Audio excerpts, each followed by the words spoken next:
think all important ingredients in this championship team. Atlanta's just waited so long for this. I mean, we've just been anticipating and wanting and desiring, and all those times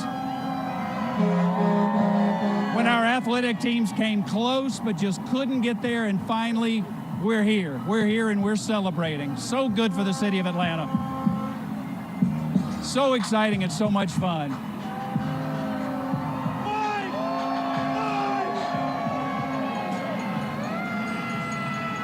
And here comes Blooper.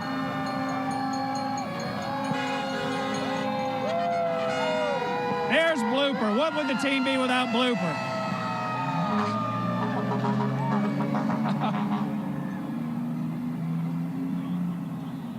Oh my gosh. It just keeps going on and on and on.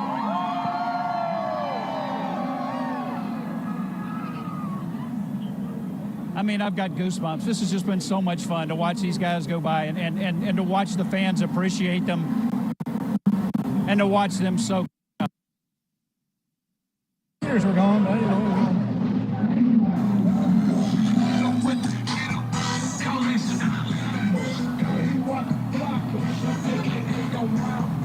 here's their busload, players and coaches. They're doing the tomahawk chop, and we're doing it back.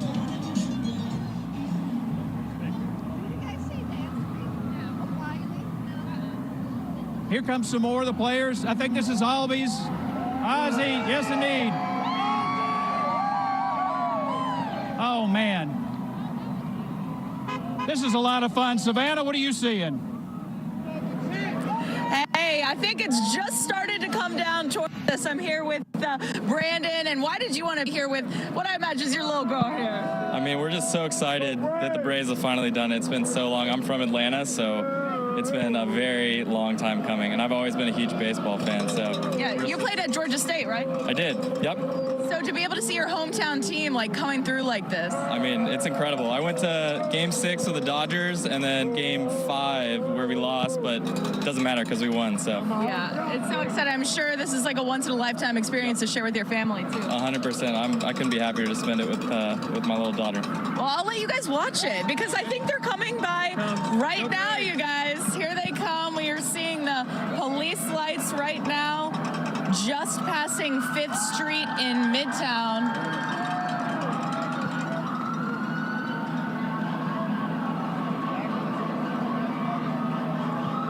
Parade making its way through. Man, the streets of Midtown have just been absolutely packed. We got here probably around 7 a.m. and there were already people camping out with their chairs and their blankets.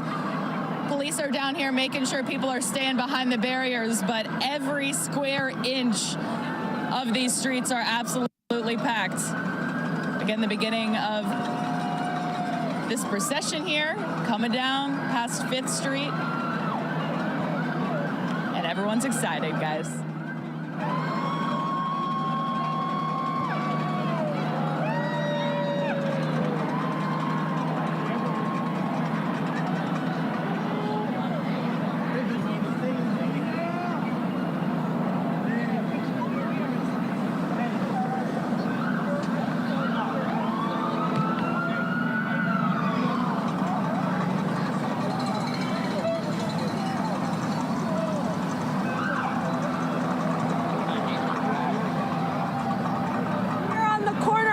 Street and 10th Street.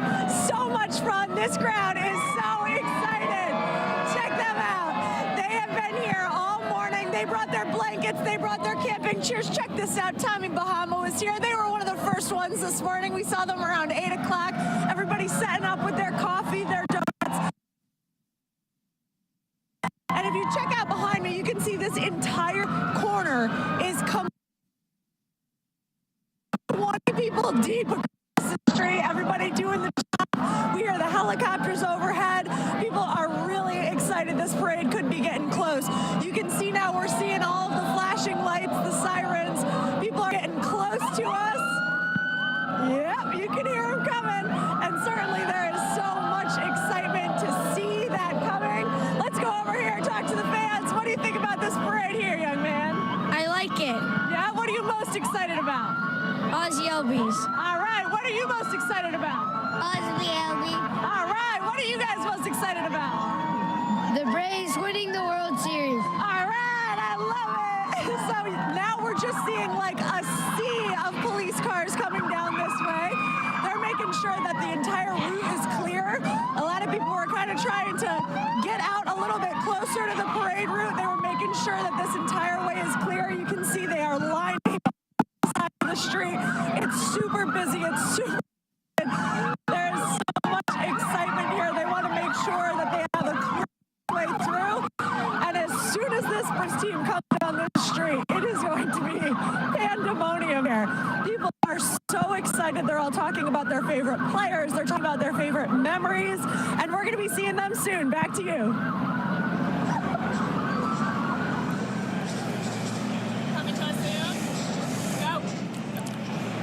All right, it is off to a very good start, and great crowds lining the street downtown, and great organization, just as you would expect.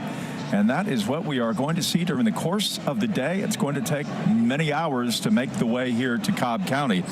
But right now in downtown Atlanta, it is a sight to see, an experience to be a part of, and something that a lot of kids will be talking about many years from now. I was with my parents when I was lining the street, and we saw I love that. all of the great Braves of 2021 as they made their way past us. Oh, that's incredible, because, you know, you talk about your memories from the 1995 World Series when you've seen so many kids out there. Our reporters have done a great job so far of talking to the fans, and a lot of those guys on the buses have very much deserved the cheers and the crowds that are out there today. Jock Peterson was throwing those pearls out. I tried to convince Jeff to get a pearl necklace. He wouldn't do it. I'm still working on that, guys.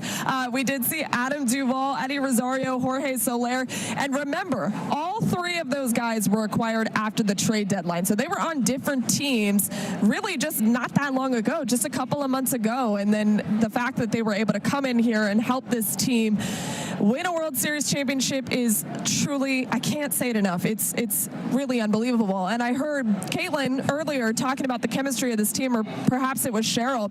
And the chemistry of this team comes from a lot of things, but number one, it starts with Jock Peterson. He got into that clubhouse. He kept things loose. He even said that when he walked into the clubhouse when they had a losing record, he said it felt like guys didn't necessarily want to be there anymore. So he had to decide, am I going to make things different? Are we going to turn this thing around? Or are we just going to be miserable? So him and Stephen Vogt actually got together and decided to change the clubhouse atmosphere. Electric. It's crazy, because if you watched them prior to every single game in the World Series, the NLCS, the NLDS, they were as loose as it gets, and just like you're watching them on the floats right now. I mean, they were just like they were playing another baseball game. It didn't matter to them that it was a big stage, and I think that's a lot of the reason why they're here, Jeff, is that they were able to have a really great chemistry early on, and Jock Peterson, the forefront of that. He deserves every minute of this parade today. Luke Jackson actually going live from his Instagram on top of the bus right now. It looks like so much fun. It looks like the players are having a great time, and they deserve every second of it. Well, some of the best Braves teams of the 1990s are teams that did not win a world championship. The 1995 team was obviously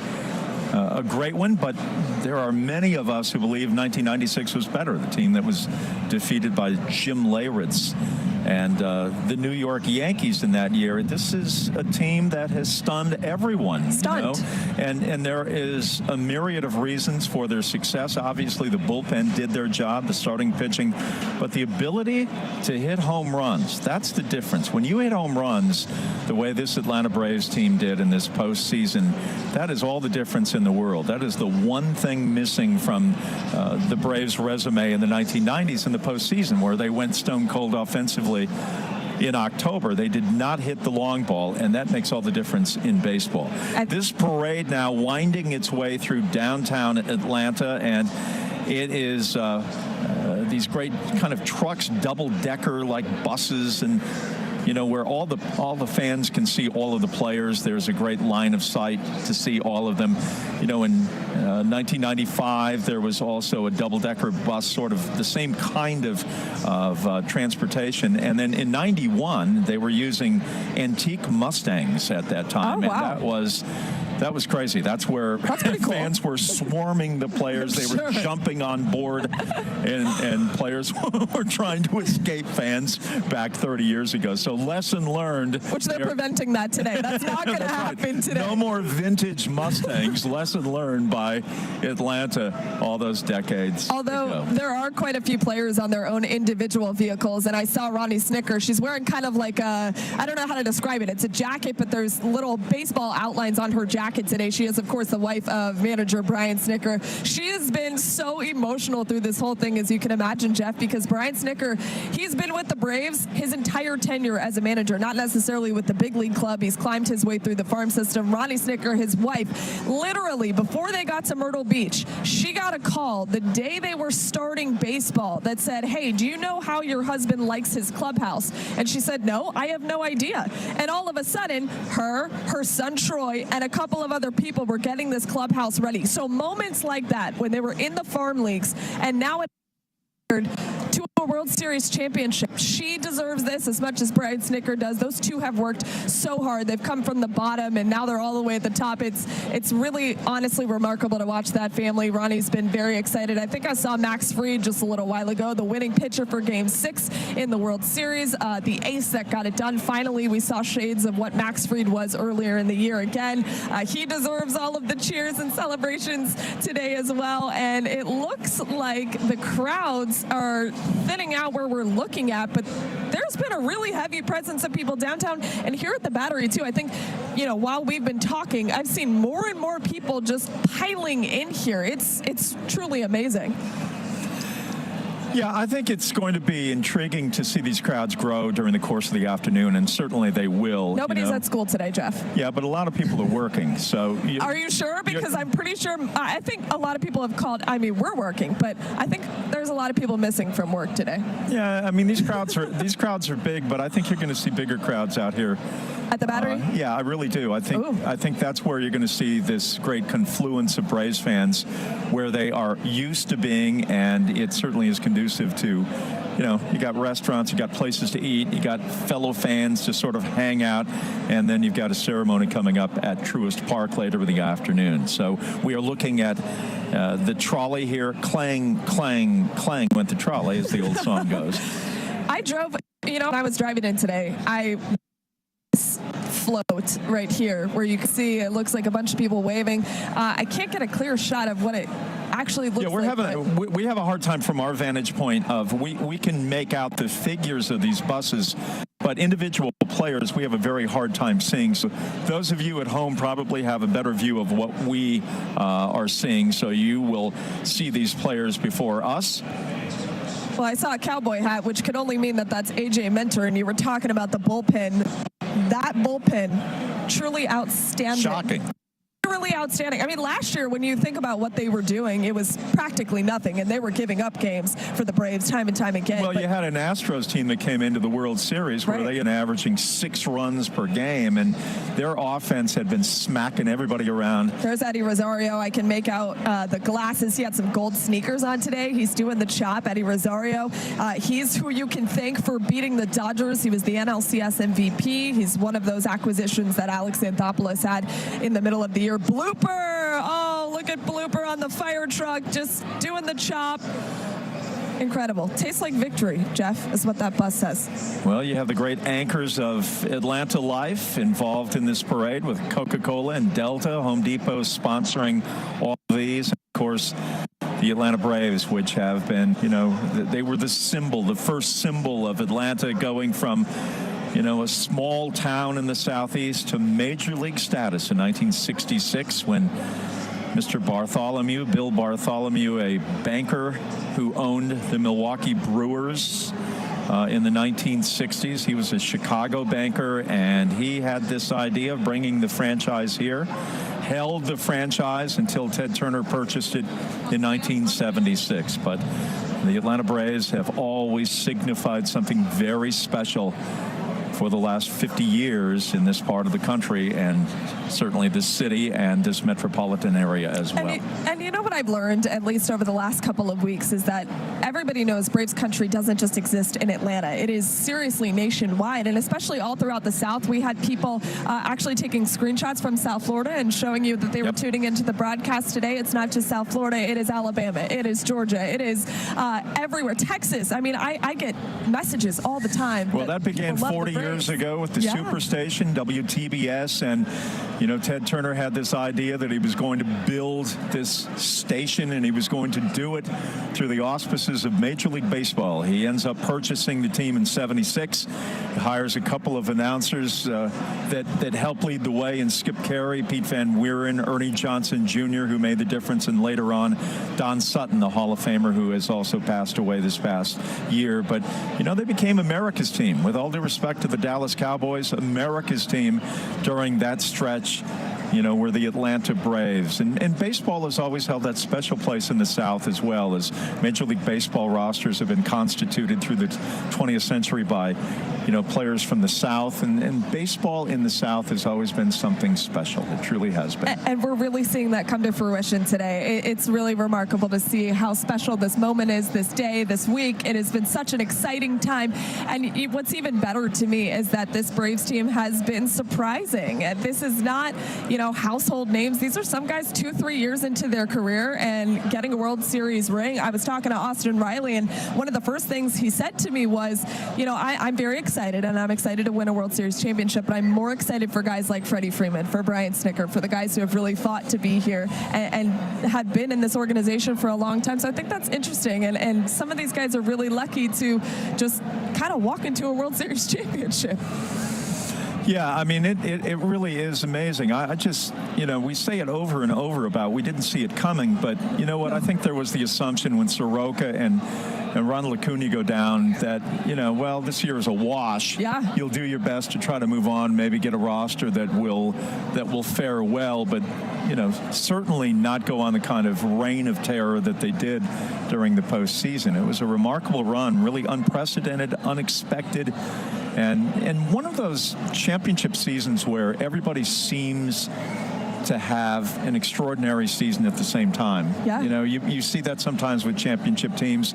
You know, the Atlanta Falcons in '98 had that kind of season where guys who had been good players but never great players, and for that one special season became great. And the hope with the Braves is that they will have more great seasons to come. And certainly there are enough, you know, young players on the roster, and you re-sign Freddie Freeman. You know, who's to say with Acuna coming back, Soroka coming back, that they cannot, you know, repeat in 2022. Which it is hard to repeat a World Series championship. It's been a very long time since that's even happened. It was the turn of the new millennium, the last time someone was able to repeat as a World Series champion. But who's to say that they can't do it? You know, absolutely. And I'll be honest with you, even when Charlie Morton went out in the postseason, I got really nervous. I started to think, okay, there's not many starting pitchers left for the Braves. They have Ian Anderson, they have Max Fried, but Max Fried at the time, remember, was really struggling. He didn't have the Game 6 Max Fried that we saw against the Astros. We saw the Max Fried that we saw against the Brewers and the Dodgers, and it wasn't great. So there was a lot of nerves when it went into Max Fried, Ian Anderson. They didn't have Huascar Ynoa anymore, and so you're looking at bullpen game after bullpen game. They did 2 straight against the Astros, and it just made me nervous because they didn't really have any other starting pitching. But then Max Fried, we talked about him. Game 6 Max Fried, he has a lot to do. There he is. He's a lot to do with the reason why they won a World Series championship. And every player that I talked to on the field after the game as well said Max Fried is the reason we're here. He pitched incredible. It was a shutout, 7-0 victory to get that World Series championship ring. So, well, there's a lot of irony in all of this that Brian Snitker had to cobble together starting pitching and also a bullpen, and is able to turn that into a world championship. Conversely, in the 1990s, the Braves had perhaps the greatest starting pitching of the 20th century in Major League Baseball, and some great relieving as well, and they were able to only win one world championship in 1995. So, you know, baseball is crazy. I mean, the more you think you understand baseball and you understand how to put together a roster and and what it takes to be a champion, then you see a team like the 2021 Braves and you go, wait a minute, that just, blew up the template of what the expectation is. Everything that you literally thought you knew about baseball, I think the Braves kind of reversed that for everyone this year, because this was an 88-win team. Remember, they won 44 games before the All-Star break, 44 games after the All-Star break, and they took down teams like the Dodgers, who had won 100 games. You had the Astros, who were a 90-win team, and then an 88-win team comes in there and wins a World Series championship. Yeah, I mean, the Braves are the only team in Major League Baseball that were bettered by the Brewers, by the Dodgers, and by the Astros 35 games better than how they fared during the regular season. To make up that kind of difference and win a title is staggering, and it is mind-boggling. Truly. We are going to take a break. We have so much to talk about today, so much to show you, and so much to celebrate as the world champion Atlanta Braves make their trek across Fulton County toward Cobb County. And Braves country is everywhere today, tonight, and forever with the way things are going. We'll take a break. We continue right after this.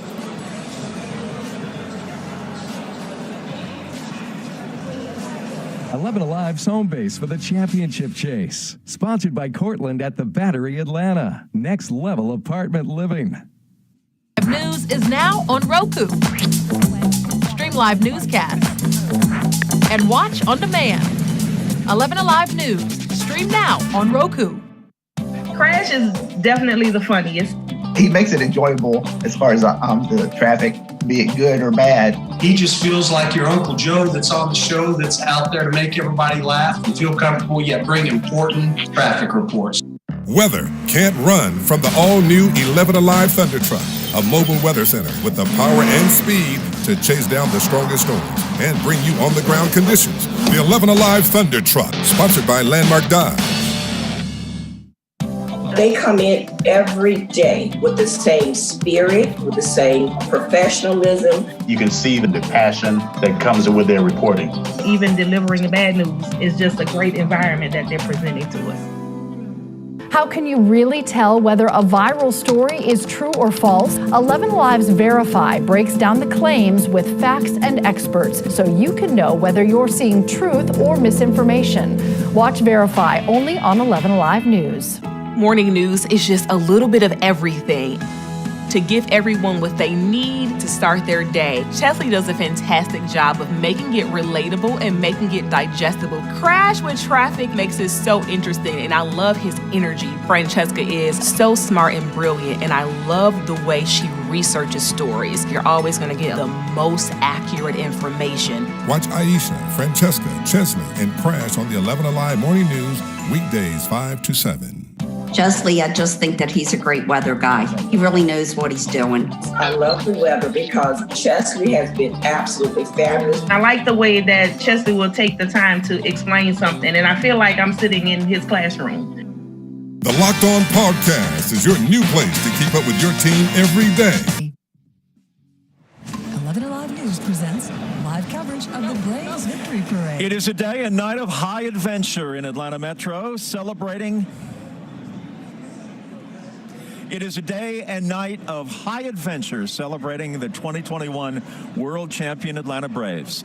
Good afternoon, everyone. It is afternoon, isn't it? Yes, I think so. I don't know. Who even knows anymore? I'm Jeff Hellinger along with Maria Martin, and we are here at the Battery outside Truist Park as we await the arrival of the Braves via double-decker bus, via truck, via whatever transportation they may be affixed to at this moment. Still in downtown Atlanta, waving to fans and celebrating this unexpected championship, which makes it even more sweet. It is a cold, blustery day, warming up a little bit, but apparently not enough for many people. It is a day of hand warmers and a day of trying to stay warm any way that you might. Yeah, I saw people lined up at about 7:30 this morning and 8 o'clock this morning. There were people with those heaters, the small ones with their little kids out there. I mean, people are dedicated to the Braves. It's been a whirlwind. I still can't believe we've been talking about a World Series championship, and here we are with the today. I still don't even believe it happened.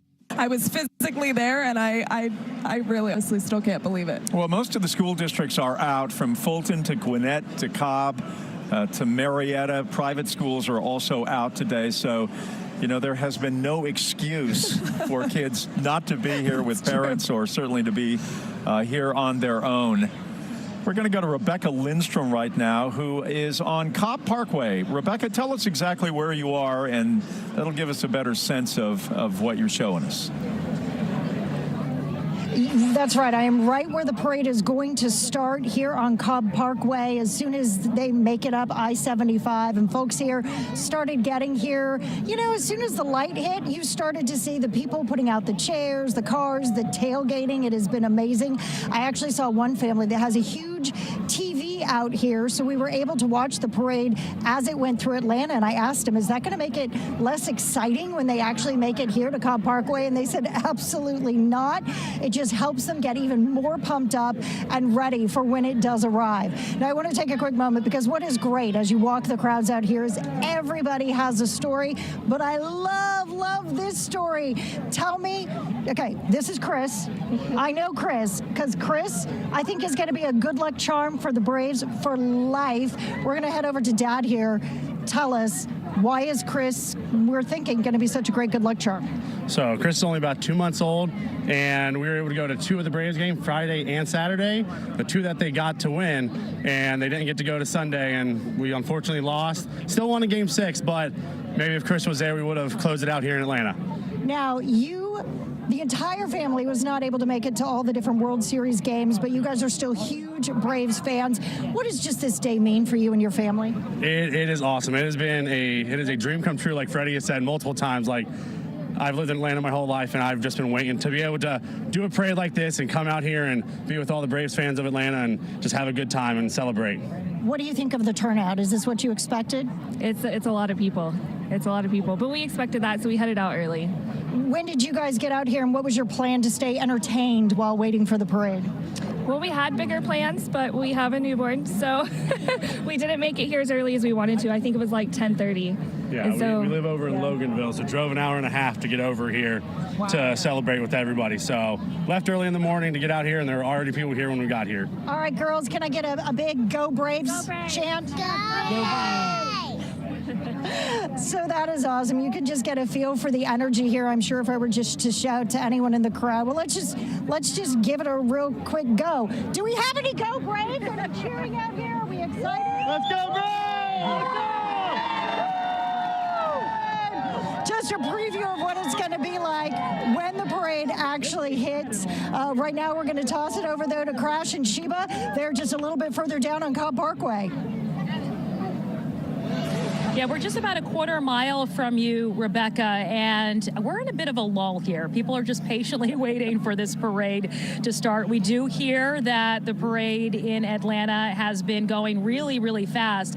And I actually just talked to the communications director for Cobb County, and he says there's a holding area very close to here, and he does not believe the parade in Cobb County will start earlier than 2 p.m. So 2 p.m. is still the official start time as far as we know. Yeah, we can actually see the flashing lights that are right down the way here. This part of the route, phase 2, I guess you would call it, only about 1.25 miles, if that. Once they start at Riverwood, make their way up here towards Acres Mill where we are, and then get to 285 in Battery, Atlanta, it's going to be a quick ride. So hopefully they'll slow things down. Now, I've heard a couple of rumors. There's a lot of fun going on in downtown. Obviously, folks are having a great time. The Canyon of Champions was what I heard coming through the buildings. I love that right there. Let's coin that phrase immediately. Apparently, and this is all just rumor, Ozzy Albies struck a tree while in one of the buses. He's okay. He's okay, but they're tending to the tree, apparently. And then Jock Peterson is hanging pearls on cameras. So hopefully our camera guy can get up close. Are you kidding or are you serious? No, I'm being dead serious. These are all okay. rumors that I'm hearing from friends that are down there. Okay. So they're having a lot of fun. The Braves are having a lot of fun. The fans are having a lot of fun. Yeah. And this crowd, which like you said, they're a little subdued right now. We are in a lull. I think what happened was we all went over to the hamburger truck there and had lunch, and now we're just so full we're ready for a nap. People have been eating and drinking since very early this morning. They're trying to conserve their energy before the parade comes through here. There are thousands and thousands of people. So I ran into this here. Come between us. I ran into this young man earlier today with his mom. She's over there to the left of me. So what brings you out here? Well, I'm a diehard Braves fan. I'm from Atlanta, so I came out here to represent my team.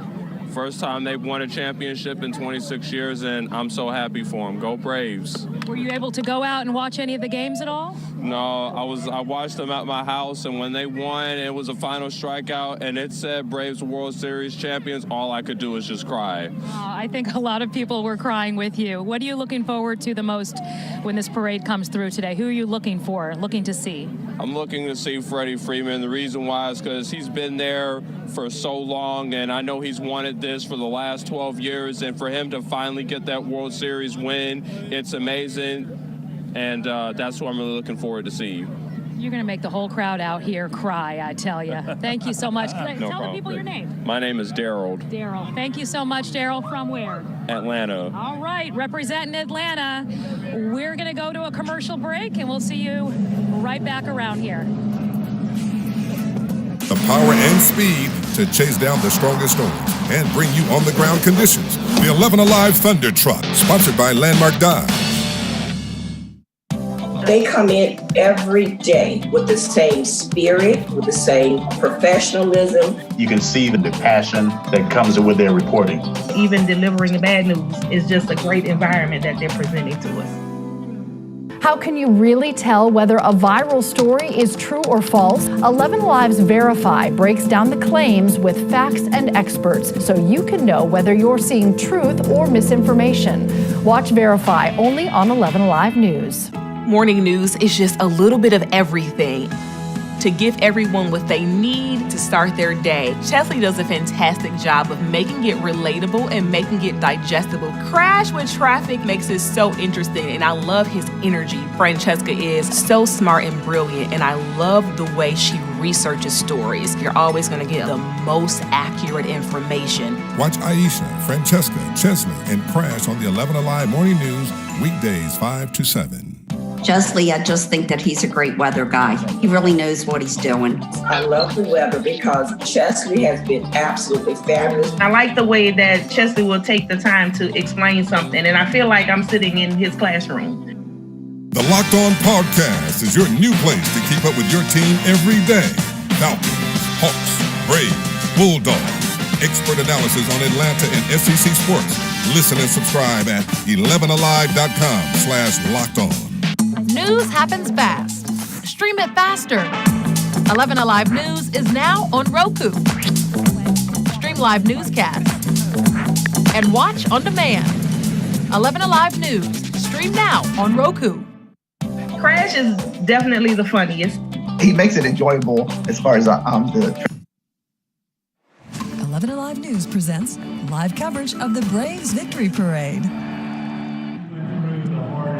And welcome back to our continuing coverage of the Braves Victory Parade right here on 11 Alive. I'm Chris Holcomb along with Jennifer Bellamy, and we are on the field right now at Truist Park. You've been watching the parade. This is where everything is going to culminate in just a little while with the players arriving here and a big concert going to be taking place. And it is sold out. We say sold out because the tickets were free, but you still had to go online and order. And every seat is allegedly going to be taken. Now, as you've been watching the parade, you know they're running a little bit ahead of schedule. Yeah, but you just a little. talked with Just one of the a little Braves quick. officials about how that's going to impact us here. Yeah, we spoke with someone with Braves Communications. They're telling us that they do know that they got through the Atlanta leg just a little bit quickly, but things are still going to be on schedule, they're telling us, for the Cobb County portion. So stick with the time frame that you've been given for Cobb County. We do know that things have changed a little bit out here. Earlier, they were getting ready with the audio and music checks for that big concert, but now we have some fans that are actually in here inside Truist Park. They're able to kind of watch things from here and be in place, be in position for when the team arrives, for when the big celebration starts. And Chris, you actually got some information about what we can expect when we get back here. Yeah, you see behind us the stage, which is right back here. Beyond that stage, out towards center field, is a big red carpet that stretches all the way across, all the way from the back wall there up to that stage. And they will be introducing the players, player by player. They'll walk down that red carpet, end up on the stage. They'll, of course, have some Braves officials speaking. Mayor Bottoms is going to be here as well. And then they're going to do a Q&A with some of the players, almost like they're interviewing them up on the stage. So having a little bit of fun with them. And then the concert, they still think that's going to be around 4:30 this afternoon for the big concert here, too. Yeah, so I presume some folks are hoping and might have time to move from their position along the parade route and then get up here to Cobb County for some of the action that's going to take place in Truist Park. We're going to send it back to you for now.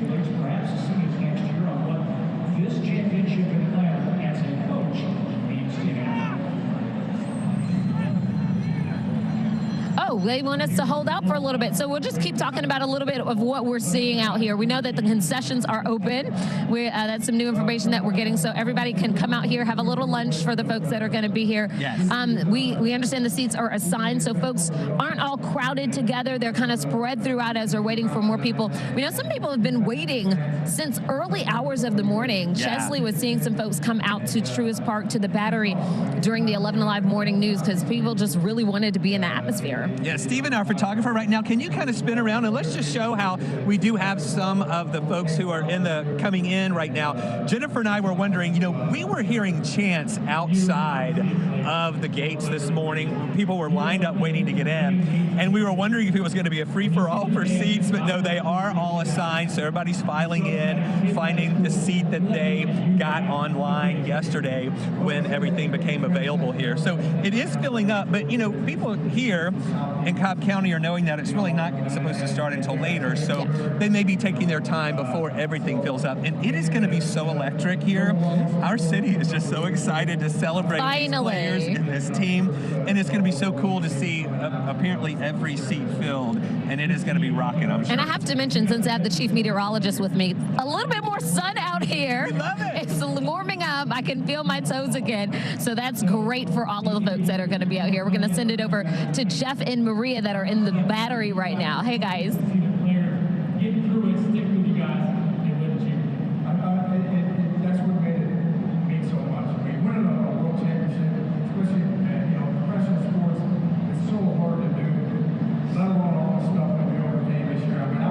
Is this day for Braves country? Yes, it's been a long time coming, I think.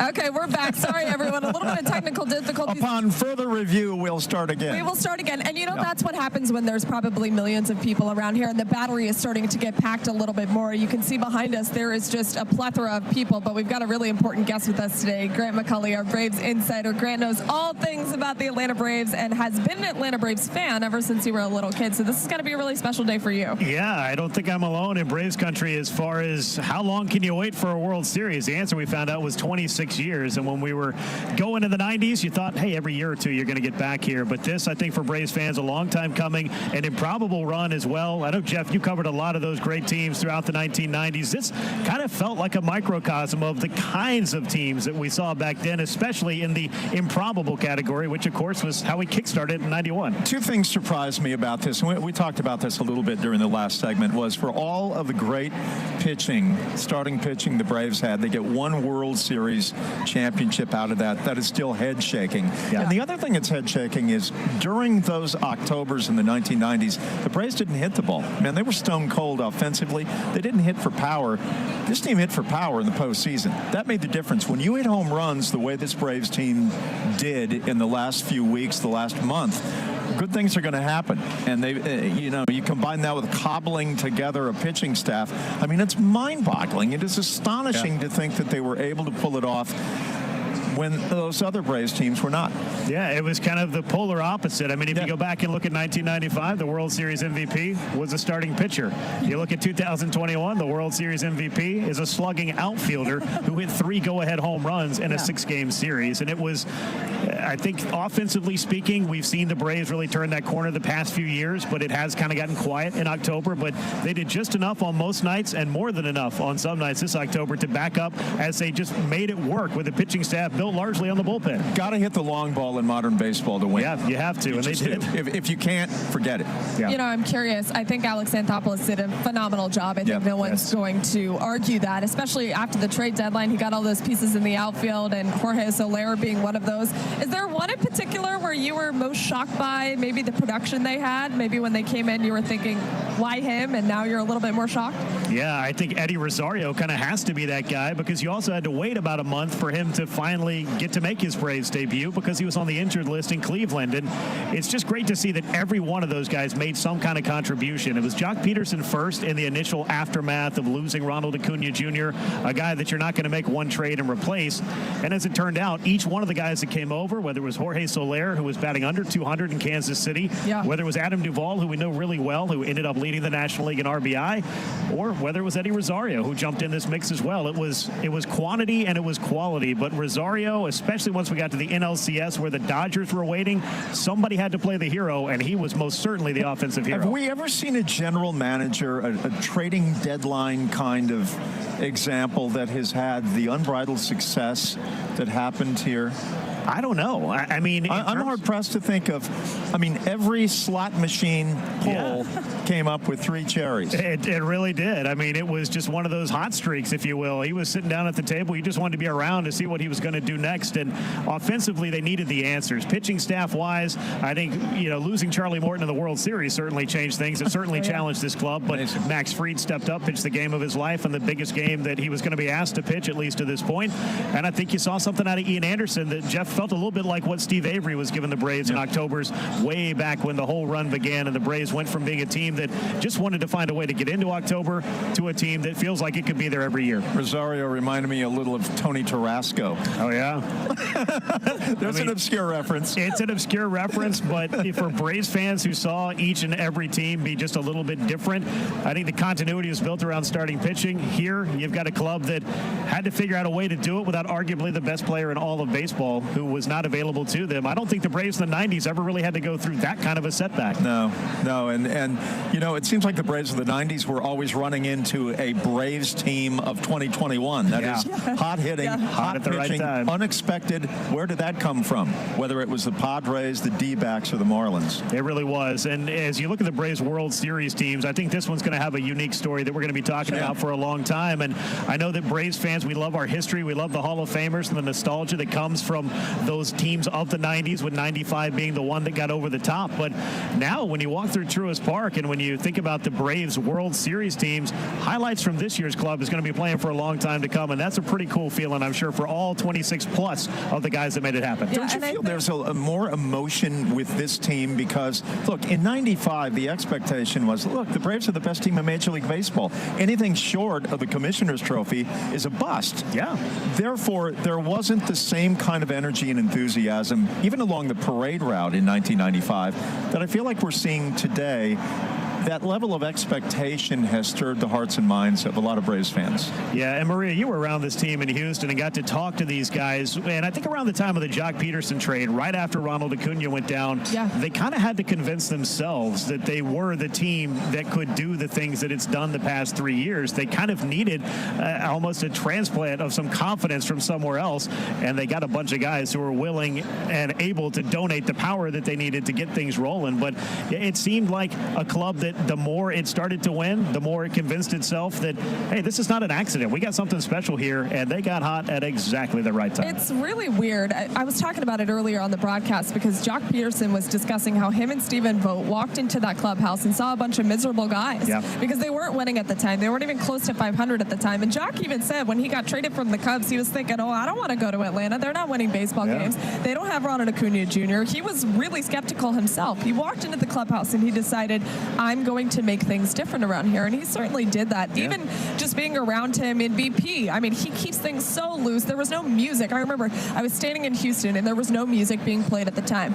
He turned around and he said, who do I have to talk to turn the music on? And you're thinking, okay, this is not the World Series. This is just a normal regular season game. I mean, it was really remarkable to watch all of them just be loose every single game. It didn't matter if it's the NLDS, NLCS, World Series. This team was different. I want to ask you about the starting pitching, specifically Max Fried, because he won them Game 6. He really did. I mean, aside from Jorge Soler's home run that I think maybe might have landed just flew now. over, Just flew over the apartment. But Max Fried was terrific. How awesome was it to watch him finally be the Max Fried we know he can be? I think for Max, it was just a very validating start. And when you think about where the Braves were just 4 or 5 short years ago when they moved into this ballpark, Max Fried was one of the guys that they were hoping at some point was going to come up from the minor leagues. They traded and got him from the Padres and would be able to play a part on a Braves team that hopefully would get to the playoffs, get to the World Series, and have some of these young homegrown guys, or at least these young minor league prospects, play a big part. And Max Fried was able to do that. Would have loved to have seen Mike Soroka being lockstep with him. I hope to see it soon, but we'll see how the whole thing plays out in 2022 and beyond. I always like when Max Fried is compared to Sandy Koufax. I love that kind of talk. I love it. I absolutely love it. I'm sure he does too. For sure. Yeah, it's good stuff. All right, we're going to take a break. We'll continue. It is a Braves day and night. It is a day to wear the hat. It is a day to wave the flag. It is a day to stand up for the A. We'll take a break. We're back right after this. Francesca is so smart and brilliant, and I love the way she researches stories. You're always going to get the most accurate information. Watch Aisha, Francesca, Chesley, and Crash on the 11 Alive Morning News, weekdays 5 to 7. Chesley, I just think that he's a great weather guy. He really knows what he's doing. I love the weather because Chesley has been absolutely fabulous. I like the way that Chesley will take the time to explain something, and I feel like I'm sitting in his classroom. The Locked On Podcast is your new place to keep up with your team every day. Falcons, Hawks, Braves, Bulldogs. Expert analysis on Atlanta and SEC sports. Listen and subscribe at 11alive.com/lockedon. News happens fast. Stream it faster. 11 Alive News is now on Roku. Stream live newscasts and watch on demand. 11 Alive News. Stream now on Roku. Crash is definitely the funniest. He makes it enjoyable as far as the traffic, be it good or bad. He just feels like your Uncle Joe that's on the show, that's out there to make everybody laugh. You feel comfortable, yet bring important traffic reports. Weather can't run from the all-new 11 Alive Thunder Truck, a mobile weather center with the power and speed to chase down the strongest storms and bring you on-the-ground conditions. The 11 Alive Thunder Truck, sponsored by Landmark Dodge. They come in every day with the same spirit, with the same professionalism. You can see the passion that comes with their reporting. Even delivering bad news is just a great environment that they're presenting to us. How can you really tell whether a viral story is true or false? 11 Lives Verify breaks down the claims with facts and experts so you can know whether you're seeing truth or misinformation. Watch Verify only on 11 Alive News.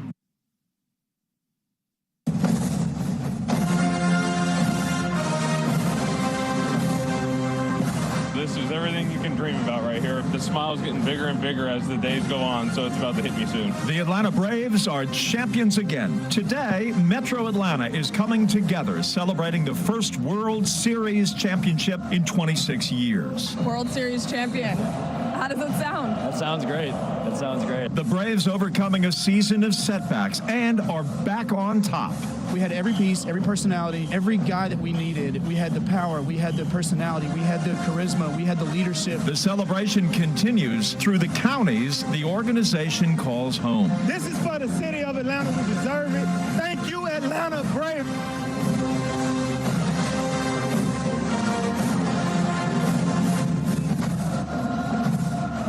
Hello and welcome back to a historical, incredible day for Braves country, celebrating the first World Series championship since 1995. It's a little bit chilly out here, but if you are a Braves fan, you're warm because you know that this day is historic. It is amazing, and this team deserves every bit of recognition and championship cheers that they will get along the way.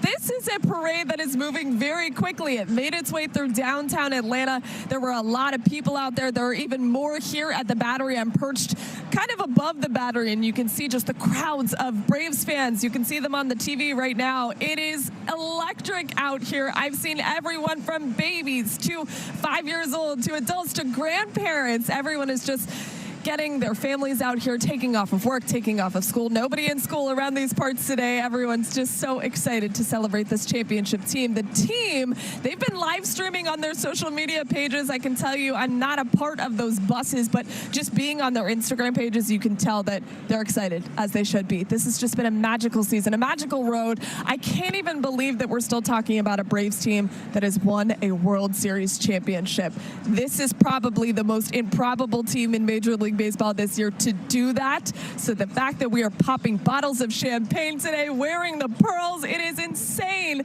And the atmosphere is only getting more crowded. You know, when I pulled up to the Battery this morning at about 8 o'clock, it was crowded then. Imagine what it is now. Eventually, the teams will make their way back up here to Cobb County, but right now, they are on the highway getting ready to go to the second route of the parade, and that is where we find Rebecca Lindstrom. Rebecca, the teams are on the move. What do you see out there right now?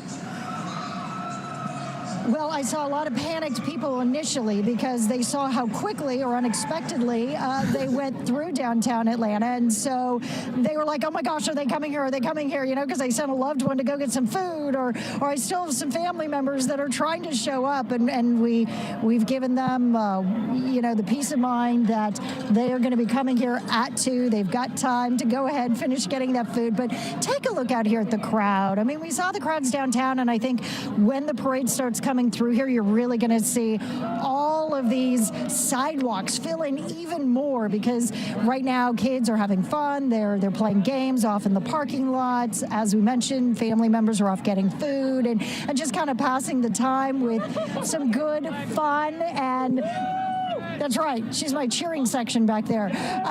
And so you're just going to see this crowd fill in even more. But the sea, from the newborns to the grandparents to everything in between, is just amazing. And for me, this is the first time I've had the opportunity to really share in one of these Atlanta Braves victories and parades. But Jennifer was here for the 91 and the 95 parade. And so I just wanted to kind of ask you for context. How does this compare? It's very exciting. It was exciting in 91 and 95. It doesn't happen a lot if you're an Atlanta sports fan. So this is just as exciting as it was 20 plus years ago. Now, you said kind of the way the crowd's behaving seems a little bit different than at least 91. As someone who wasn't there, talk to me. What happened? 91 was crazy because it was the Braves went from last to first, and I mean, the fans were so excited, and we never experienced anything like that before, and it was just total excitement. You said people were just rushing up on the vehicles. Yes, they were just rushing the vehicles that the players and the coaches were in, because they were just so excited and so proud of the team. And like, it wasn't aggressive. No one was trying to hurt anybody. They just wanted to be close, it seems like. Yes, they just wanted to be close to the players. What do you expect is going to happen as they come up here in Cobb Parkway? A lot of cheering, a lot of excitement, just proud. It's just going to get loud. You kind of seem like you're getting a little emotional right now. I love the Atlanta Braves. I'm born and raised here, and I've been a fan my whole life. And I'm just so excited for this team. They, overcome a lot during the season, and for them to see it all the way through is just amazing. Well, thank you so much for sharing just your memories and that history, and for bringing it back out here. I cannot tell you how many people I have spoken with today who say, I was there in 91, I was there in 95. I am so pumped up. And not only for them to be able to experience this, but this is going to give an opportunity for the next generation, for their kids. Actually, going back out to Jennifer real quick, you're out here with your kids, right? Yes. And what are they thinking of all of this? Oh, they're excited. That was their first question, Mom, can we go? So, of course. So here we are. How can you not? And of course, they're in one of those counties where school's technically in school today, but we have run into that a lot in the crowd. You just can't keep them away. This is an important day. Yes. This is an exciting day. And as you can see, as we're talking, people around me filling in.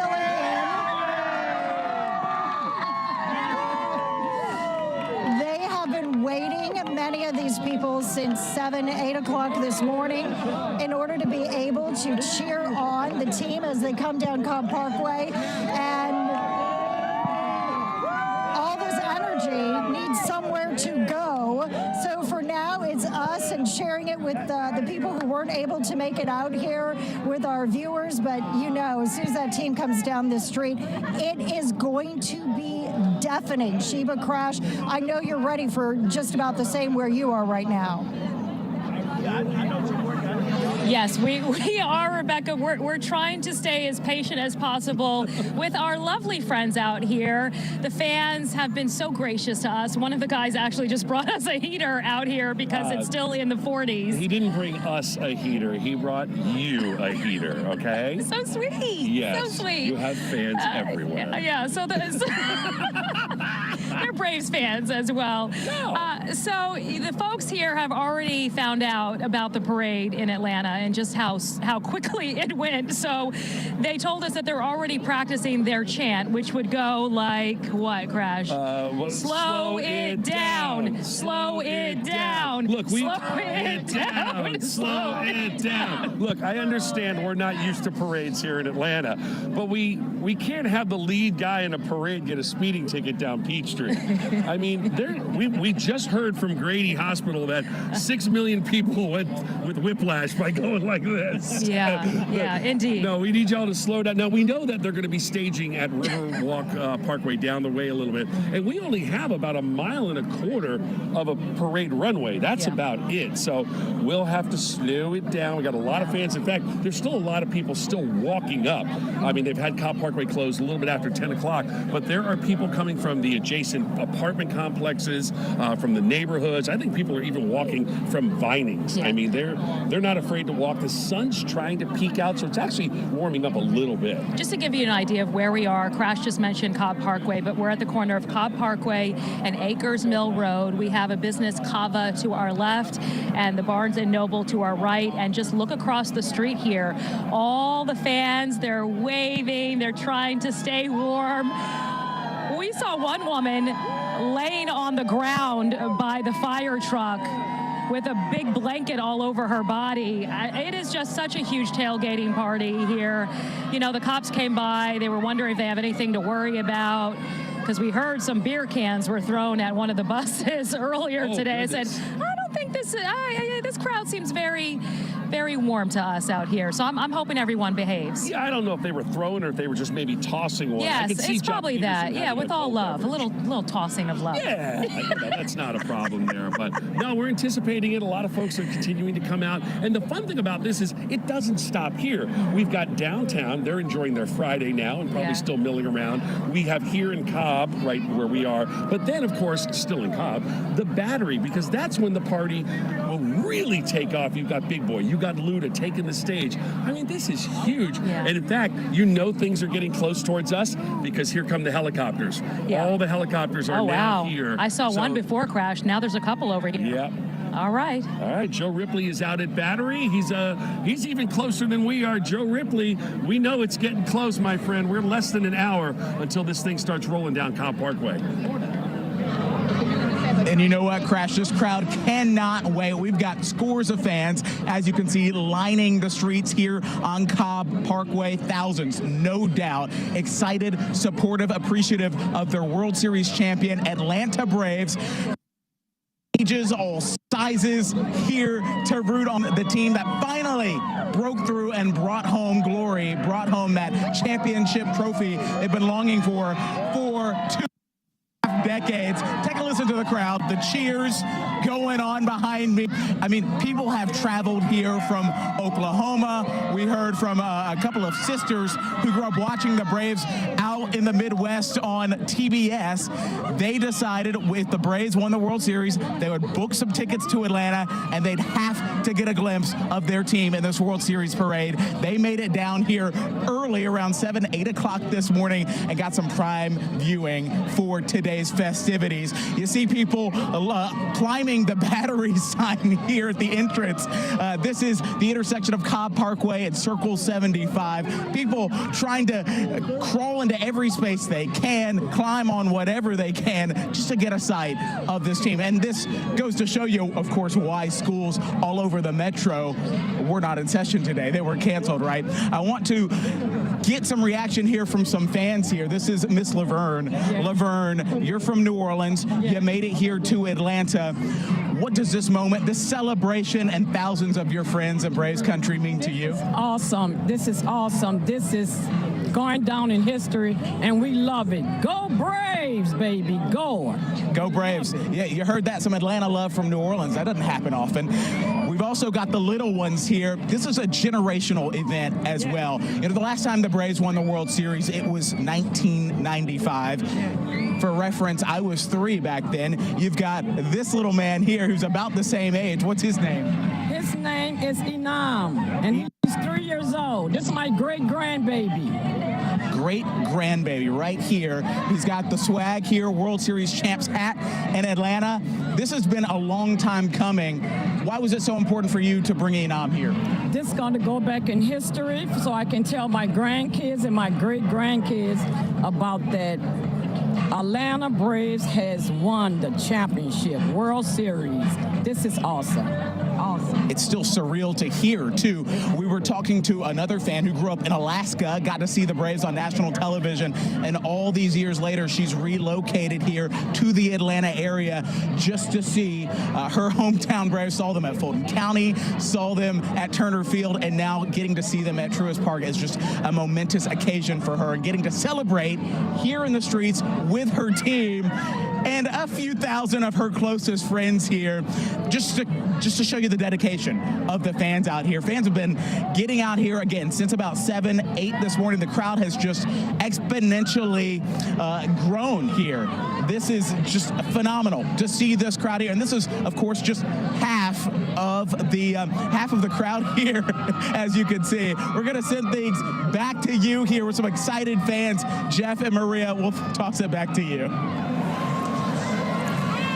All right, Joe, thank you. So the Braves are now in transit, making their way toward Cobb County. It was a quick trip through the city of Atlanta this morning. They were moving fast. I've got so many people on my Facebook Messenger and so many emails from people going, whoa, wait a minute, this was fast. We didn't get here in time. That they were hitting the accelerator and they were moving and moving and moving. It's funny, I got a message that said, is it just me, or is this parade booking it through downtown Atlanta? Really, I think they just well, we're used to those slow snail crawls of parades. Not today, Jeff. But not today. It's been, hey, they're off the interstate now. We got a couple of our friends back here very excited to see the Braves. We also have our Braves insider, Grant McCauley. Grant, aside from the acceleration downtown, the city's been waiting for this moment for such a long time. Is it even possible to put it into words what this day means to Braves country? I don't know. That's the business we're in, obviously. So it's kind of,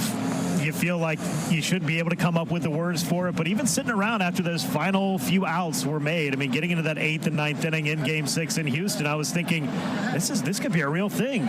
We have not been here in a long time. And for a Braves team that wanted to win it all, it's been a very long time. So we'll continue to do it. And the fans, obviously, with their cheers and their signs and everything else, that helps paint the picture as well. But I think there are a lot of excited people, a lot of stops to make. Maybe that's why they're in such a hurry to get up here to the Battery. They got a lot of people waiting for them at the new home of the Braves. Impossible not to think about Bobby Cox today, who has been debilitated by the stroke of a few years ago, and his great relationship with Brian Snitker and the impact on Snitker's career and the similarities between how they deal with the roster.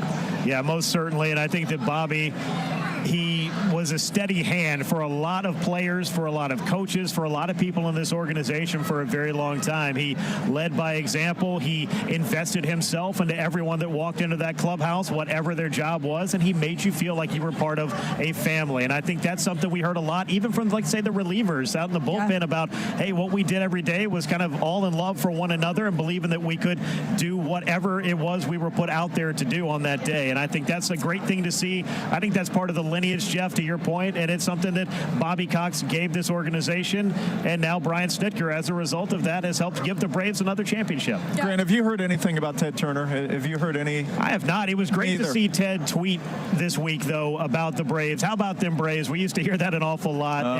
You know, his lineage and his dedication and the fact that he made this kind of an America's team situation, we're still feeling that these days as well.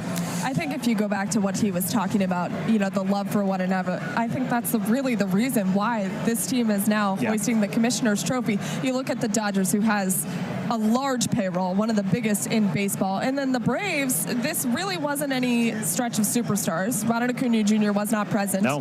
They did it without him. And they did it with a bunch of guys that were just kind of a hodgepodge of a team that came together to make something truly special. I told him earlier, I'm pinching myself that we're talking about it. It's parade day. We're celebrating. They won. I was there. I watched it happen. And I can't believe it. Yeah, I mean, we've all seen it, but now we just have to get into the, I guess, role of putting it into context and believing it, if you will. But as that parade approaches and comes down here and all of these fans get a chance to celebrate with the players, the coaches, like the mascot, who may be the greatest in baseball as well. We got a lot of good things going on out here, and I think that this was kind of what this was built for. This is what they had in mind. We want a place where we can celebrate with all of Braves country, a place where you can come in and, you know, really just let your hair down, if you will, and stick around and stay a while. And I think the battery is going to be hopping for quite some time here this weekend. Grant, thanks a lot. Really appreciate your insight and all of your work. We enjoy following you on Twitter, and all of your musings on the Braves give great insight to how this team got to where they are today. Thank you so much. Appreciate it. All right, we are going to take a break right now as we await the Braves. Man, that's a nice vehicle right there, isn't it? That's my car, actually. I'm just kidding. Man, oh man. Yeah. All right, we'll take a break. We continue from Cobb County, Truist, and the Battery right after this. 11 Alive's home base for the championship chase. Sponsored by Cortland at the Battery Atlanta. Next level apartment living.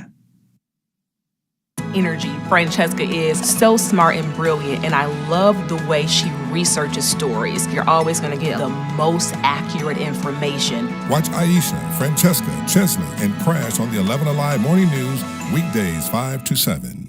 Chesley, I just think that he's a great weather guy. He really knows what he's doing. I love the weather because Chesley has been absolutely fabulous. I like the way that Chesley will take the time to explain something, and I feel like I'm sitting in his classroom. The Locked On Podcast is your new place to keep up with your team every day. Falcons, Hawks, Braves, Bulldogs. Expert analysis on Atlanta and SEC sports. Listen and subscribe at 11alive.com/lockedon. News happens fast. Stream it faster. 11 Alive News is now on Roku. Stream live newscasts and watch on demand. 11 Alive News. Stream now on Roku. Crash is definitely the funniest. He makes it enjoyable as far as the traffic, be it good or bad. He just feels like your Uncle Joe that's on the show, that's out there to make everybody laugh and feel comfortable, yet bring important traffic reports. Weather can't run from the all-new 11 Alive Thunder Truck, a mobile weather center with the power and speed to chase down the strongest storms and bring you on-the-ground conditions. The 11 Alive Thunder Truck, sponsored by Landmark Dodge. They come in every day with the same spirit, with the same professionalism. You can see the passion that comes with their reporting. Even delivering bad news is just a great environment that they're presenting to us. How can you really tell whether a viral story is true or false? 11 Lives Verify breaks down the claims with facts and experts so you can know whether you're seeing truth or misinformation. Watch Verify only on 11 Alive. 11 Alive News presents live coverage of the Braves Victory Parade. Jennifer Bellamy live inside of Truist Park. I found some Braves fans. How y'all feeling? Everyone's so excited. They got here around noon for this celebration, this special moment that is going to happen in just a little bit as soon as the team and the other dignitaries get here. I found someone who was very instrumental in bringing the Braves to Cobb County. Bob Ott joining me now. Talk to me a little bit. When this team came to Cobb County, did you expect this? Did you envision this? Well, no, I mean, of course, when you get the baseball stadium here, you want to go to the World Series, but it's awesome to think in 5 years' time, here we are. You know, we voted on the stadium and built it, and here we are 5 years later with the World Series. And you were one of those votes. Absolutely. So not only did you get to vote to help bring them here as a member of the commission, but you also had a special moment bringing the team back home after they won that Commissioner's Trophy. That's right. I work for Delta, and I got to fly the team home from Houston on Wednesday with the trophy. And so that was really exciting. It was a great way to close the circle. I know, so much. A lot of fans out here really excited. I'm going to come and surprise some of y'all. How excited are y'all to be here inside the stadium waiting on this team to come back and celebrate them? Oh, so excited. We came from Columbus. This is my son. So we took that 2-hour drive very early. I know a lot of the schools in the metro Atlanta area were taking off. So are you getting to play a little bit of hooky here? Yeah, so our school was actually not closed, so I had to take the day off, but I can't wait for the team to come in and celebrate. And thanks, Mom, for letting you go. Mom. I get cool mom award. Certainly. A lot of different stories, a lot of families out here all ready to celebrate. We're going to send things back to you, but for now, these fans are waiting. They are excited, and they cannot wait for this team to get here. So, woo!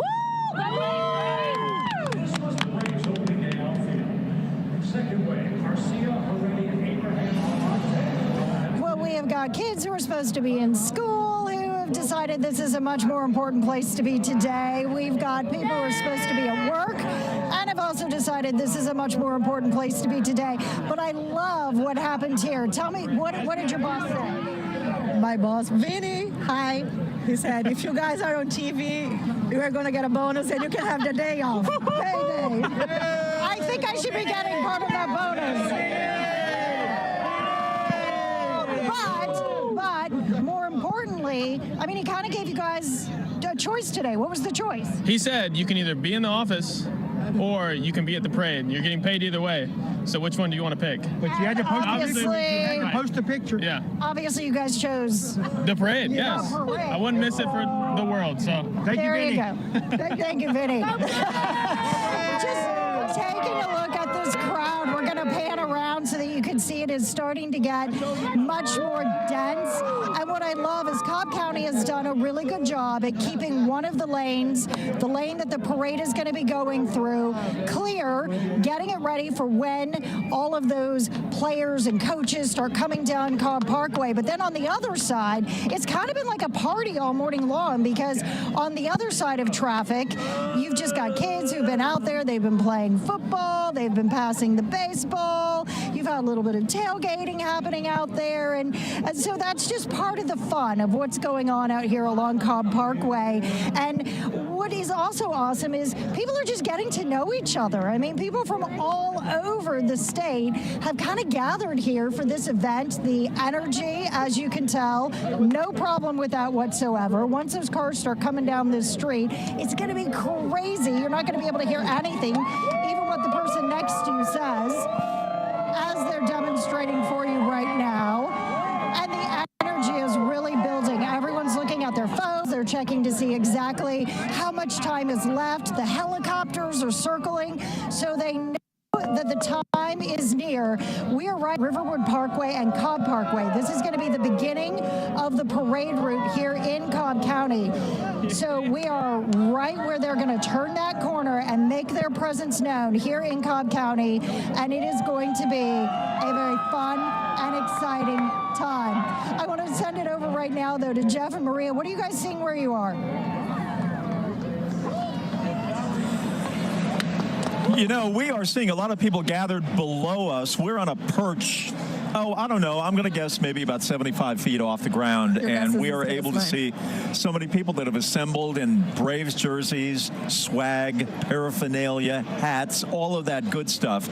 And the crowds increasingly have been growing over the last hour or so. You know, it was a pretty good sized crowd this morning when we got here around 8:30 or so. But here we are 1:30 in the afternoon, and the crowd is significantly larger. It's louder, and it certainly is more celebratory. Time was passing very quickly, not as fast as the buses went through downtown Atlanta today. Right. But I checked my clock and I was like, wait a second, it's Hang on. 1:30. Just step on the gas and Step get on through the downtown gas. Atlanta. That means they're excited to get here to Truist Park and the Battery. It's going to be epic. You can see some people behind us right now. Jeff was talking about the amounts of people. They've slowly kind of culminated underneath us and certainly closer to Truist Park as well. When we talk about people quickly getting here, I'll tell you a funny story really quickly.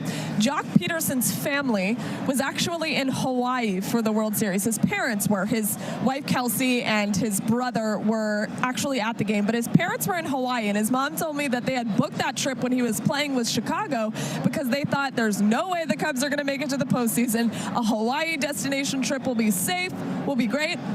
And then he got traded to the Braves, and then the Braves went on to the World Series and won it. So his mom and dad actually got on a flight the day before. They flew in this morning, and they are on a bus right now with Jock Peterson.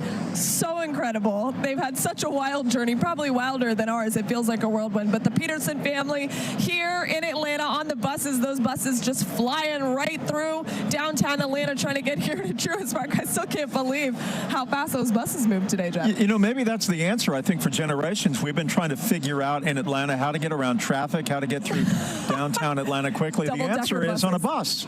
Public transportation is the way to go because clearly you can do it unfettered and you can move as fast and as quick as you like. All right, we'll take a break. We continue on this Braves afternoon and evening right here on 11 Alive. Stay with us.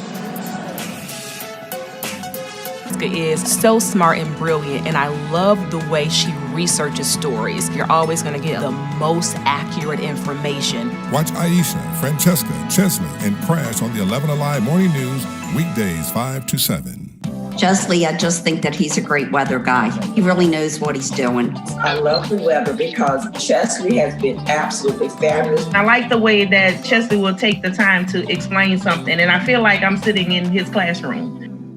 The Locked On Podcast is your new place to keep up with your team every day. Falcons, Hawks, Braves, Bulldogs.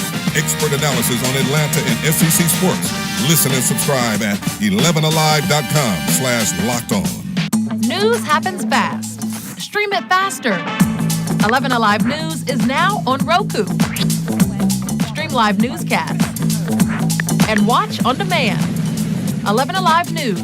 Stream now on Roku. Crash is definitely the funniest.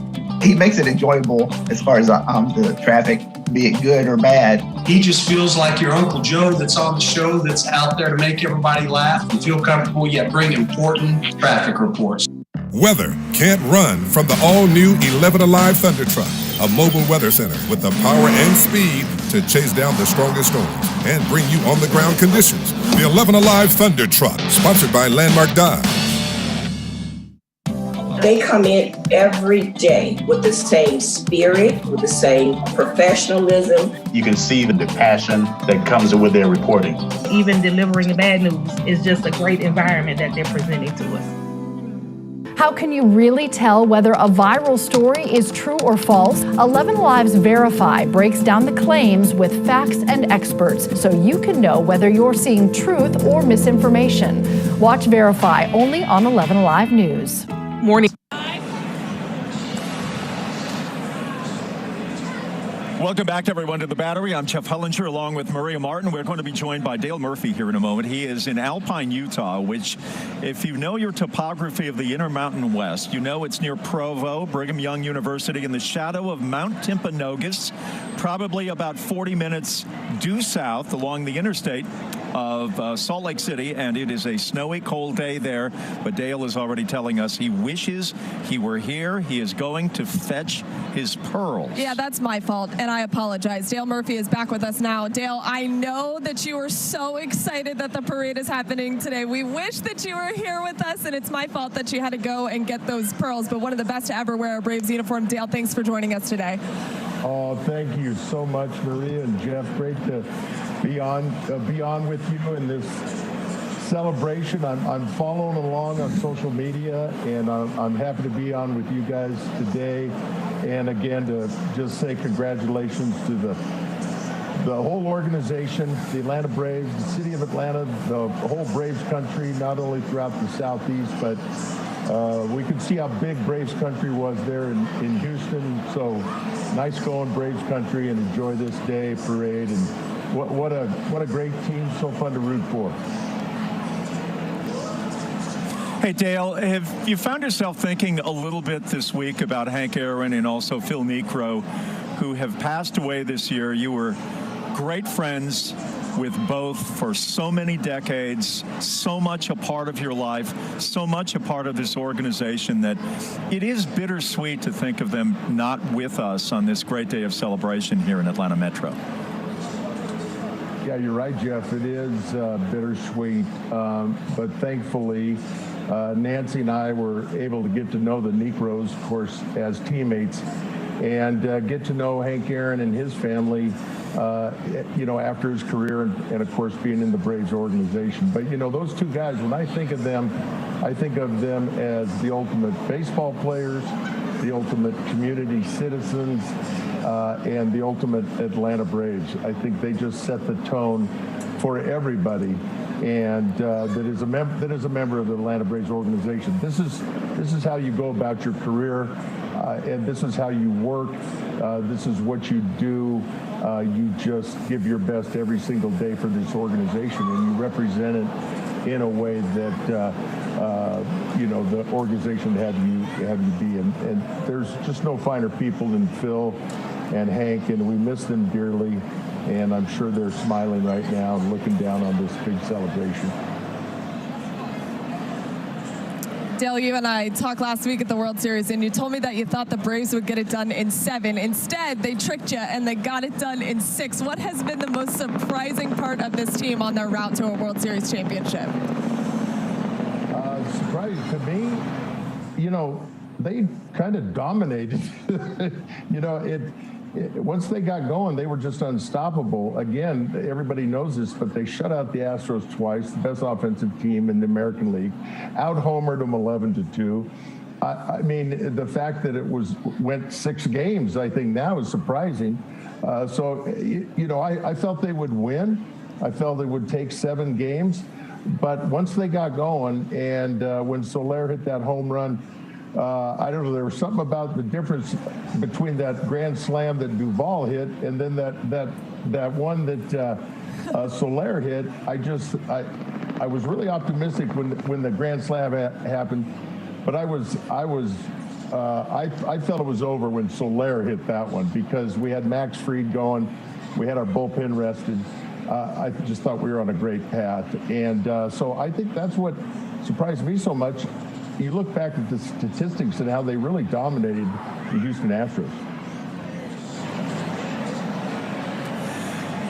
Dale, when I got to Atlanta in the early 80s, you were at the absolute top of your game here in Major League Baseball. You were the biggest superstar here.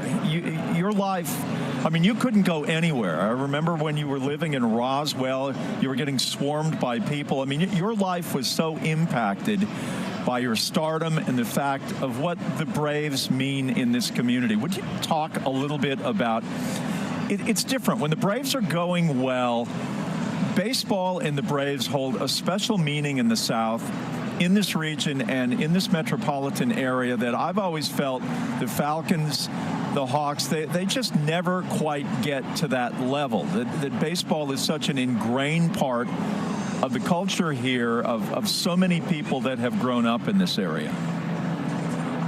Well, that's a great question. I think about like you said, Jeff, I think about the 80s, and I think about Ted Turner. I think a lot about Pete Van Weer and Skip Carey and Ernie Johnson.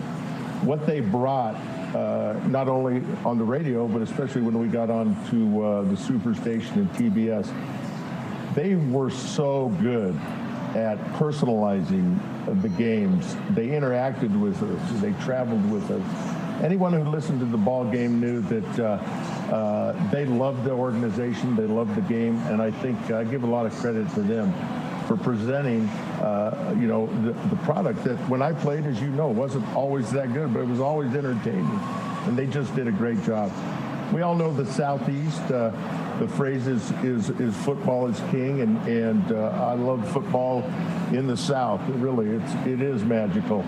And I think baseball probably just runs a little bit deeper in people's lives and in their veins, probably a little bit deeper than we realize. You know what I mean? I'm not saying that football doesn't run deep in the South, but baseball's deeper than we realize. And now this is the full expression of their gratitude for the opportunity to thank a world champion again with the Atlanta Braves. I think it really represents, Maria and Jeff, the great, I don't know how to put it, the great social responsibility, maybe that's too big of a word, that professional franchises have. It brings communities together, but all sports do. High school sports does and college sports.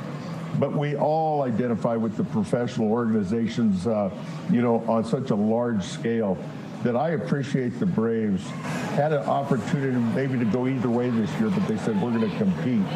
And I just sense, and you are there in person, you sense what it means to be in a community with a world champion. There's just nothing like it. And I can feel it all the way out here in Utah. People have texted me saying, I can feel something, Dale, through the TV. I can feel this whatever it is. So I appreciate organizations like the Atlanta Braves throughout the country that realize professional sports is not just about making money. It's about making memories and people coming together as families and friends and just pulling for the home team.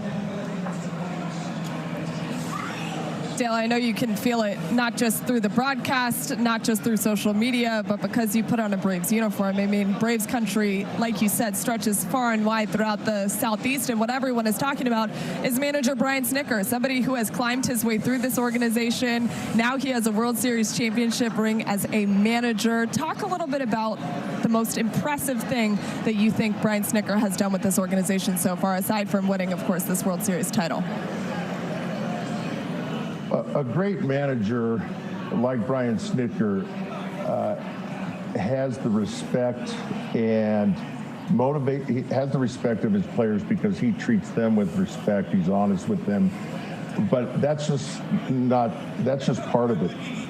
One of the great quotes I heard, I think it was from Matzek, said, every time he puts us out on the mound, we try to earn the trust that he has put in us by putting us in that situation.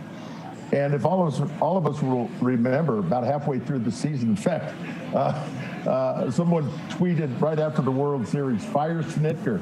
I mean, halfway through the season, everybody wanted Brian fired, everybody wanted our bullpen fired, but Brian Snitker understands that if they're gonna win, you can't fire anybody, you gotta figure out how to motivate them and get them to the right place. And so that's what happened. He never gave up on his guys, and those guys went out every night to earn that trust. That's the most motivating thing for a player. It's not money. That's very motivating. But when you have a leader that trusts you and gives you an opportunity and you go out there on the biggest stage, you're motivated by that personal relationship. That's what Bobby had, and that's what Brian Snitker has. You know, Dale, I see you at your restaurant and you do the cheese curd talk and all of that stuff, and everybody cheers you on. I always look at you and I wonder, how is retirement for you? Is it satisfactory? Do you find pleasure and joy in being an ex-great athlete, someone who should be in the Baseball Hall of Fame but is not as of yet? Have you found satisfaction in your life after your Braves playing career? Well, yeah, definitely, and that's because of my wife, Nancy, really. We made a commitment to our family, and through the ups and downs of a professional season, Nancy was just the best mom and to our children, and we were determined that during my career and after my career, these kids and now our grandkids would be the focus of our lives. So that's where real joy and happiness comes from. There's no question about that. So it's a long discussion, but I will say, quite honestly, Jeff, every athlete goes through very challenging times when they're done. And it was challenging for me. When you hang them up, it's not an easy thing psychologically. You understand that more of your identity was there than you thought it was. But, you look back on the good friends and good times you had. You don't really remember the bad times. And Nancy and I are very, very blessed during our career and post-career. And you mentioned Merce, the restaurant. I'm now a restaurateur. I'm learning a lot, and I do a lot of things. I love to speak. I do a lot of speaking. I got a few things going, so trying to stay busy. Thank you.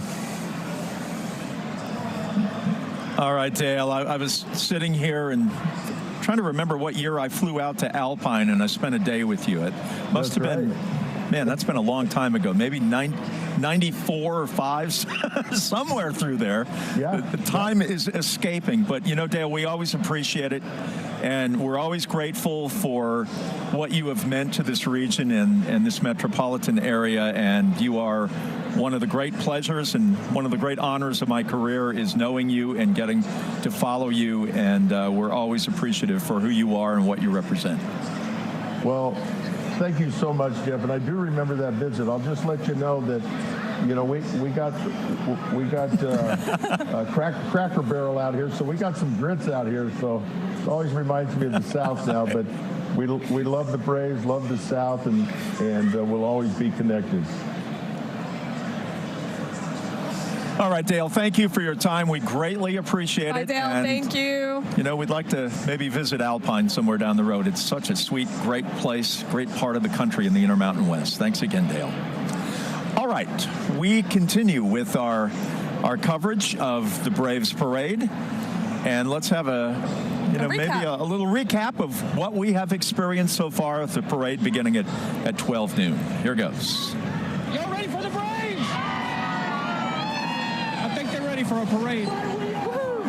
Take a couple extra hours off of work to do it, and so be it. How excited are you for today? When we were like, listen, we're skipping school. We skipped school and we are here. Listen, the last time this happened, I was a freshman in high school. This time, he's a freshman in high school. So my teacher said if I would say her name on national television, I get an A+ for the rest of the semester. So hi, Miss Nobles. And they won. It was a final strikeout, and it said Braves World Series champions. All I could do was just cry. I'm excited to actually see all the Braves players. There's Blooper. What would the team be without Blooper? Go Braves, and have the Hawks, the Dogs, and the Falcons follow you. Do that tomahawk job. I want to say go Braves. Go Braves. Oh, yeah. Oh, man. Still think the turning point was Matzik coming in Game 6 in NLCS. Unbelievable. Closing it down. Unbelievable. That was where we knew we had it this year. I'm a diehard Braves fan. I'm from Atlanta, so I came out here to represent my team. First time they've won a championship in 26 years, and I'm so happy for them. Go Braves. And what better way to spend the day off from school than out here along the parade route? 95, 99, 90, 91, 92. We've been through a lot, and just glad to see it finish through. And you want to get the best spot that you can. I mean, who knows when we're going to have a parade like this again.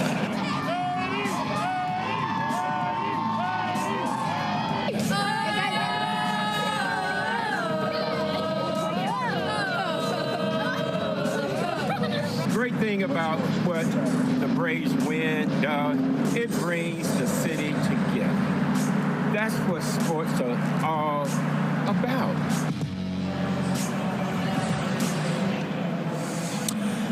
All right, that is what it's about, bringing everybody together. And I'm going to drop a name here.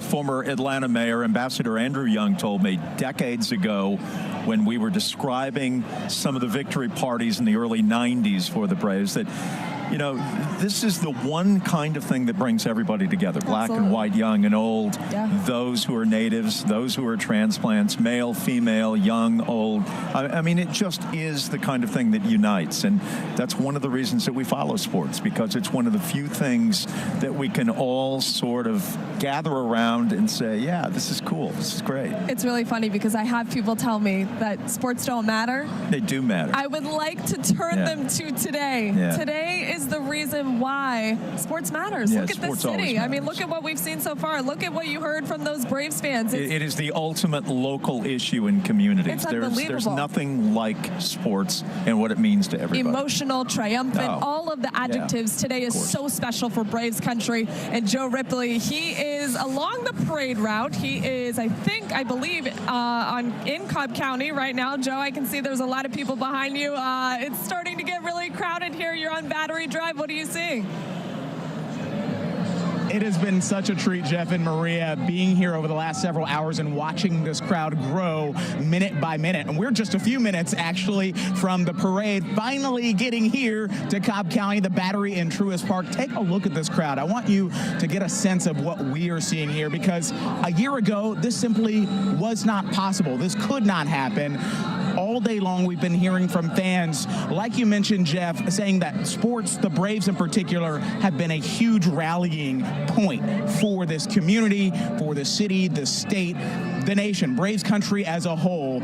Despite the pandemic, the loss that came with it, the sacrifices as well that came with it, this is where we are today. A lot of people symbolize, this Braves team and connect it with the pandemic. Tough times starting this season off, one way.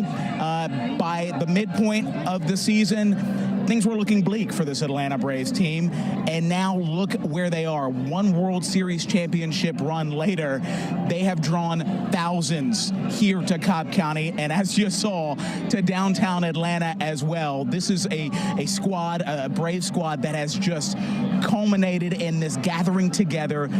Good vibes, good times out here in Cobb County. I want to bring in John here, a longtime Atlanta Braves fan. John, you've got the sign ATL for life. This Braves team, what has it meant to you, including their championship run? Oh, it means everything. I mean, this city has been dying for a World Series for quite a while. I mean, 95 has been, need I say more? I mean, really and truly, this is the best thing that could happen to Atlanta to help uplift this, especially during this pandemic. You drove down from Woodstock. We've met people who flew in from Oklahoma, people coming from Gwinnett County, all over the state and the country just to be here. How significant is sharing this moment and experience with thousands of Braves country here? Again, this is Braves country. So having said that, we welcome any and everybody that wants to be a part of this particular town, city, whatever it takes. At the end of the day, the Braves, we're World Series champions. World Series champions a few years after Atlanta United won, an MLS Cup here. You've got the scarves. Of course, Braves gear as well. How was this parade compared to United's? Atlanta United, it was phenomenal. We needed that. But there's no comparison. There's no comparison. This right here, wow. It is special. It is special for sure. John, thanks so much. Plenty more Braves coverage. We are minutes away from the parade coming here to Cobb County. More Braves coverage right after this. 11 Alive's home base for the championship chase. Sponsored by Cortland at the Battery Atlanta. Next level apartment living. Sponsored by Landmark Dodge. They come in every day with the same spirit, with the same professionalism. You can see the passion that comes with their reporting. Even delivering the bad news is just a great environment that they're presenting to us. How can you really tell whether a viral story is true or false? 11 Lives Verify breaks down the claims with facts and experts so you can know whether you're seeing truth or misinformation. Watch Verify only on 11 Alive News. Morning news is just a little bit of everything to give everyone what they need to start their day. Chesley does a fantastic job of making it relatable and making it digestible. Crash with Traffic makes it so interesting, and I love his energy. Francesca is so smart and brilliant, and I love the way she researches stories. You're always going to get the most accurate information. Watch Aisha, Francesca, Chesley, and Crash on the 11 Alive Morning News, weekdays 5 to 7. Chesley, I just think that he's a great weather guy. He really knows what he's doing. I love the weather because Chesley has been absolutely fabulous. I like the way that Chesley will take the time to explain something, and I feel like I'm sitting in his classroom. The Locked On Podcast is your new place to keep up with your team every day. Falcons, Hawks, Braves, Bulldogs. Expert analysis on Atlanta and SEC sports. Listen and subscribe at 11alive.com/lockedon. News happens fast. Stream it faster. 11 Alive News is now on Roku. Stream live newscasts and watch on demand. 11 Alive News. Stream now on Roku. Crash is definitely the funniest. He makes it enjoyable as far as the traffic, be it good or bad. He just feels like your Uncle Joe that's on the show, that's out there to make everybody laugh. 11 Alive News presents live coverage of the Braves Victory Parade. And welcome back to our continuing coverage of the Braves Victory Parade. I'm meteorologist Chris Holcomb in the stands right now inside Truist Park. And let me introduce you guys to the Huff family right here. Some big-time Braves fans. And Fred, I love this. Let me see the sleeve here. 1996 World Series. You've seen it all through the years, haven't you? I've seen it. You know, unfortunately, I didn't make the one in 1995 when we won. 96 we lost. 1999 we lost. This one here is special. The stadium is fantastic. My brother and I, you know, we're big-time Braves fans. We remember when we went to Fulton County Stadium when people had bags on their head. We're no longer wearing bags now. We wearing hats like this now. Right. We're champions. And I've got mine on too there. Champions, baby. We're loving it. Champions. So you took in the parade and this event. Tell me how that happened. Well, I got wind of what it was staging at, right at the Georgia State Stadium. So I watched them from there. So I got to see everybody go by, cheer them on. I knew it was going to be crazy trying to get up here.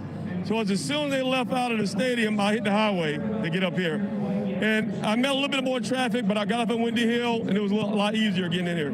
So as a longtime fan, what does this mean to you now in 2021 to be able to see the Braves as world champions?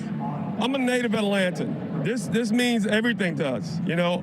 Everything Atlanta, I'm a Falcons fan, Georgia Tech, Bulldog fan. Yeah. I love everything about Atlanta. This is special. It's been 20-some odd years before we got here. Atlanta's a special place for me and my brother. My daughter and his daughter are here. We just love this city. This is a great organization. I'm just so happy for it. I'm happy for the fans, happy for me, happy for everybody here in Braves country. So what do you think this is going to be like today when the Braves come down the red carpet? Do you think this place is going to go wild? It's going to erupt. You know, we were here when they did the away game in Houston. Oh, my goodness. I don't think that ball landed yet that Soler hit. It was so crazy and pandemonium here when he hit that home run. It's going to be even more electric when they come out here in the field. Oh, that's awesome. Well, we're so glad you took time to talk to us, and go Braves, right? And go Atlanta. A great feeling. All right. That's right. Let's go now over to Crash and Sheba. How's it looking where you are?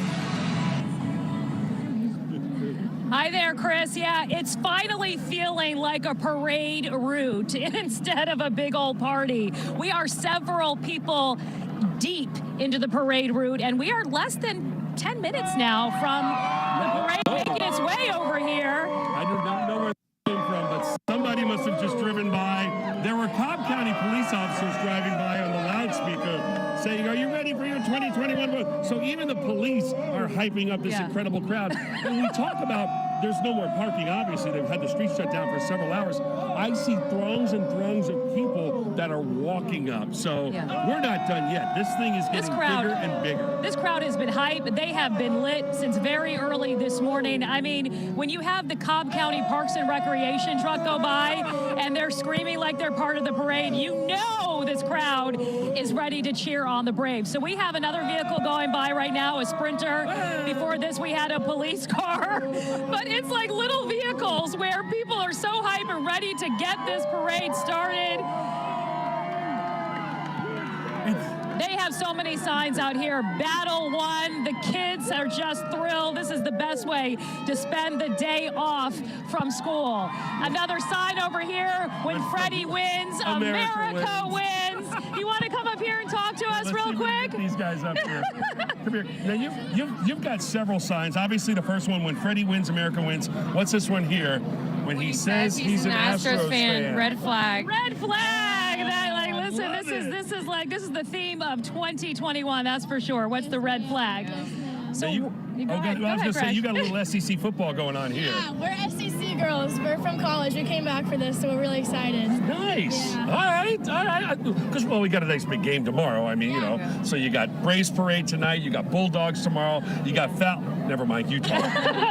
Just so much to keep track of. So what do you look forward to the most at the parade today? I'm looking forward to seeing the Freeman family. I've seen them in the truck. I'm super excited. And to see the whole team celebrate. It's awesome. I drove 5 hours for this to come home. Oh, my goodness. You drove from where? Oxford, Mississippi. Oh, my goodness. What about you? Where'd you come? I'm from South Carolina. I go to South Carolina. I'm from Columbia, so we made the track back yesterday. Anything for the Braves. Aw, and what are you looking forward to today? I'm just looking forward to the atmosphere. I mean, Atlanta's crazy. We'll do anything for our sport. So, I mean, just coming back here is awesome. I feel like it feels like a family out here today. Yeah. Everyone's just been so kind. Do you have any stories to share today with everyone about how everyone's been so nice?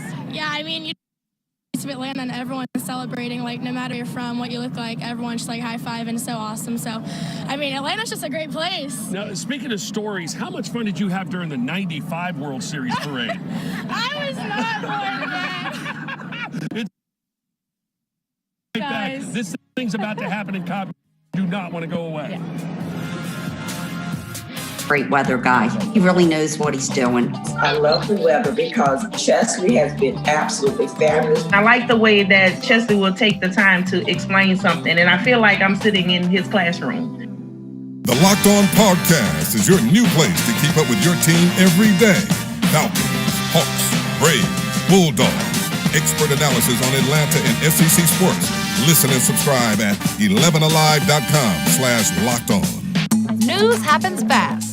Stream it faster. 11 Alive News is now on Roku. Stream live newscasts and watch on demand. 11 Alive News. Stream now on Roku. Crash is definitely the funniest. He makes it enjoyable as far as the traffic, be it good or bad. He just feels like your Uncle Joe that's on the show, that's out there to make everybody laugh. You feel comfortable, yet bring important traffic reports.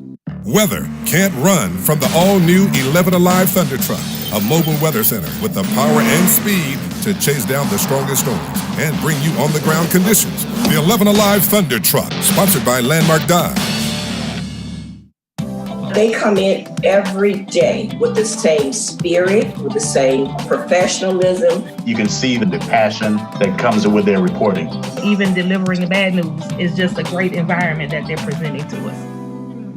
How can you really tell whether a viral story is true or false? 11 Lives Verify breaks down the claims with facts and experts so you can know whether you're seeing truth or misinformation. Watch Verify only on 11 Alive News.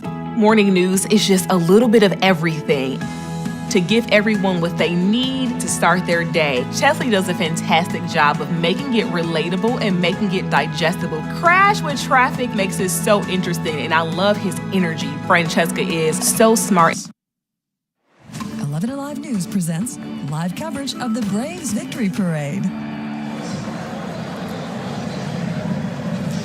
Good afternoon, everyone. I'm Jeff Hullinger along with Maria Martin. Well, the parade began around 12 noon, and here we are approaching 2 o'clock, so it has been going on for a spell, as we say in this part of the world. And, you know, it has gone very nice, very quick through Atlanta and Fulton County. Now, the big wheels rolling toward Cobb County, and the large crowds that have assembled along the roadway here at the Battery, outside Truist Park as well now, are ready for the Conquering Heroes, and they should be with us momentarily. I'm really excited to see them come here. I think all of these Braves fans that have been trickling in since 8 o'clock this morning when you and I rolled up here to the Battery, they got to be more excited, right? We're obviously just so joyous of such a special day for this franchise and for this city City and for people all across the Southeast traveling in. You heard some of those young ladies that had driven all the way from Oxford, Mississippi. Shout out to my alma mater, Hottie Toddy. And, you know, from South Carolina as well. There's people driving in from all over the place just to be with the Braves and just to catch a glimpse, if you were downtown, maybe like a snippet of the bus because they were driving so quickly. There has been confetti. I've seen a lot of the pictures on social media too. It just looks like such a great time. Jock Peterson wearing shorts today. I have no idea how that man is wearing shorts. Let me tell you, it's tough. The weather today has been biting, and it's cold. The expectation has been that it would get warmer. That has not happened. It is cold. I am clutching the hand warmers right now. I've got gloves on. I'm a true coward when it comes to the cold. Let me tell you something. And it has been really chilly. And, you know, a lot of babies are bundled up today. A lot of people wearing heavy parkas. Looks a little bit like Wisconsin, but who cares? But who cares? Nobody cares today. You know, we're just all pumped up. And I was thinking about Dale Murphy as those two women were interviewed, one from your alma mater in Mississippi and also South Carolina. And that's how the Braves draw. I mean, yeah, you can go to watch a ball game, you know, during the summer, and you will run into more people from the region than you will necessarily from the metropolitan area, depending on what time you get to the ballpark, particularly early, because most of the people that make it a weekend or make it a long trip, they get here very early, and it really has that regional feel about it. And that was one of the allures of building the Battery and building this facility here in Cobb County, that, you know, it gave the opportunity for families to travel and you know, the hotel, it was just a little bit easier. The eating experience was certainly easier than it is in downtown Atlanta. Yeah, it's such a special place to watch a game, too. And especially if you're not exactly completely into baseball, you've got family members that maybe don't want to go inside to go to the game. There's so much here at the Battery. And really, when you walk around the Battery right now, every single crevice of this place is packed with a fan. And every time I look over my shoulder, I feel like I'm seeing more and more people come in here. It's just a testament to how awesome this place truly is. And, you know, Jeff, like you were mentioning, there's a reason why the Battery was built. You're seeing it today. And for the first time, you saw crowds truly tested here at the Battery for the World Series. They did a great job. More people, I think, will be here today, and it will be incredible. I'm really excited to hear the numbers. You were talking about in 1995. About 600,000 in 95. It's going to be a lot more than that There was today. 1 million in 1991. The Olympic Parade that Brenda Wood and I anchored from downtown Atlanta had a massive crowd, too. And I think that was in the fall of 1990. And there was, you know, some other parades, the Falcons losing parade in 1999. Evander Holyfield had some parades in downtown Atlanta, but, you know, this is the grand enchilada. It really is. And you're right. We're really seeing a lot of people today, and it should, you know, it's hard to judge crowds, obviously, when it's spread out between two counties the way this one is. But, yeah, I'm with you. I think it's going to be bigger than 91. I think there'll be more than 1 million people today that have lined these streets and that have been in attendance here at the Battery and also Truist Park. And I want to mention real quick, I had this on my mind. I really like Truist Park to watch a ball game. I think it's an underestimated ballpark. And I'm one of those. I'm not a great admirer of the way baseball has always embraced the past as its present. Whether it's the new stadiums like Camden Yards, it was built about 30 years ago, or the quirkiness of Minute Maid in Houston. I really like this ballpark. It's no nonsense. It's not quirky. It doesn't pander to the past. It's not gimmicky. It is just a great place to watch a ball game. It's an incredible environment, and it is absolutely up to this ball team in 2021. Yeah, I think you're absolutely right. And, you know, we were just playing at Minute Maid, and we're watching the parade start right now in Cobb County. There are people lining the streets as we're talking about Truist Park and what an incredible ballpark it is. This is what you get when you have an incredible ballpark and good places to play baseball. You get a World Series championship parade. Not all the time, obviously. It's very hard to win a World Series title. This team, in fact, has waited since 1995 to be able to celebrate something like this. You were just talking about Minute Maid Park. It's not a brand new ballpark, obviously. It's about 20-something years old. But it's different. It's a lot different than Truist, even though this is brand new. I think some of the newer ballparks, specifically the Marlins, they built a brand new ballpark down there in Dade County. It's very different. This is so cool because it feels like a little bit geared towards the past while also having a really nice twist on the present, but it plays really well. It's not as tricky as that outfield in Minute Maid that the players were talking about earlier this week. Foolishness. Yeah. And I was with the Braves 20 years ago when they were there, and it had just opened. And it's a weird place. All of that trickery and all of that stuff, you can do without. I'm one who believes that baseball's made a mistake in that, but I think the Braves have gotten it right with this stadium. The stadium's right. It's a great place to watch a ball game. I think they've also gotten this parade route right, Jeff. I was really curious to see what they were going to do, whether they were going to just keep it in downtown Atlanta or bring it to Cobb County. You can hear people shouting behind us right now, even though this parade is just now starting in Cobb County. I was really curious, and now I think this is brilliant to have it go through downtown Atlanta, whether it be 10 minutes or not, however fast they got through that place. And then they loaded up the buses and brought the players here to Cobb County, where it will end, and it will be magnificent. This is the place where the World Series champions call home, where they have spent a large majority of the year working towards that Commissioner's Trophy. And look at the Braves fans lining the streets, so excited. There are babies, there are grandparents, there are people of all ages lining the streets to make sure they get one glimpse of, I think that young woman said, Freddie Freeman's family, Chelsea Freeman, Charlie Freeman. I'm sure the twin babies will probably be somewhere else today, but just to get a glimpse of the Freeman family, the first baseman who won his first World Series championship trophy just a couple of days ago. Look at the excitement. Kids on shoulders. I mean, this is what we love to see.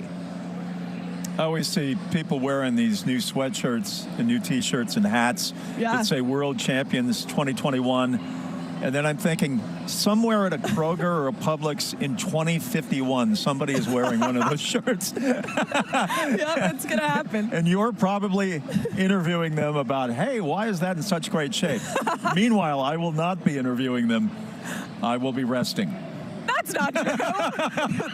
That is not true. Jeff will still be interviewing them. You'll be 105 still interviewing them in Publix. That's what's going to be happening. I still see people in the grocery store or Home Depot that come up to me and, Braves paraphernalia from the early 90s or a Falcon jersey from 98 and go, hey, look at this. So, that is part of... That's part of life in Atlanta Metro. You know what's funny? I saw something on Twitter, I think it was yesterday or the day before, where they had the most sales of any kind of paraphernalia in the first 30 minutes than ever before in a championship. That's how deep Braves country runs. And that proves the fact further that it's not just here in Atlanta. It is nationwide. It is all over the Southeast. That champion bus going through there right now, I can see, I think, several of the players on top of it. Again, I think as Jeff mentioned earlier today, it is a little bit harder for us to completely make out who we see on the bus, but we're going to do the best we can to try to tell you who is going on there. We have a bit of a hard time from our vantage point seeing specific faces, kind of how we're set up. So you at home are going to have to do your own narrative if you see your favorite player on the Coors Light bus or on the Home Depot bus or the Coca-Cola bus or wherever it may be. But you can see these players are standing up and doing the tomahawk chop to so many of the fans left and right on both sides of the road. Yeah, I can't remember. I think it was Tyler Matzik no, it was Travis d'Arnaud. It was Travis d'Arnaud that was telling me after they clinched the pennant, after they beat the Dodgers, finally got past them, that has got to be one of the coolest things that he's ever experienced. Whenever they change pitchers for another team and they shut the lights out at Truist Park and they do the tomahawk chop, he's going to call Braves country home for a couple years. He just got a deal signed a couple of months ago, Travis d'Arnaud, the catcher. He says that that's so epic. He loves Braves country. Every single one of them too, Jeff, whenever I would ask them, are you ready for a parade in Atlanta? And they looked at me and they said, you have no idea. They were so excited to get back here. And you can see some of those family buses right now and a lot of those families and players and maybe some of the wives. Those look like some of the staff members of the Braves. The confetti. And we saw a big snare drum there, but you know what? Again, they're moving pretty quick. I don't know what it is. I think they're just trying to get to Big Boy and Ludacris, the concert here at Who's driving the bus today? Chase Elliott? Hey, that'd be great. It might be. I don't know. They're taking some fast turns. It's impressive how fast they really are moving very quickly.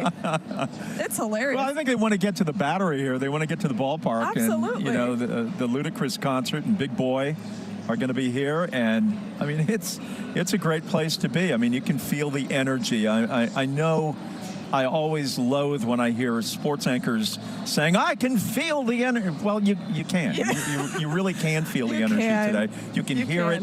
You see everybody is in a partying mood. It is so cool on a Friday that, you know, many people have taken off from work, and we know that most of the schools are out as well. So there is really no excuse not to be enjoying the day either at home in front of your television set or your computer watching us right now and taking all of this in, because you know, we don't see a lot of these in Atlanta Metro over the years, and when we do, it's like Halley's Comet. Stand and watch it as it goes across the horizon. And I think what makes it even more special is I think all of the stars aligned. Talking about Halley's Comet, all of the stars kind of aligned this year, because last year in the NLCS, if you remember, it was in that bubble-type atmosphere in Texas. Had they have won a World Series there, it wouldn't have had the same feeling. I'm sure the Dodgers didn't have the same feeling that we're getting. Yeah, you're talking about the pandemic. Yeah. I mean, and so this was very much worth the wait to have gone through what all of us have gone through, for baseball to have gone through what they did last year through the pandemic, you know, not having the fans around. This is truly something to remember. It is something historic. It is something to be remembered. And all of those little kids out there that obviously were not born the last time the Braves won a World Series championship can remember this day with their parents and their siblings, and what a fun day it is. And it's really cool to just watch everyone be completely in the moment, in a day and a time and an era where we're all on our phones all the time, Jeff. I've walked around and truly I haven't seen many people doing that today. They're just trying to take in the day and enjoy the moment, watch those champion buses just fly right by them because they're not driving very slow. And all the players are just trying to take in every minute. I can see a bunch of them on the back of that Champions Trophy right now. I like this view that we're giving everybody from up top. I think it really gives you a better sense of how big the crowds are and where they are in terms of their relation to the Battery right now. Let's see here. I know it's hard. I'm leaning in because I'm trying to see who it is. I think I saw Ronald Acuna Jr. I saw him pass me earlier this morning when they were loading onto the buses.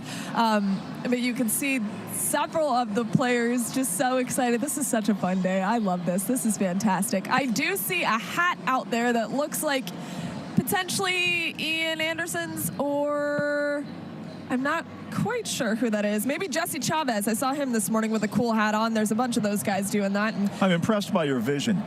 I'm really trying here. I'm not even close to being able to spot that. I'm looking. I'm really trying here. Into the shadows they roll. Yeah, it does. It's very difficult to make out who these players are, but nevertheless, people very excited. Oh, we got some beer chugging going on. That's how you know it's a player.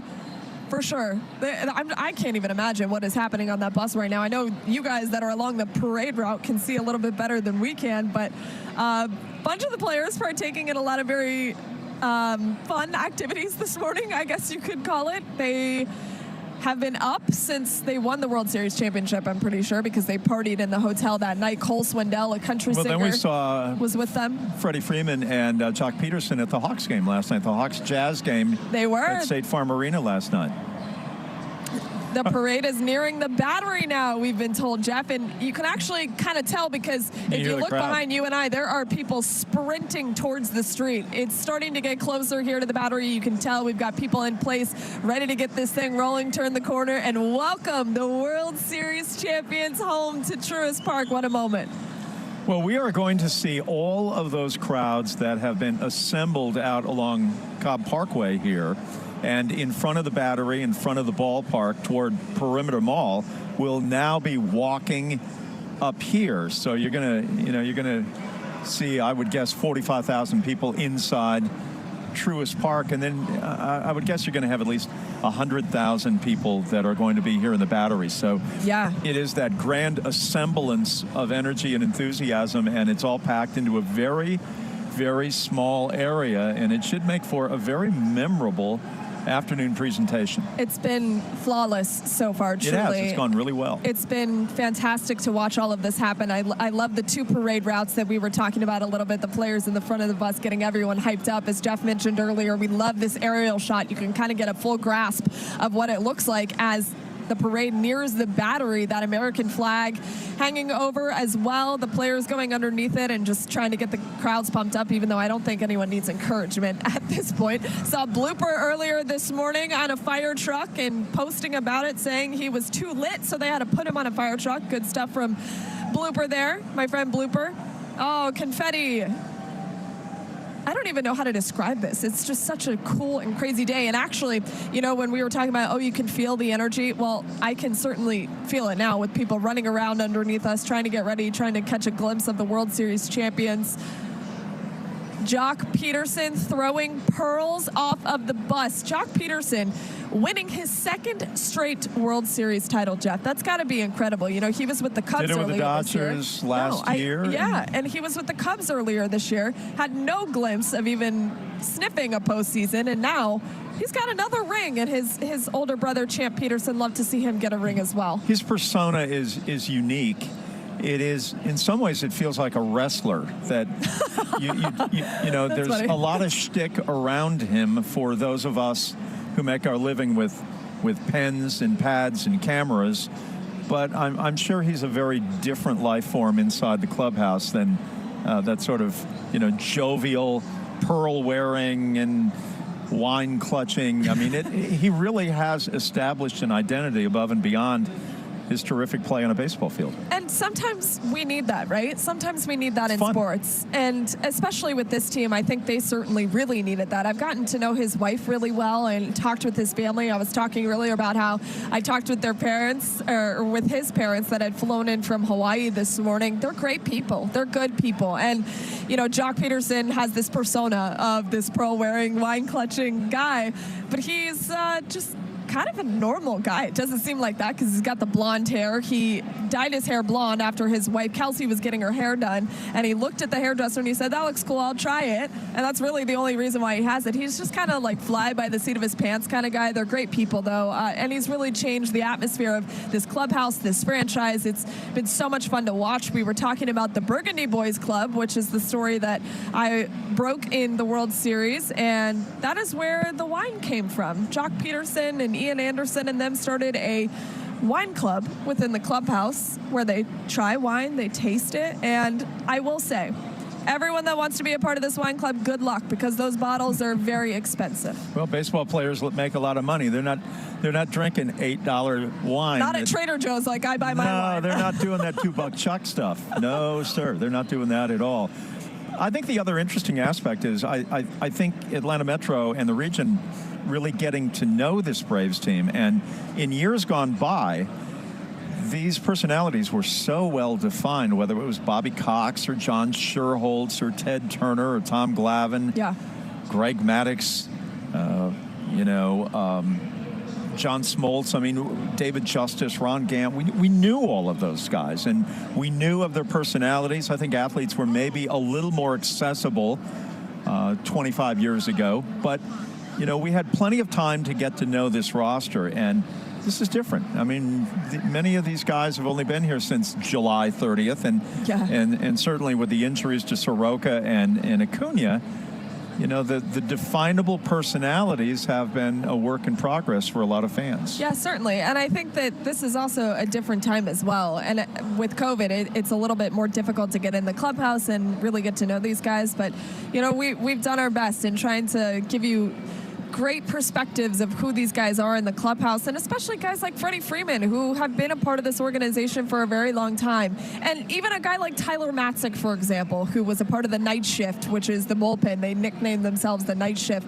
This was a guy that had the yips, Jeff, which means he couldn't throw consistent strikes. And look at who he is now. Look at what he became, and look at what he did this season to help the bullpen and help this team win a World Series championship. There's so many cool storylines weaved within the fabric of this franchise. Jock Peterson being one of them that you said, you know, he's only been here since July. Freddie Freeman, one of the staple names we've gotten to know very well. He is the face of the franchise, his family, great people. Chelsea Freeman has her own business. She does her own things.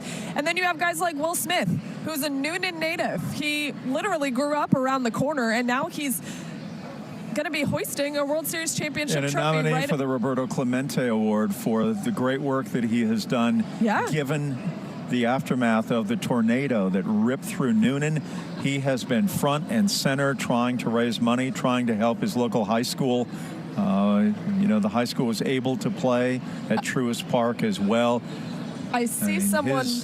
His activities within the community are so admirable and so important and a major part of who he is as a professional athlete. Right now, one of the guys that we're looking at, and kudos to Will Smith, who did an incredible job during the tornado relief effort, Eddie Rosario, your NLCS MVP. Remember what he did against the Dodgers, and he was able to smack out a bunch of home runs in the postseason. I mean, he truly is absolutely remarkable, an incredible player. His son should be there with him. I saw him earlier today. What an amazing job Eddie Rosario did this postseason. Amazing, absolutely amazing. I was also thinking, I always like, and this is a sign that I have not grown up in Los Angeles, Chicago, Philadelphia, New York, or Boston. I love when world championships are not in any of those places. I bet. You have the NBA is in Milwaukee now. You have baseball, which is in Atlanta. Yeah. Tampa Bay has the NFL trophy. Georgia will have the football trophy, which is coming up in February of 2022. But, I think oftentimes ESPN and all of the major media outlets get so focused on everything that involves the Lakers, or it involves the Dodgers or the Cubs or the Yankees. Yep. Or in the NFL, it's the same old sort of coverage that you get of the Giants and the Jets and the Bears and certainly those teams. So it is, at least from a hardcore sports fan, it's nice not to see those trophies there, which is a sign I've covered sports way too long in other cities than those. No, it truly is. And even when you're talking about the Astros, who the whole storyline around the Astros, you're looking at Mayor Keisha Lance Bottoms right now going by on, it looks like a pickup truck. She just passed. We have someone else waving out the SUV. The whole storyline around the Astros was that they essentially cheated to win a World Series title in 2017. And you still heard people talking about how they wanted the Astros to win for redemption because now Dusty Baker, who is one of the most respected managers in Major League Baseball, is at the helm for the Astros. And really, that was who they wanted to win. Instead, it was, of course, the Atlanta Braves. And here is where we are today, looking at what I joked about was my car earlier, Jeff. That is not my car. I can't even see who that is on top of that car. We are having a very difficult time it's tough, guys. identifying those players. So you at home, you probably have a better view. Okay, so we have General Manager Alex Anthopoulos and Manager Brian Snitker coming up. Anthopoulos coming off COVID-19. He was asymptomatic. Yes. He was at home for Game 6.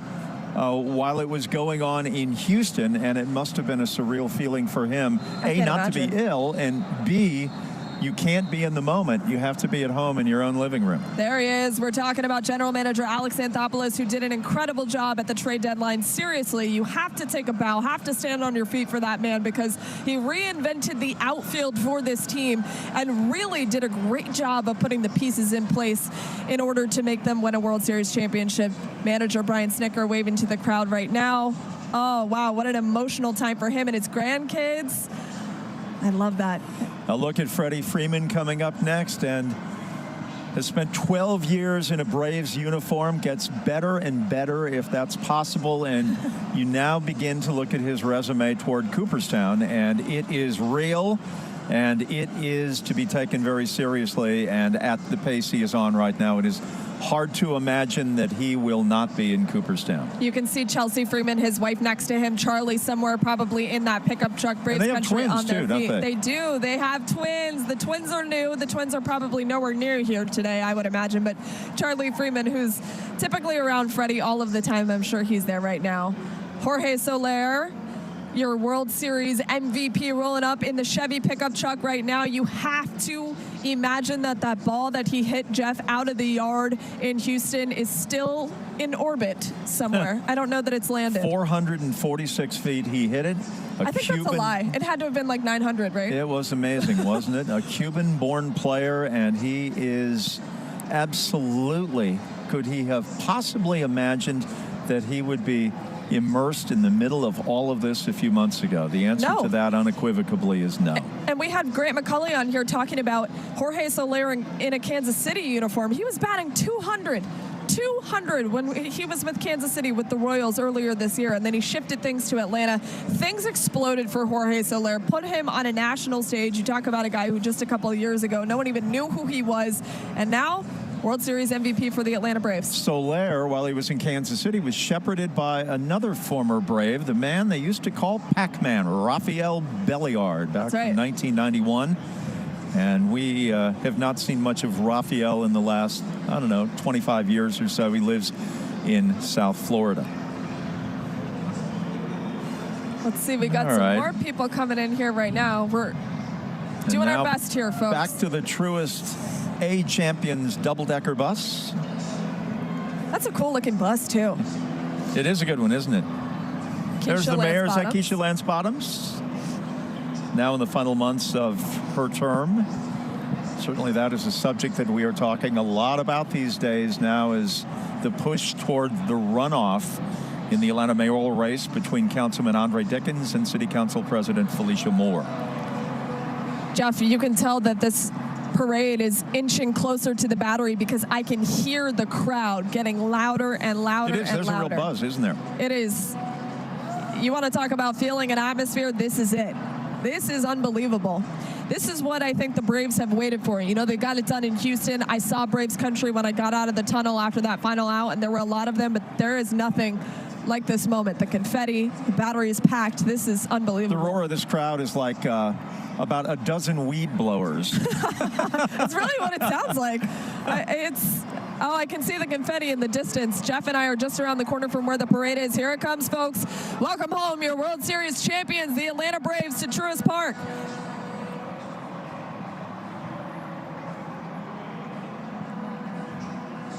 Wow, what a great crowd.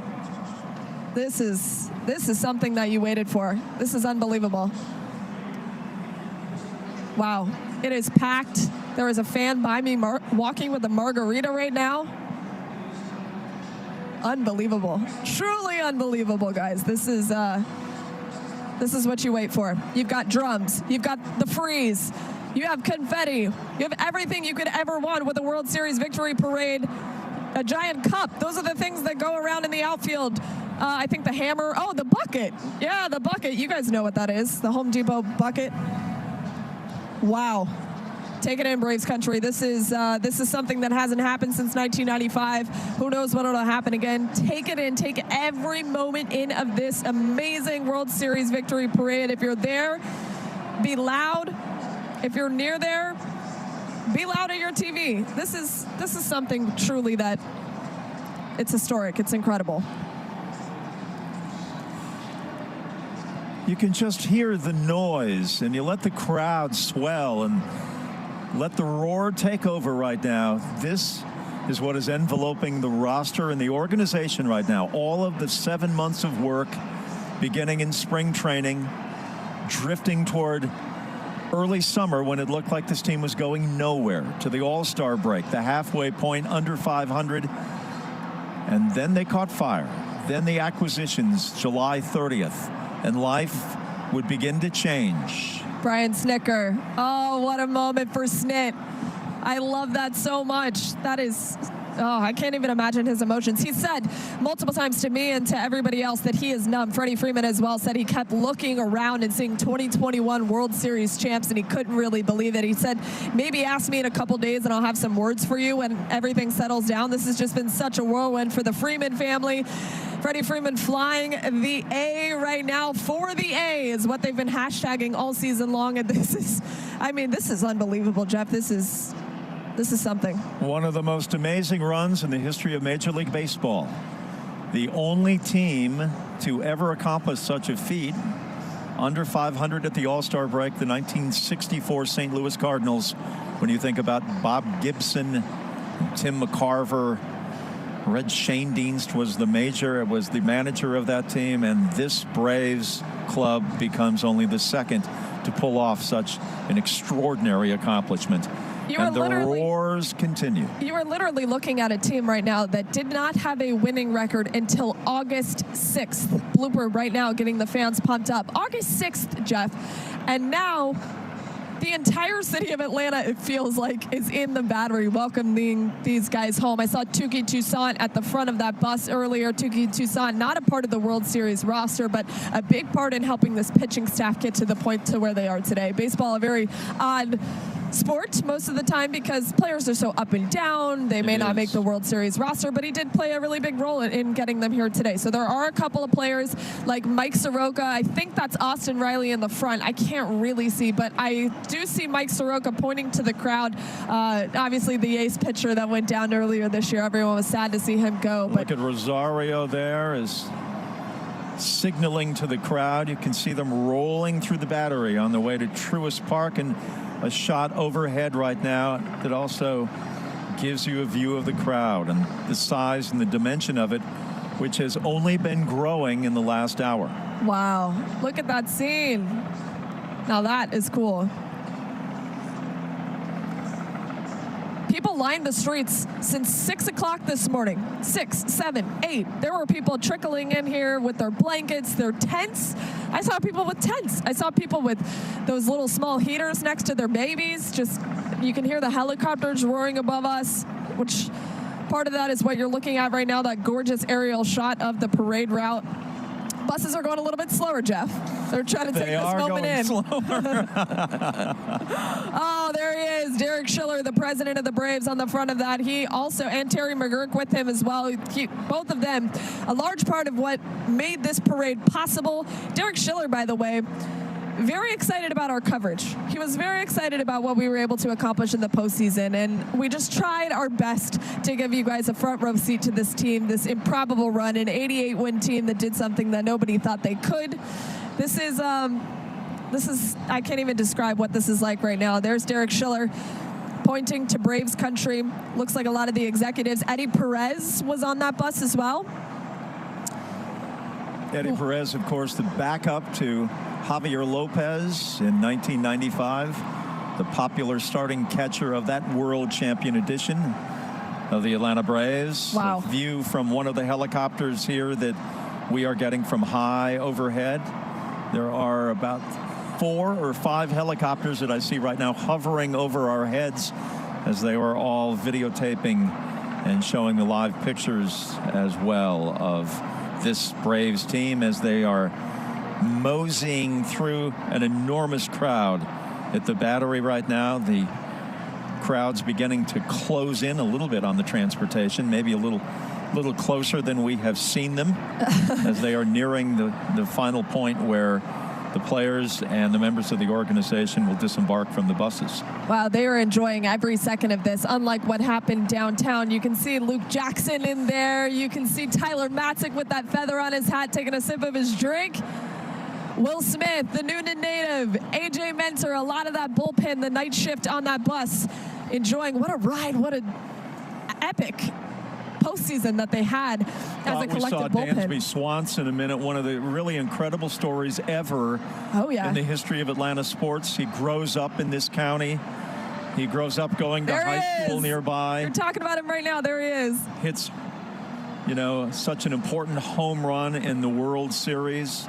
I mean, from the time he was a little boy dreaming, going to Braves games, watching Glavine and Smoltz and Steve Avery and all of that one day he would be not only wearing the uniform, but he would be a significant part as to why the Commissioner's Trophy would be coming to his hometown, his home county, and his favorite team. And what's fantastic about Dansby Swanson is, he had not hit a postseason home run since 2020. He did that in one of the most pivotal moments in the World Series.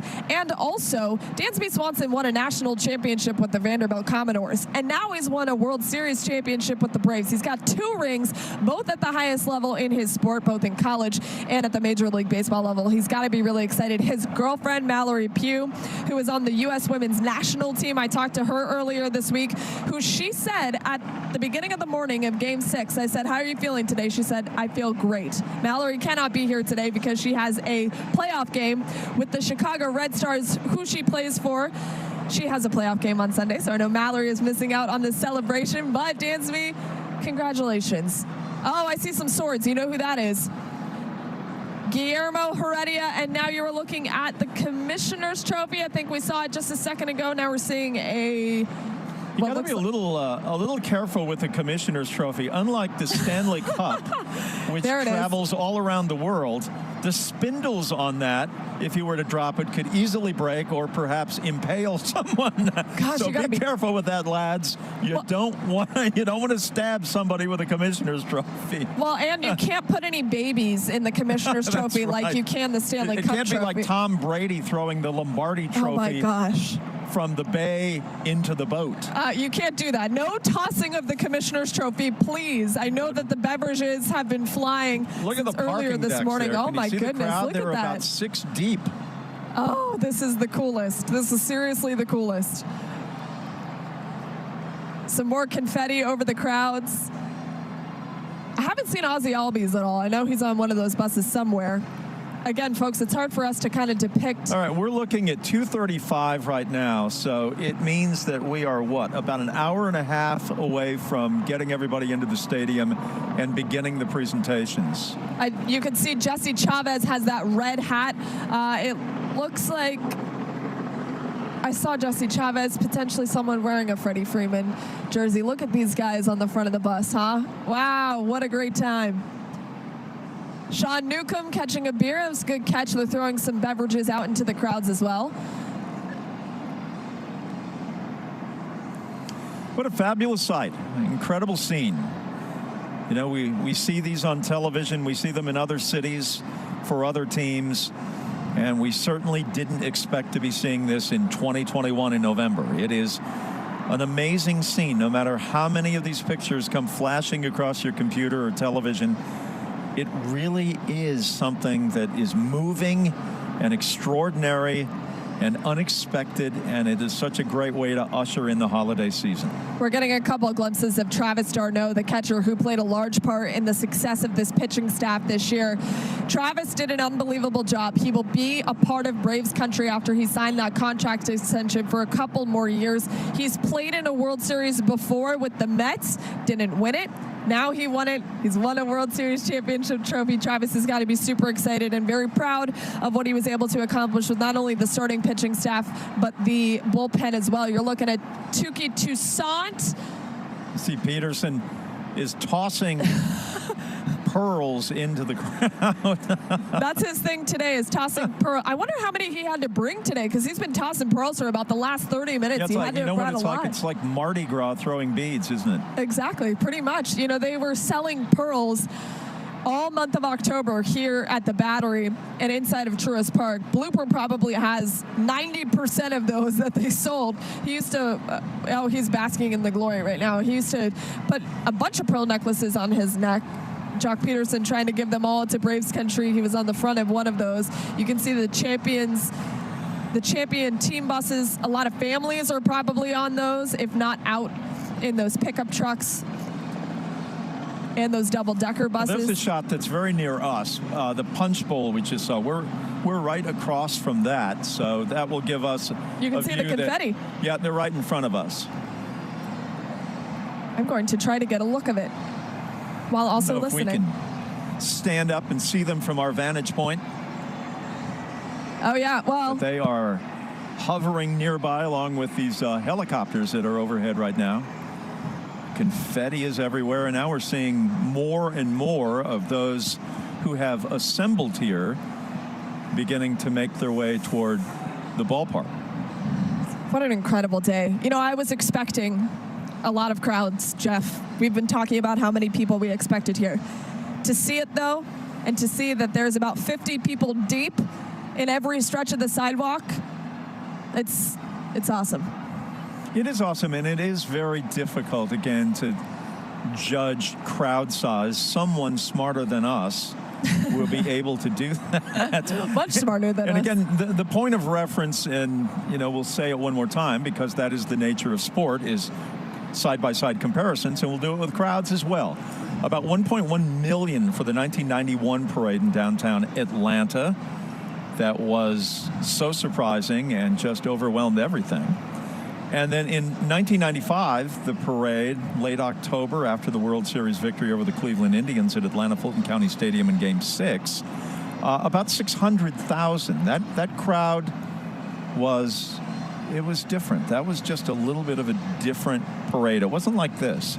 It didn't have quite the energy and the enthusiasm that this one does. Yeah, and they're doing a really good job today of making sure that everything is safe, everything is according to plan or ahead of schedule. If you went through downtown Atlanta earlier today, I did get a text from one of our reporters, Joe Ripley, appreciate that, saying that Ozzie Albies was in the back of the bus holding the trophy earlier today. Ozzie didn't have the postseason he probably would have wanted, but he, of course, was a big contributor. Oh, what a cool shot. He was a big contributor of their World Series championship run as well. I can't even imagine what the players are thinking right now, because they told me after the game that they couldn't believe that this was happening, that they were numb to everything. I wonder if they feel it now, seeing all the crowds of Atlanta. I wonder if that's finally set in, that they're World Series champions. I hope so, because the city showed up today. You guys have been incredible all day long, and we're not even halfway done with the celebrations here, which is the best part.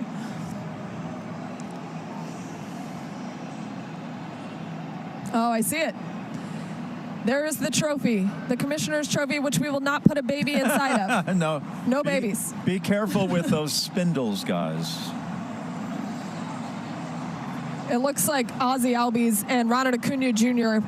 on the bus with that trophy. Well, it looks like the bus is not moving very well now. I mean, we've sort of joked about how fast it was moving through Atlanta, and now it was sort of moving through Cobb Parkway a little quick, but not now. It has slowed down to a crawl at this point as the crowds are really, really beginning to close in on the vehicles.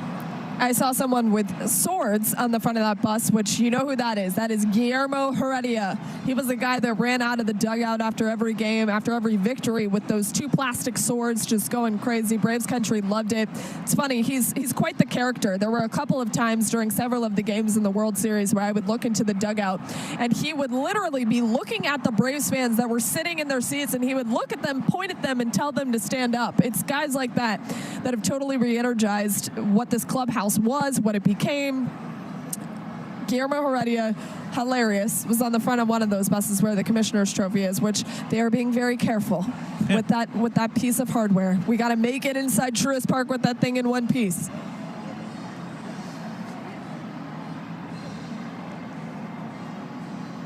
And they're not going to toss it either, Jeff. That would be a bad idea. One never knows when there's some hoisting of beverages and young men with trophies, so it's hard to tell what's going to go on. You just got to make sure that they don't, toss it. That's the only thing that we're concerned with. Mike Soroka, Austin Riley, a part of, I'm fairly confident, this mode of transportation that we're looking at right now. Austin Riley, who had such a phenomenal season there at the hot corner, every time he would walk past people, they would shout MVP, and there's a reason for that. He finally found his stride. Over the last couple of years when I've been covering this team, Austin has had very up and down years. He's gotten really hot in some parts and couldn't quite figure out how to contain that hot start. And then he would go cold again, and he was up and down. Just as baseball goes, it's very up and down, very fluid. But Austin Riley finally found his groove this year. It's been so awesome to watch him mature and just really find his stride finally. Now you're looking at some of the players with the commissioner's trophy, again, just partying and celebrating with Braves country as they should. Ronald Acuna Jr. in the front of that bus, it looks like, just having such a great time. And honestly, I know Braves country can't wait to see him back on the field with everybody. Wow, what a party. Eddie Rosario on that bus as well.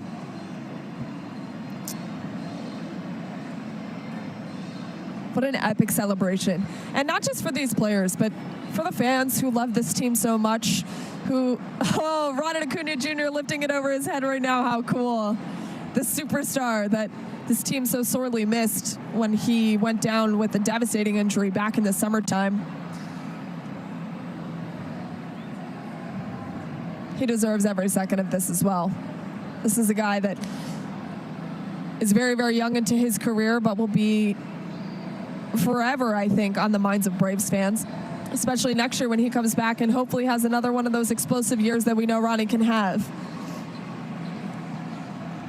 Trying to make out who some of these players are. It's difficult to see, but you can see the Commissioner's Trophy clear as day.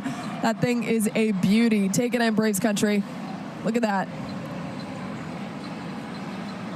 Doesn't even look like the bus is moving now.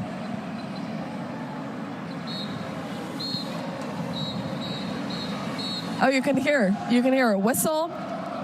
There are people now flooding towards Truist Park behind us. The confetti continues down the parade route.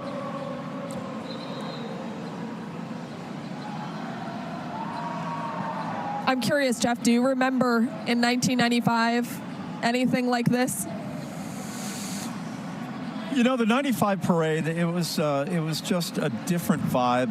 It was different. It was a different kind of team. It was a different time in Atlanta.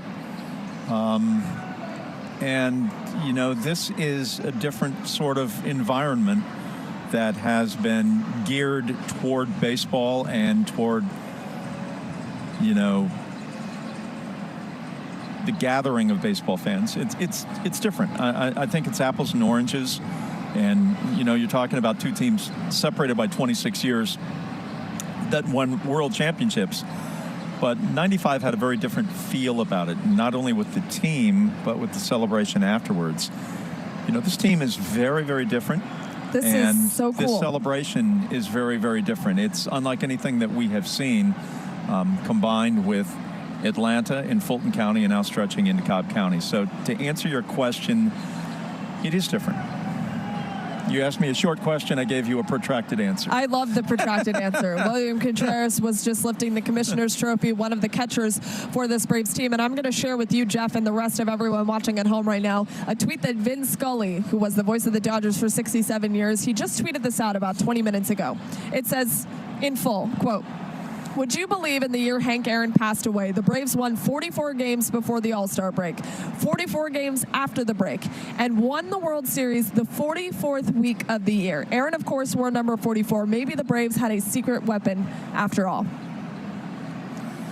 Well, I have been getting a lot of messages this afternoon about the 44th week of the year, and everybody sort of sees that as a sign of reverence. And I think anytime you can talk about Hank Aaron and think about what he accomplished and what his extraordinary life was in baseball, after baseball, and what he meant in terms of our community and the nation and social justice and extraordinary life, one of which, you know, we will never see again. And we're all better that we knew him and better that we got to watch him and to be around him.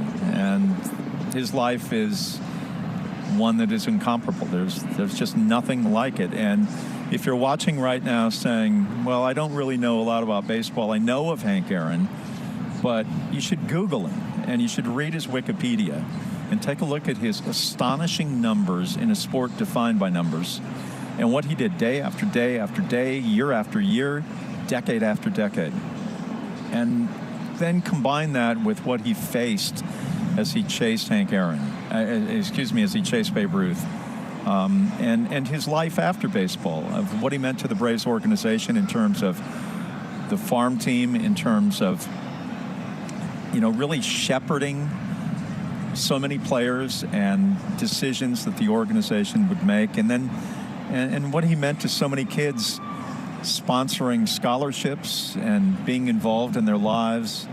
There's just nothing like Hank Aaron. I hosted an event with former Commissioner Bud Selig, who was one of Mr. Aaron's best friends and former baseball commissioner, and he spoke about his relationship with Hank Aaron, of some 55 years and was telling small anecdotes and large ones. And the measure of a man of Hank Aaron through his friends is always something that is so illuminating about what his life was as an athlete. And after his athletic career came to an end, too. It's just nothing like it. There's nothing like it, and even the players and everyone in the front office has continued to say that they feel Hank Aaron every step of the way since his passing, especially in this magical postseason run, and the impact that he had even on these younger players that really didn't get the full grasp of who Hank Aaron was in his prime, what he did for Major League Baseball. They can understand what he did for the game, even though they weren't a part of, his heyday and him making history in a Braves uniform. They can understand the impact that he had and the impact that he will have moving forward in baseball. We have a lot of excitement here to come, Jeff. We have so many more exciting moments. I got to tell you, that was one of the greater things I've seen. That was truly remarkable. You had so many amazing players on the bus with that trophy. Ronald Acuna Jr., Ozzie Albies, Johan Camargo, William Contreras, Orlando Arcia, all on the bus with that gorgeous Commissioner's Trophy. And I can confirm, Jeff can confirm, that there were no tossing of the trophy. It did not move. It was on one bus. It is safe and sound, and it will make its way inside of Truist Park, and that is exactly where we find Jay Bell and Chris Holcomb. You guys, what an epic start to the day. You're going to finish this thing off inside Truist Park. What's it like in there? Hey, Jay Bell. We certainly will. Things are building here. The excitement is building. More and more people are filing into Truist Park. We suspect that all of those folks that y'all were seeing out in the Battery are going to be coming in, some of them at least, from the parade route and in the Battery into Truist Park. I'm going to step out because we are now seeing some people who were in that parade coming in. We spotted Atlanta Mayor Keisha Lance Bottoms and others that have already arrived here inside of Truist Park. It looks like they've got some barricades up there, so some of these folks that you're seeing right there are going to be standing in front of that podium where we expect to hear from the Braves players and management and others as part of that special ceremony. We do also want to let you know we're hearing some new information that you might want to be aware of, you might want to take note of. We're hearing that there will be special musical guests, and I asked, they said special musical guests, plural, that will be here, part of that concert that is going to take place later on this evening, this afternoon here inside Truist Park. And that information is coming from the Braves communications team. They said they cannot confirm who those people might be, but again, some special surprise musical guests are in store as well as part of all of the action out here. So don't leave us. We're going to continue to follow everything that's going on as part of this Braves victory celebration for you, and we'll be right back. Our coverage will continue in just a few moments. 11 Alive's home base for the championship chase. Sponsored by Cortland at the Battery Atlanta. Next level apartment living.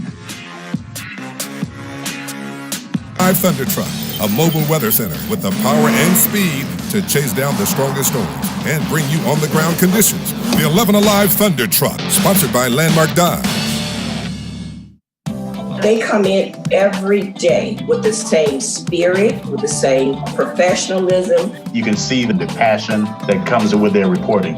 Even delivering the bad news is just a great environment that they're presenting to us. How can you really tell whether a viral story is true or false? 11 Lives Verify breaks down the claims with facts and experts so you can know whether you're seeing truth or misinformation.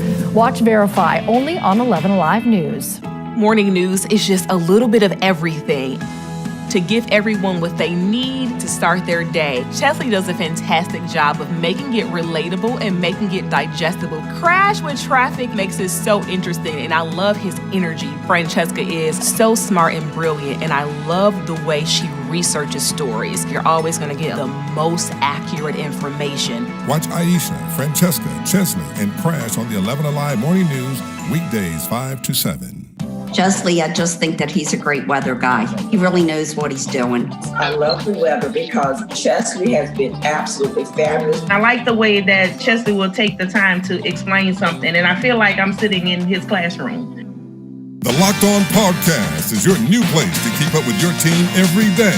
Falcons, Hawks, Braves, Bulldogs. Expert analysis on Atlanta and SEC sports. Listen and subscribe at 11alive.com/lockedon. News happens fast. Stream it faster. 11 Alive News is now on Roku. Stream live newscasts and watch on demand 11 Alive News. Stream now on Roku. Crash is definitely the funniest. He makes it 11 Alive News presents live coverage of the Braves Victory Parade. And welcome back, everyone. It is almost 3 o'clock, and that is a look at the Battery right now. Not far away from Truist Park, the Braves Victory Parade now has moved from the streets of Cobb County inside the Battery, now making its way to Truist Park. It is a huge, happy, friendly, satisfied crowd, a much different vibe, a much different feeling, a much different noise from last weekend when we were here Friday, Saturday, and Sunday, when there was a different kind of energy. The energy today is one that is celebratory, and it is one looking forward to the great presentation, which is coming up not that far away, within about an hour and a half. And we are looking forward to that as well, as you get a live look at Truist Park right now inside. So on the left in the box is outside the stadium in the Battery, and to the right is the stadium itself, and soon they will be allowing people in. This is truly something to just marvel at, Jeff. I mean, the crowd is astonishing. We were trying to guesstimate how many people we thought would be not only in downtown Atlanta, but here in Cobb County and here at the Battery and Truist Park. It's impossible to guess how many people are here, but of course, we expect a sellout crowd inside of Truist Park for the celebration, and there will be several players speaking at that celebration. There will be Big Boy, Ludacris performing, and then Jay Bell said some special musical guests on top of that as well. So there's so much more to accomplish here at this celebration, but what a fun day it's been so far. Well, I wonder when they are being somewhat coy about other musical guests. Jason Aldean, the great country star, of course, has been a Braves fan. I think you had an interview with him on the field. I did. He was wearing a Braves jersey in Houston after Game 6. Zach Brown, which has, he has been here repeatedly. We've heard Travis Tritt sing our national anthem. So, there are plenty of musical greats who are in this zip code today, and perhaps we will see one of those. Maybe we see all of them. Who knows? There are so many, specifically country musical artists that are big Braves fans. We also have Cole Swindell, who is an up-and-coming musical. He's a younger generation country music star. He sang at the team hotel after they won the World Series, so I wouldn't be shocked if he's here today, maybe even on a float or a bus. I'm not sure, but Jason Aldean being one of those as well that you mentioned, and Zach Brown Band. It's possible that he could be here as well. Zach Brown and his band. It's so you know who we used to see in 91? 91 would also attract musical stars. We had Hammer. It was Hammer time. It was Hammer time. That'd be cool if that happened today. 1991 with the Braves. We remember seeing him around town quite a bit, and the Falcons used to draw him too in the early 90s. Jerry Jeff Walker would show up. Oh, wow. So that could happen today, maybe not. I don't think that Ludacris and Big Boy are in the same atmosphere as that. I don't think so, but we'll see. We'll see. I'm anxious to see if there's some surprise. I think there'll be a surprise element today, but I'm not sure how that's defined as of yet. I'm all down for a surprise, especially today. It's already been so much fun, and we have a culmination of what the day looked like, and you're taking a look at that right now.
What an unbelievable day it has been so far, right? We saw a bunch of those different pictures from along the parade route. There have been so many fans, young, old, all in between. It's so incredible to watch the city of Atlanta and the Southeast rally around these World Series champions, an improbable team to lift the Commissioner's Trophy, now being celebrated here in the Battery. And just downstairs from where Jeff and I are right now, we have Andy Parati in the Battery. Andy, what are you looking at besides these insane crowds right now? Hey guys, I can't hear you at all because this place is buzzing with excitement.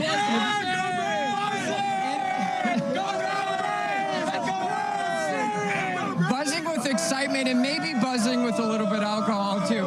I can't express just how packed this place is. People just got done watching the parade and they're heading to the park about a football field away where they're going to see some more excitement, but this place is cramped. We only have this small little area here, which is the reason why we're able to walk around. But this place I cannot express just how packed this place is. I got someone right here that is eager to go on TV. He has been grabbing my microphone ever since he's walked by. What is your name? Hey, my boy, Cam Waterspoon, go at me on TikTok. It's Purge_Cayman. I just made a new one, so y'all go blow me up. Hey, the Braves I think they gonna do it next year, so you already, yes sir, bro. Your buddy's been waiting just as long. What do you got to say about the Braves today? I hope they win. Add me on TikTok. Add me on TikTok at Trap Edits. All right, thank you so much. It's good meeting you guys. You're gonna play a little song for us? You gonna play a little song for us? I would love to. You're live on TV. Let's go. Let's go. You have a little song? Let me think of the words real quick. Come on. Let's go Braves. Go Braves. It's for the A. Let's go Braves. Let's go Braves. We for the A. We playing. Playing for the A. Okay. There's an A chord right now. Yeah.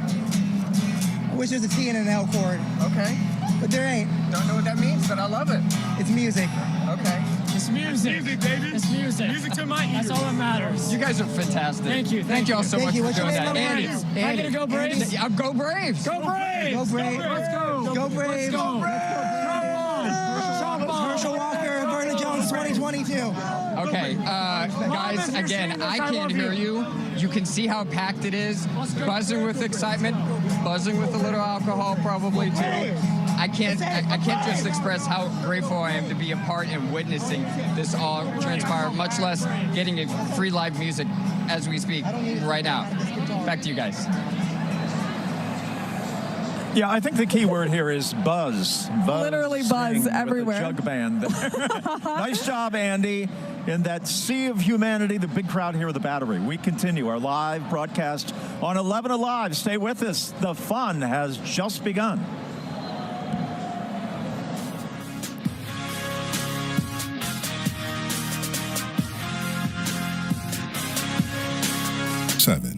Chesley, I just think that he's a great weather guy. He really knows what he's doing. I love the weather because Chesley has been absolutely fabulous. I like the way that Chesley will take the time to explain something, and I feel like I'm sitting in his classroom. The Locked On Podcast is your new place to keep up with your team every day. Falcons, Hawks, Braves, Bulldogs. Expert analysis on Atlanta and SEC sports. Listen and subscribe at 11alive.com/lockedon. News happens fast. Stream it faster. 11 Alive News is now on Roku. Stream live newscasts and watch on demand. 11 Alive News. Stream now on Roku. Crash is definitely the funniest. He makes it enjoyable as far as the traffic, be it good or bad. He just feels like your Uncle Joe that's on the show, that's out there to make everybody laugh and feel comfortable, yet bring important traffic reports. Weather can't run from the all-new 11 Alive Thunder Truck, a mobile weather center with the power and speed to chase down the strongest storms and bring you on-the-ground conditions. The 11 Alive Thunder Truck, sponsored by Landmark Dodge. They come in every day with the same spirit, with the same professionalism. You can see the passion that comes with their reporting. Even delivering the bad news is just a great environment that they're presenting to us. How can you really tell whether a viral story is true or false? 11 Lives Verify breaks down the claims with facts and experts so you can know whether you're seeing truth or misinformation. Watch Verify only on 11 Live News. Morning news is just a little bit of everything to give everyone what they need to start their day. Chesley does a fantastic job of making it relatable and making it digestible. Crash with Traffic makes it so interesting, and I love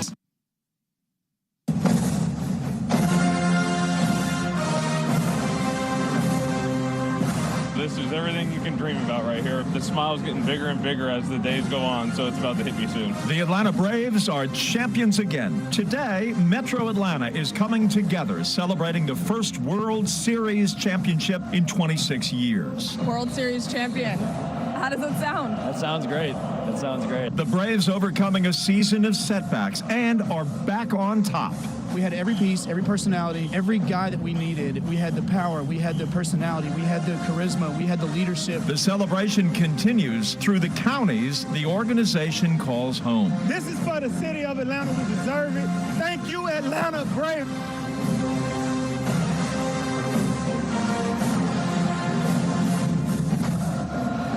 On a cold, blustery afternoon in November, it's Friday. The weekend is upon us. It came a little bit early. We are in a celebration kind of mode right now. I'm Jeff Hullinger along with Maria Martin, and this parade began at 3 o'clock in downtown Atlanta at 12 noon, and it is now 3 o'clock here in Cobb County.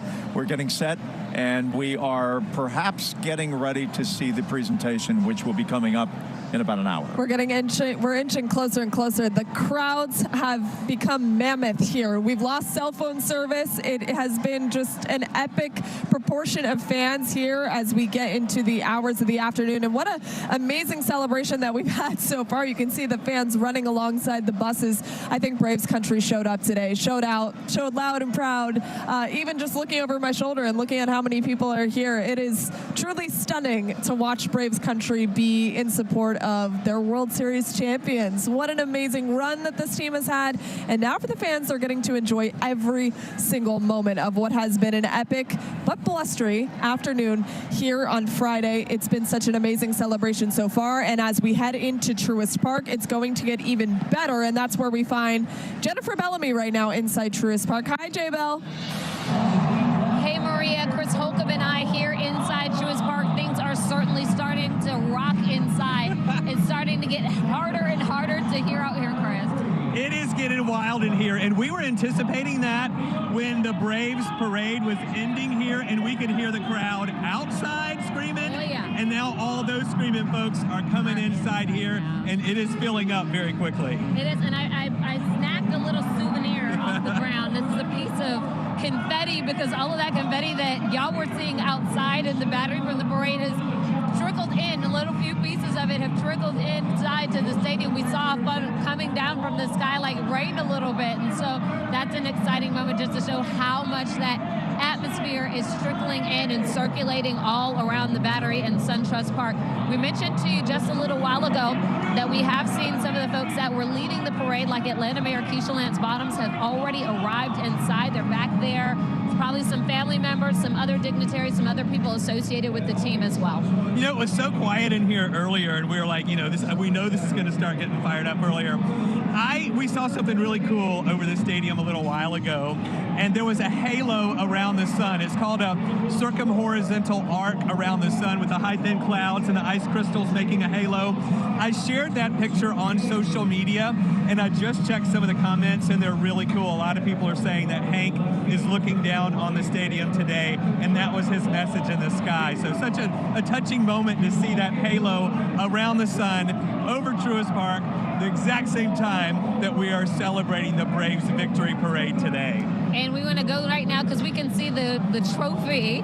The chairman's trophy is also being walked down the red carpet right now. We understand that that is a big focal part of this, something that our team works so hard for to receive and bring back to the fans here in Atlanta. Everybody in Atlanta has wanted to see this trophy back in our city, and now it is here for everyone to see. That's right. And another thing we were talking about earlier, Chris, there's a big concert coming. Yes. Big Boy. famously of Atlanta's Outcasts, Ludacris, former radio announcer in Atlanta, now world-famous rapper, actor. He's going to be here as well. But we've also heard some other news we want to remind you of. We heard a rumor that there would be a surprise guest. We went to confirm that with our contact here with the Braves public relations. All she could say to us was, I can't confirm any names, but yes, there will be a surprise guest. She said plural. There was an S when she said, and I said, is that guests plural? Yes. So something to watch for. We don't know who it is yet. We're trying to find out, but there will be a surprise guest here too. Another element of excitement, an already exciting day. Guys, we're going to send it back to you. Not to them. We're going to send it back to commercial, and our Braves victory parade coverage is going to continue in just a few moments. We'll be right back. 11 Alive News. Stream now on Roku. Crash is definitely the funniest. He makes it enjoyable as far as the traffic, be it good or bad. He just feels like your Uncle Joe that's on the show, that's out there to make everybody laugh and feel comfortable, yet bring important traffic reports. Weather can't run from the all-new 11 Alive Thunder Truck, a mobile weather center with the power and speed to chase down the strongest storms and bring you on-the-ground conditions. The 11 Alive Thunder Truck, sponsored by Landmark Dodge. They come in every day with the same spirit, with the same professionalism. You can see the passion that comes with their reporting. Even delivering the bad news is just a great environment that they're presenting to us. How can you really tell whether a viral story is true or false? 11 Lives Verify breaks down the claims with facts and experts so you can know whether you're seeing truth or misinformation. Watch Verify only on 11 Alive News. Morning news is just a little bit of everything to give everyone what they need to start their day. Chesley does a fantastic job of making it relatable and making it digestible. Crash with Traffic makes it so interesting, and I love his energy. Francesca is so smart and brilliant, and I love the way she researches stories. You're always going to get the most accurate information. Watch Aisha, Francesca, Chesley, and Crash on the 11 Alive Morning News, weekdays 5 to 7. Chesley, I just think that he's a great weather guy. He really knows what he's doing. I love the weather because Chesley has been absolutely fabulous. I like the way that Chesley will take the time to explain something, and I feel like I'm sitting in his classroom. The Locked On Podcast is your new place to keep up with your team every day. Falcons, Hawks, Braves, Bulldogs. Expert analysis on Atlanta and SEC sports. Listen and subscribe. 11 Alive News presents live coverage of the Braves Victory Parade. Hello, welcome back to our live coverage of the Braves celebration. Your World Series champions are inching their way closer to their home ballpark, Truist Park. It has been a beautiful and incredible celebration so far. It started in downtown Atlanta, made its way to Cobb County, and now you're looking at the crowds of thousands of Braves fans here to welcome home the champs. It has been truly amazing. Even though it's a little bit cold and windy out here, who cares? We're welcoming home World Series champions Atlanta. You've waited so long for this moment, so enjoy every second. And one of the coolest parts of their World Series run is that I got to show you a little bit about who the team actually is, who the guys are in the clubhouse. That is obviously my job as a sports reporter. And one of the stories that I found out was about a wine club within the clubhouse. It was started by Ian Anderson, the pitcher who was pegged for Game 7, even though it ended in 6. Ian Anderson started an exclusive club within this clubhouse, and they called themselves the Burgundy Boys. If you want to talk about baseball, I'll probably walk away. But now you talk about what, we can stay here the whole night. When the clubhouse clears out after every Braves win, 4 guys, sometimes 5, return to host an exclusive club called the Burgundy Boys. I go out there before, right after the game is over. I open it, I put it on the counter, and then we wait a couple hours, and then we go out there and drink it, and we talk about it, and then we go home. The last bottle we had, we all signed. It's pretty cool. We'll sign them and keep them as memorabilia. The wine club memorabilia. Yeah, the Burgundy Boys. That's our nickname on the low. I kind of got into wine in the off season and felt like it'd be a good thing to kind of bring for road trips and stuff. So the conversation, the enjoyment, the celebration of winning a game, it's kind of just all goes together. What do you talk about with this wine? I don't know, just what you taste, where it's from, and compare it to some of the other ones we had, and just hang out, yeah. We'll all go sit down, open it up, talk about it, act like we know what we're talking about, yell about fruits, and act like, we're really wine snobs, but we're not. Who has been the most surprising? I mean, Eddie's got a great palate. He's got some age on us, so he's got good. Ian acts all sophisticated like he is. And then I just throw out random things that I saw like in a Netflix documentary. Do you have a favorite bottle that you've had so far? Man, we've had some really good ones lately, and I'm not sure what we're going to have coming up, so... So you have it in your head? Later. You could ask me after. Yeah, Okay, exactly. But when you clenched the pennant, it was a pretty good bottle of wine, right? Yeah, it was. We had Brian Cabernet. It's also very exclusive. Yeah. We're not looking for any more club members. Yeah, it's 5 of us. We don't let anyone in now. Why not? Kind of tried to join. He thinks he's in it. We let him join, but he's not really in it. Oh, so Jock's not really in it? Yeah, you can tell him I said that too. I told them that they need to be good teammates and share and involve other people. There were so many different layers to the story as I was peeling it back, and I immediately asked Ian Anderson after they won the World Series, what are you guys going to drink tonight? First of all, it started with Salon, which you saw first, which is a champagne, but the wine was Screaming Eagle. It is a very expensive bottle of wine, by the way. It starts at about $400, depending on what year you get it at. So I can tell you right now, my budget and my salary, I will not be getting any Screaming Eagle, but I would love to celebrate as a part of the wine club. They are truly something special. You look at Jock Peterson, who changed the clubhouse and the nature of this clubhouse. He becomes a free agent now. So his second straight World Series championship title and the second straight ring that he got, it was with the Braves. He won it with the Dodgers last year, now with the Braves, and now he's a part of a wine club. Look at that. What an interesting group of guys. Luke Jackson, hilarious as well. Very great to get to know those guys this season and see what kind of wines they were drinking after the win. I can only imagine what they've been drinking on the bus today. Maybe a couple of very expensive wines or a couple of very expensive champagnes. But, somebody that has been immersed in the crowd here for the last 30 minutes or so is our reporter, Andy Parati, who likely can't hear me very well because he is among the masses down there in the Battery. Andy, hi, how are you? I'm doing great. I can almost see you right above me if I start looking up. And what a difference just a few minutes made. Last time you guys came to me, I could barely move. Now that the crowd is slowly making its way inside the park, and I can actually start moving around and start talking to people. I just met this fine group of people, Crystal and her family. She has an amazing, really sweet story that I want you to hear about of why this stadium, this park means so much. Hi, this one here is for my friend, ex-coworker Marcy McGill. Marcy recently lost her mom this past December, and her ashes were sprinkled onto this field. So with that and the passing of Mr. Hank Aaron, I do believe we had some guardian angels out there on the field watching our Braves and helping our Braves through. So, woo! Go Braves! Go Braves, right? Oh my God, what a great story that is. Crystal, thank you so much for sharing that. I'm going to introduce you to a few more folks. These folks right here are supposed to be in school. You're skipping school. Yeah. Tell me what's going on. Why are you skipping school? Why was this so important that your teacher may be seeing this? I mean, my dad said that he was at the one in 95, so I was just like, I got to go to this one. So I don't think we could pass up this opportunity because this doesn't really happen often. It's history. This doesn't come around very often, I'm going to give you guys a pass, a hall pass. Yeah. This is history. This is a history lesson, right? Thank you all so much. I really appreciate you guys. All right, well, that's what the crowd looks like right now. Crystal giving us an amazing story. These guys skipping school, all worth it for an amazing piece of history. Guys, back to you.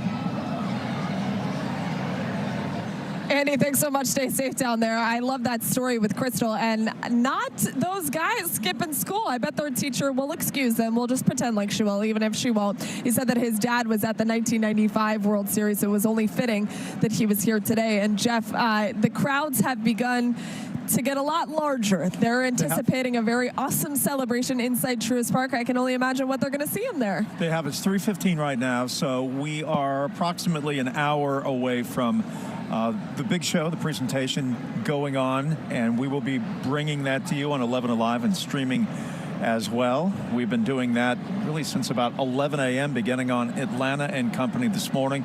We'll continue with our newscasts at 5 and 6, and of course on WATL 7, 8, 9, 10, and back at 11 o'clock on 11 Alive. So we have a lot of coverage coming your way about what's going on today. There have been some estimates from APD, Atlanta Police, about how large the crowd was in downtown Atlanta. We've joked often about not being smart enough to figure out how many people were there. APD is smart enough. They say that 400,000 people were in attendance. So if you got 400,000 in downtown Atlanta, how many do you have out here? I think you probably have maybe 3 times that out Probably. here, would be my guess. It's been unbelievable so far. Again, here we are guessing about crowd size. Don't rely on us. Don't We'll rely on APD. We're liberal arts majors. We don't make our living with data. So we'll try and get some of that information. But I'm gonna guess, it's got to be significantly more than that. Has to be. I would guess. Yeah.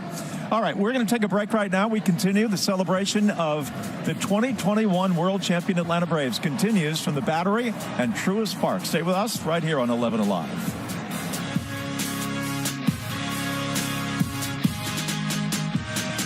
Eleven Alive's home base for the championship chase. Sponsored by Cortland at the Battery Atlanta. Next level apartment living. Fantastic job of making it relatable and making it digestible. Crash with Traffic makes it so interesting, and I love his energy. Francesca is so smart and brilliant, and I love the way she researches stories. You're always going to get the most accurate information. Watch Aisha, Francesca, Chesley, and Crash on the 11 Alive Morning News, weekdays 5 to 7. Chesley, I just think that he's a great weather guy. He really knows what he's doing. I love the weather because Chesley has been absolutely fabulous. I like the way that Chesley will take the time to explain something, and I feel like I'm sitting in his classroom. The Locked On Podcast is your new place to keep up with your team every day. Falcons, Hawks, Braves, Bulldogs. Expert analysis on Atlanta and SEC sports. Listen and subscribe at 11alive.com/lockedon. News happens fast. Stream it faster. 11 Alive News is now on Roku. Stream live newscasts and watch on demand. 11 Alive News. Stream now on Roku. Crash is definitely the funniest. He makes it enjoyable as far as the traffic, be it good or bad. He just feels like your Uncle Joe that's on the show, that's out there to make everybody laugh and feel comfortable, yet bring important traffic reports. Weather can't run from the all-new 11 Alive Thunder Truck, a mobile weather center with the power and speed to chase down the strongest storms and bring you on-the-ground conditions. The 11 Alive Thunder Truck, sponsored by Landmark Dodge. They come in every day with the same spirit, with the same professionalism. You can see the passion that comes with their reporting. Even delivering the bad news is just a great environment that they're presenting to us. How can you really tell whether a viral story is true or false? 11 Alive's Verify breaks down the claims with facts and 11 Alive News presents live coverage of the Braves Victory Parade. Welcome back to Truist Park. Chris Holcomb, Jennifer Bellamy inside. My goodness, the decibel level has increased so much inside here. Right now, they are calling the players, introducing them one by one. And Sid, Austin Riley just now. Check this out. This is so cool to see the players come in and hear the fans reacting. They're walking down a big red carpet here. You can see them on the big screen as well as out in center field as they're walking from that center field wall up to this stage. And now you do have the players that are on the stage as well. This is just the beginning of the excitement that is happening here right now at Truist Park. We're going to have speakers as well and some fun stuff and special guests too. What a special moment for these players, being able to walk down this red carpet knowing that you have won the World Series. This is something that people dream about since their childhood. We see the children of these players out there with them. And then we also know just a few moments ago we saw Billie Aaron. She is the widow of the late, great Hank Aaron. Such a special man to this Braves organization, such a special man to the city of Atlanta. She is in attendance. You can see her sitting on the stage there. We saw her being escorted in not too long ago. She is among the dignitaries, the folks that will be speaking and the folks that will be here. I had a chance to speak with the president and CEO of the Atlanta Braves just a few moments ago. He was gracious enough to stick around as the players started being introduced and stuck around to speak with me and talked about how much of a special moment this has been, how incredible this parade in dual municipalities in Atlanta and in Cobb has been. He says that the Commissioner Cupid and Cobb County, Mayor Bottoms in Atlanta were both so gracious. And of course, baseball fans are notoriously superstitious. They don't want to plan too much. They want to get too far ahead of themselves. And they were expecting maybe a little bit of both municipalities. And I have to acknowledge this crowd. Eddie Rosario. Listen to MVP.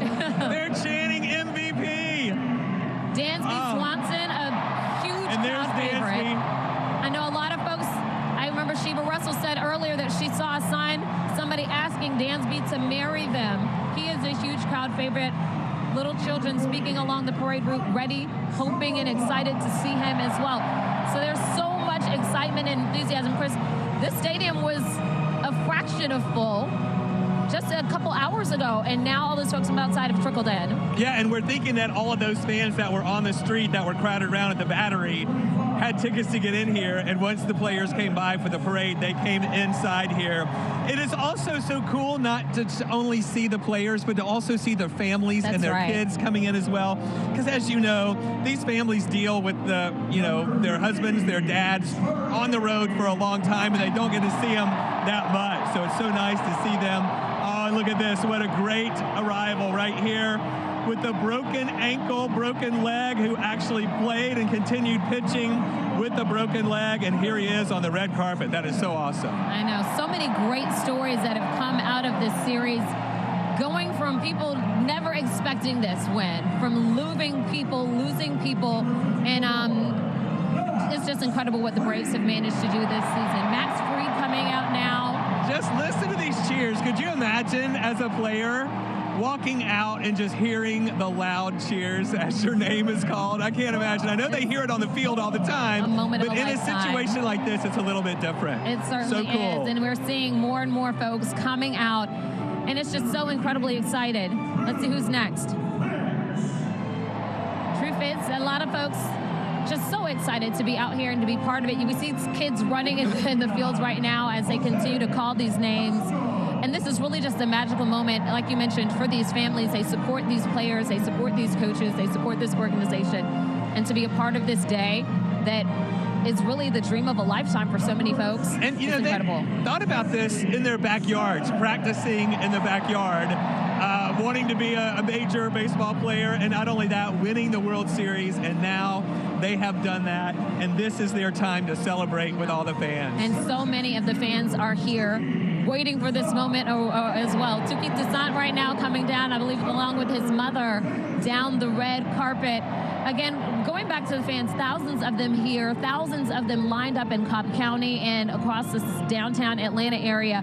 Just so excited to support this team. Atlanta has been hungry, thirsty for a championship, and to finally have it done this way is absolutely incredible.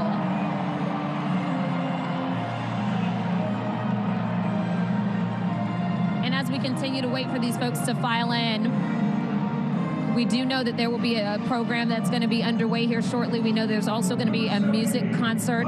Rappers Big Boy and Ludacris already on the Billboard marquee for this concert that's coming up. But we also know there are supposed to be some special guests that have been added that we'll have to wait and see who's joining us for those parts of the festivities as well. And we're so glad the weather is cooperated. We did not want to have rain on our parade today. We definitely did not have rain. We had sunshine. We did mention earlier that we had a halo around the sun earlier today too, with the high thin clouds making that halo around the sun. Such a coming nice down feeling. right now. Of course, I didn't mean to cut over you. We're hearing Luke Jackson right now coming down the red carpet. And here's Freddie Freeman himself. Just listen to that crowd. Let's just listen.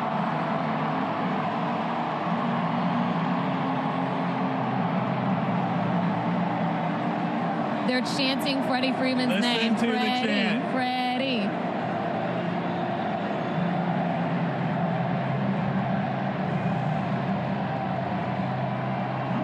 Freddie Freeman has really been a huge part of this organization for the last several years. He has been a big part. He's been here for so many years. He has stuck around through so much. And I know the Braves fans would love to see him here for many, many more years to come. That would be a really cool thing. Oh, yeah. I can't imagine him in any other jersey or any other uniform than the Braves uniform.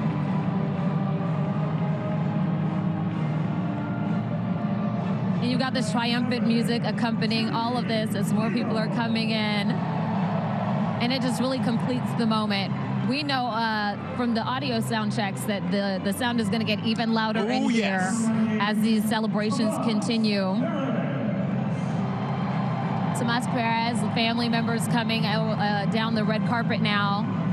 And we are continuing to introduce the Braves players and staff members and organization members coming down this red carpet. Manager Brian Snitker and his family right now. Let's listen to this.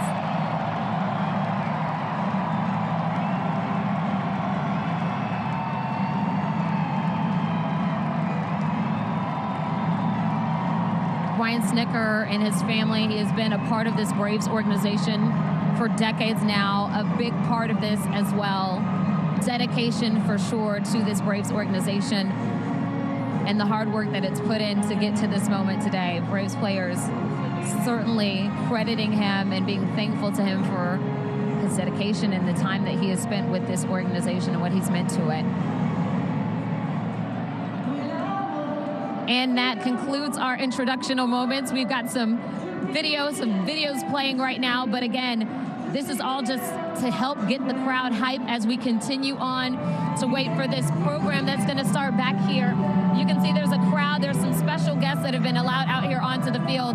Again, on that podium, Braves players and also the widow of Hank Aaron, Billy Aaron, and other managerial organization members is from the Atlanta Braves as well. So we're going to continue to track everything that is happening here inside Truist Park. The fans excited, paying attention to the video that's being played on board, and we're going to continue on with the celebration in just a few moments.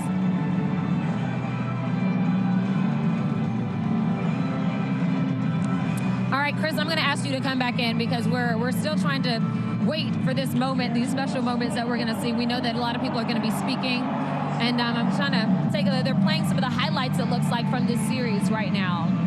You know, it's so cool to see. Everybody's up on stage right now. From what we're hearing, we're going to have Braves officials speaking. The mayor is supposed to speak as well. We're also going to hear from some of the players. And they said they might even have a question and answer, kind of a fun time with the players up on stage. So that's what we're going to be looking for. As you mentioned, the musical guests as well. We're supposed to have surprise guests too. And it's really cool to look around and see all the people that are here.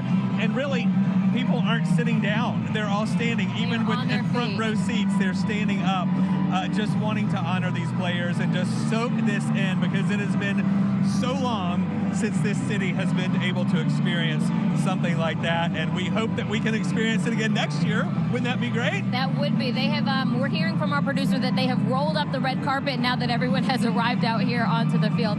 And again, Chris, hopefully this is something that we'll do a little bit longer. I'm sorry, we're saying how longer? How much longer?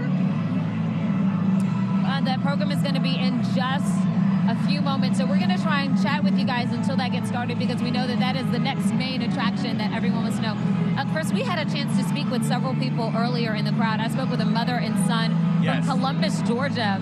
The mom said she earned some cool points by letting the son skip school because they didn't close down classes in Columbus, but they did do that here across the metro area of Atlanta. So many school districts shut down to hopefully help people get around, but also to help give families an opportunity to take part in all of these celebrations and activities. And I talked to a family as well. He was a lifelong fan. He had on his World Series jacket from the 1990s, and he said he remembered coming to these games many, many years ago. And as a joke, sometimes people put a brown bag over their face because they were embarrassed to be Braves fans. And now it has come to this, and he wanted to see this moment come. Here again, as we're showing the highlight of that last catch, the third out of the World Series when we did it. The Braves did it. I know, Braves did it, and that is just the incredible thing about all of this. It has been so long since the city has had something. We know we did have the MLS championship not too long ago, but so much happening, and we're going to take a peek.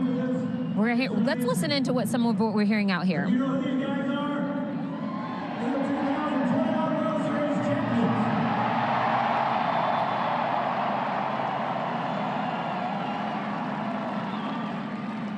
This team endeared itself to Braves country unlike any team I've seen in the last 20 years. They knew that you loved them, and you know now that they love you. You know how I know that?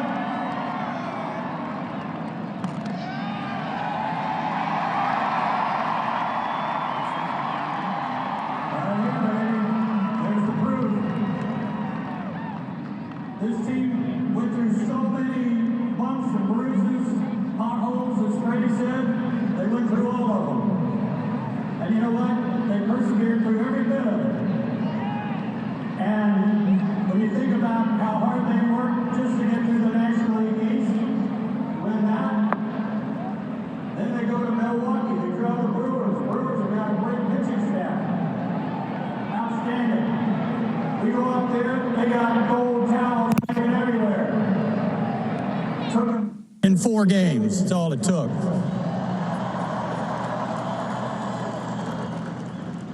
Then the Braves draw the Los Angeles Dodgers. Yeah, I know. Best team money can buy. The team all the experts, everybody picked to repeat. They're going to win the thing again. They're going to repeat. Well, they forgot about one thing. When they picked the Atlanta Braves to finish 3rd or 4th in the division, they didn't know about the heart of this team. Go to Los Angeles. They're waving blue towels everywhere, 55,000 strong, great fans. They only won 2 games.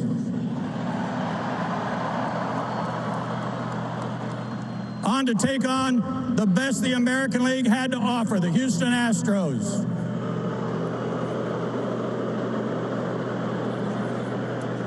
Great lineup. My gosh, they had the American League batting champion batting 7th in their lineup. They were going to take the Braves easily. They were waving orange towels everywhere. Does anybody in Georgia like orange? Hell no.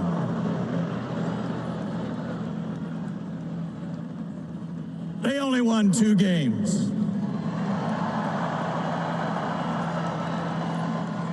Well, one place was waving gold towels, one was waving blue towels, one was waving orange towels. We don't wave towels around here. You know why? Because we got this.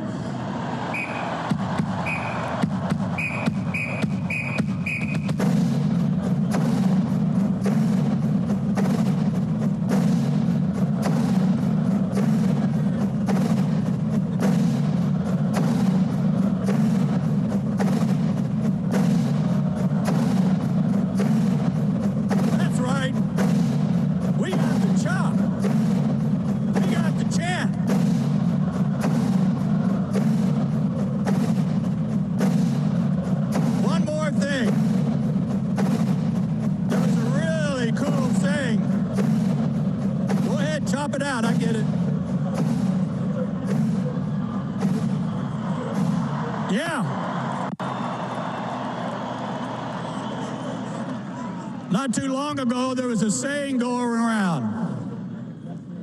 Said, you know what? This came from Jock. We just might be those.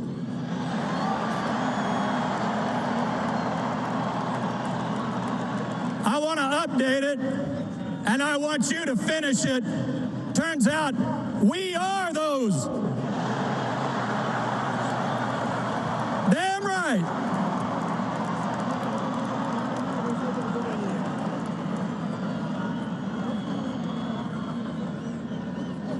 Repeat after me. Atlanta Braves, World Series champions. 1, 2, 3. Atlanta Braves, World Series champions.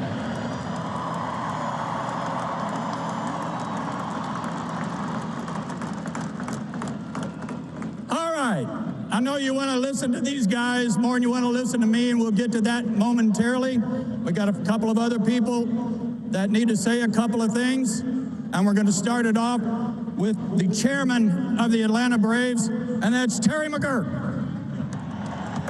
Thank you, Joe. You know, today we've been living the dream. In fact, the reality is even better than the dream. We've been waiting 26 years for this special moment. Oh my God. This trophy is unbelievable. It represents all of your enthusiasm, support, and everything you've done for us for 26 years while we've waited for this. Thank you so much, Atlanta fans.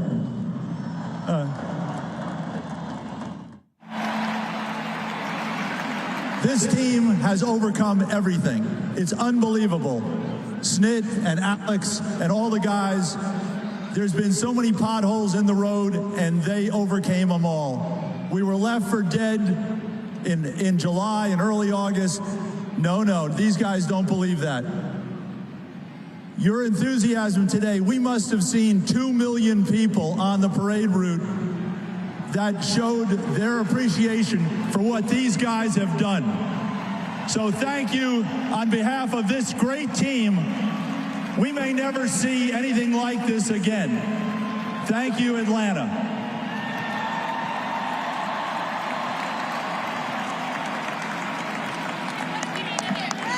Okay, Joe, come on back up. Thanks, Terry. Next up, Commission Chairwoman of Cobb County, Lisa Cupid.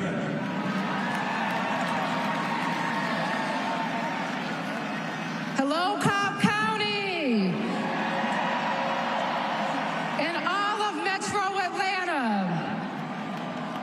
We started out our day on Peachtree, ended in the Battery, and I know no matter where we are in the A, we know how to party.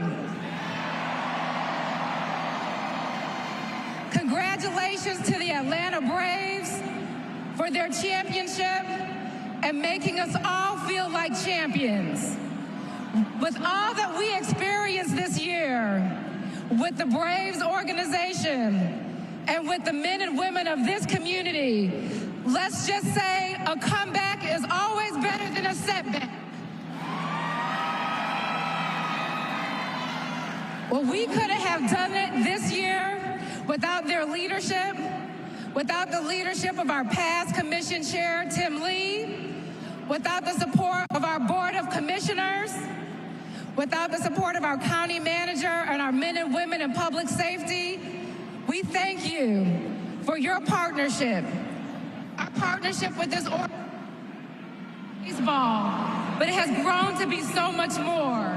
They have helped us through this pandemic with holding vaccination sites. They have built up our baseball fields across the county. They are supporting our veterans with a donation towards our Veterans Memorial in partnership with the Warrior Project. The Braves community is part of our community, and I'm so happy we can celebrate together. The Braves are part of our winning team, but we all know that they are truly Atlanta's home team. And I'm grateful we have the Atlanta mayor with us today to help us celebrate. The Braves are bringing all of us together as a county, as a region, as a state, as a country. And all I can say is, go Braves! Thank you.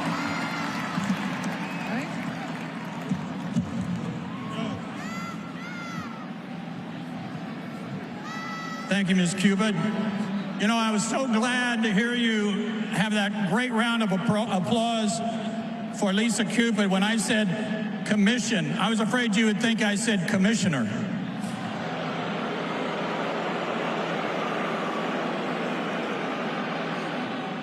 Just wondering. Next up, the mayor of Atlanta, Keisha Lance Bottoms.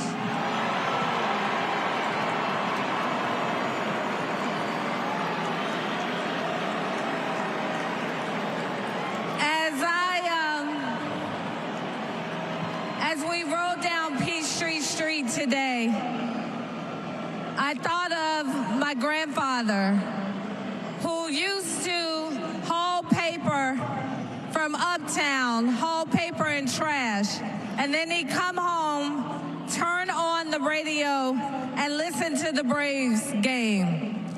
I thought of 1991 when I jumped the barricades and disrupted the whole parade. I thought of Hank Aaron and what he meant to our city and what he left in each of us. He left in us the belief that anything is possible. It's been said that legacy is not leaving something for people, it's leaving something in people. So thank you to the Atlanta Braves for leaving in our great city and our great state the belief that anything is possible. So in the same way that Hank Aaron taught us humility and courage and forgiveness, in the same way that he taught us that in each of us was a champion, you've given that back to us today, Atlanta Braves. And on behalf of the people of Atlanta, I say thank you, thank you, thank you. We're so proud to call you our home team.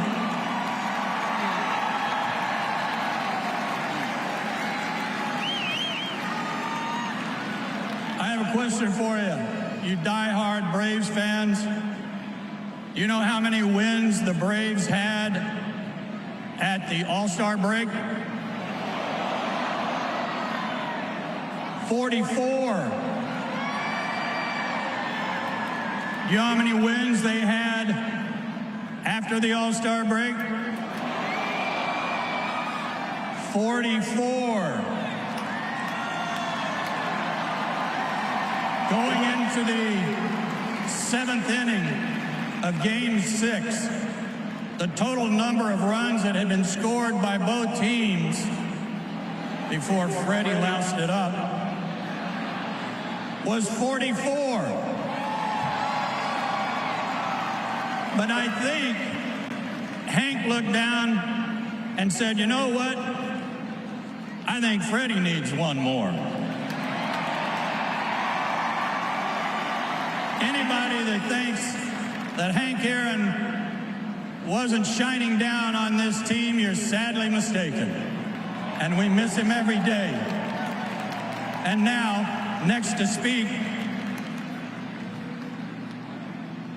is Billy Aaron.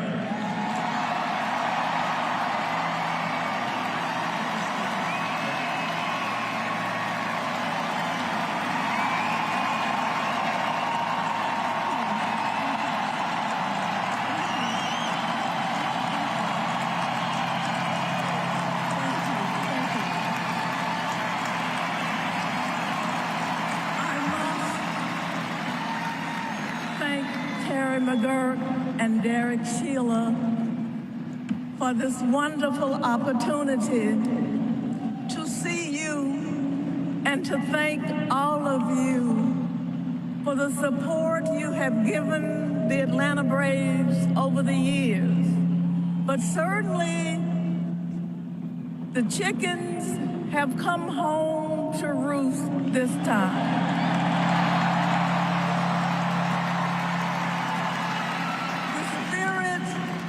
Of Hank Aaron pervades the space. He is here with us. He loved the Atlanta Braves, and I am so very, very happy to be able to see these young men who have picked up the mantle and who's carrying it on. Thank you. Thank all of you. Thank you so much. It hasn't been easy. It looks easy now because you're looking good standing on the stage and you have won the ultimate prize. the ultimate prize of Major League Baseball. And that means something very, very special. Because we stand here at this moment because you are the world champion. And we are happy. We're just happy to be in your presence. You know, on occasions, I would share with Henry one of my favorite quotes from Shakespeare, written in the play Romeo and Juliet. Henry was my Romeo. I was his Juliet. And the quote that I often read or recited to him, I want to share with these young men and simply say, you are a Juliet. You are a Romeo. We are your Juliet. And remember, you are so great that I want you to remember these words: when he shall die, take him and cut him into little stars, and he will make the heavens so wonderful that the world will be in love with night and never worship the garish sun. You are, and you do, represent those tiny little stars in the heaven that we will always remember and appreciate you for all that you've done. Thank you so much.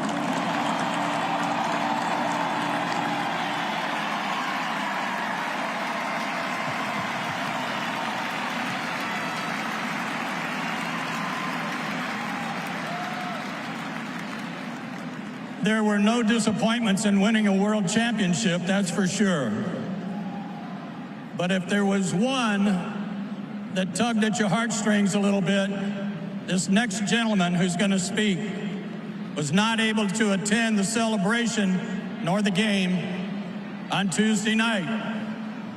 And yet, this guy is the one who turned this season around for the Atlanta Braves and for you fans. He went out and got players that you see here that made this a team. He brought them to Atlanta when everybody else was ready to give up on the Braves. He certainly did not. He is quarantined. He can't even come down here, but he is up in his suite and he's going to speak to us. And I want you fans to let Alex Anthopoulos know how much you appreciate what he did. Alex.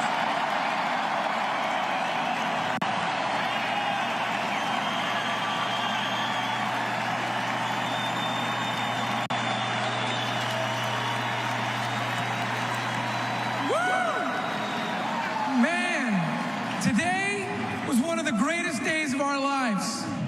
Was the most incredible thing we've ever experienced, and something we are going to be world champions, every single one of us in this stadium, for the rest of our lives. 2021 Atlanta Braves World Series champions. 4 years ago, when I got to Atlanta, we had a long journey. We went from Toronto to California to Atlanta. And I got up in this suite, and I looked out at this amazing ballpark and these incredible fans. And I stared out to the right, all those flags. And I thought to myself, man, I'd love to have a nice red one. And now, finally, we got one. Flags fly forever. 2021 will fly forever. Thank you.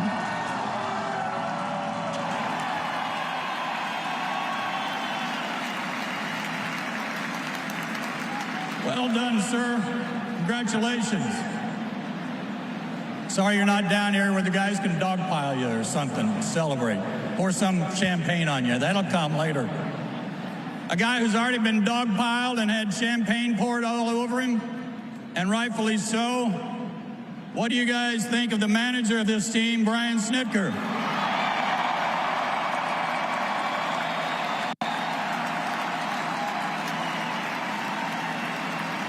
Congratulations, Skipper. Thank you. Braves country, we did it! We did it! We are world champions!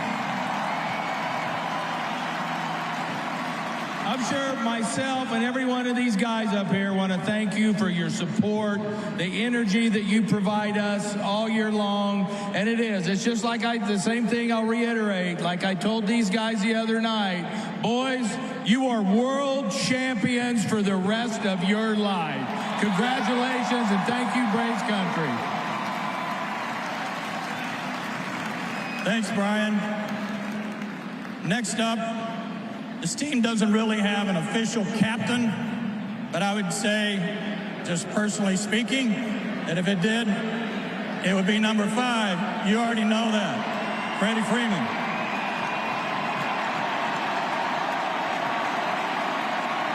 Thank you.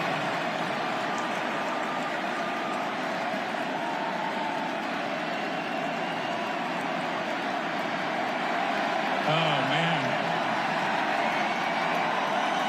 I've been asked a lot over the last few days since we won, has it hit me yet? And I kept saying, no, I'm just numb, but today, it's hit me. We're world champions forever. I could single out pretty much every single guy on this team this year that did something absolutely incredible and special for us to be able to put a red banner up there this year. If this wasn't the epitome of a team and a team effort, I don't know what team really means then, because this group of guys, Alex up in the suite, Terry, we pulled on the same rope and tugged on it when no one believed on us, and we pulled it all the way to the championship. And the biggest part of the we did it is you guys.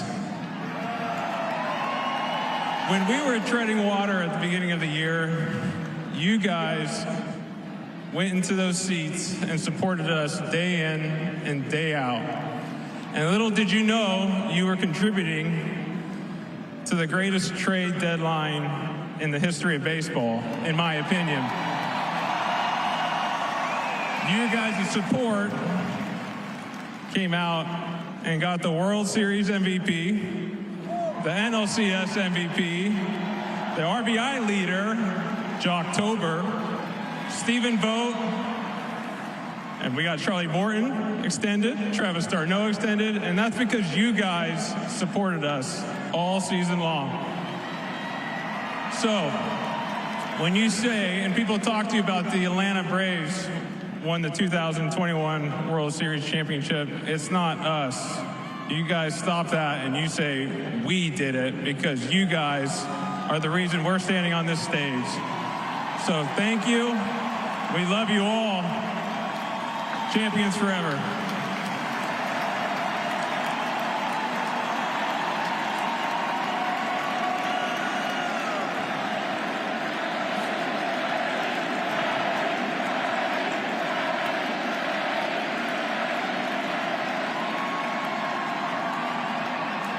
All right. Time for these knuckleheads to get up here and tell you how they feel. Who wants to go first? I got it random up here. It can be anybody. Who wants to come up? All right. Come on, Dansby. Dansby Swanson.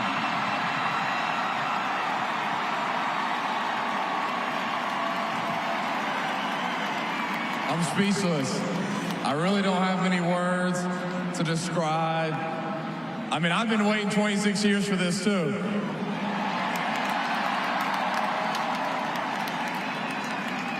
And I only have a couple things to say.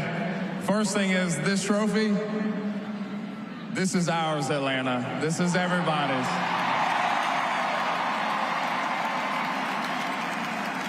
And the other thing, it might get me in trouble, but re-sign Freddie.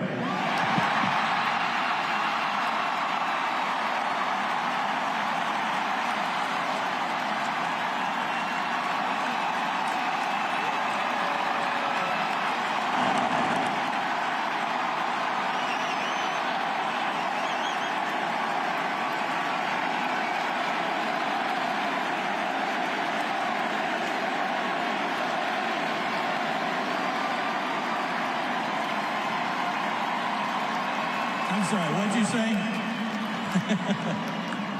Hey, before I bring up another player, all the coaches and staff were introduced with one guy that's missing, and I want you to send some love his way. He's under the weather, wasn't able to come today. How about Ronnie Washington?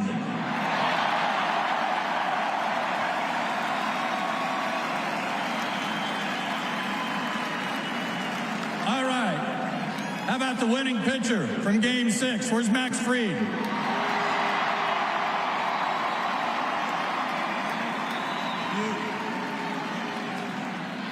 You were the winning pitcher. That would be you. That would be me. What's up, everyone?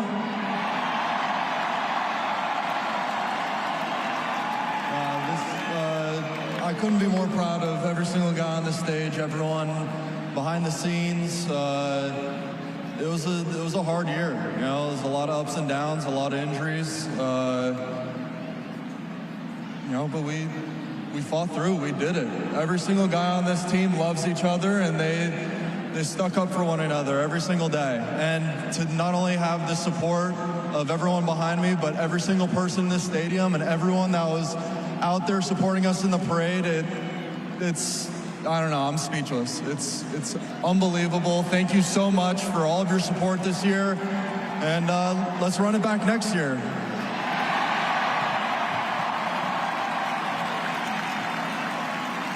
When this team went to LA, they were serious underdogs. Nobody gave the Braves a chance. Do you know what they did?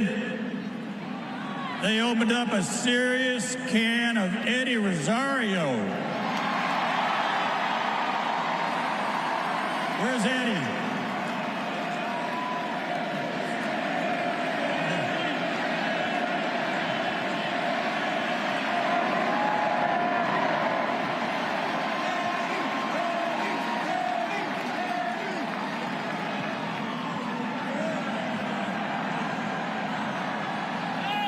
Eddie, when you first came, found out you were coming to Atlanta, what were your first thoughts? Wow, I'm so nervous now, but I'm so happy to play in this organization. Wow, what a city, unbelievable. Thank you for everything.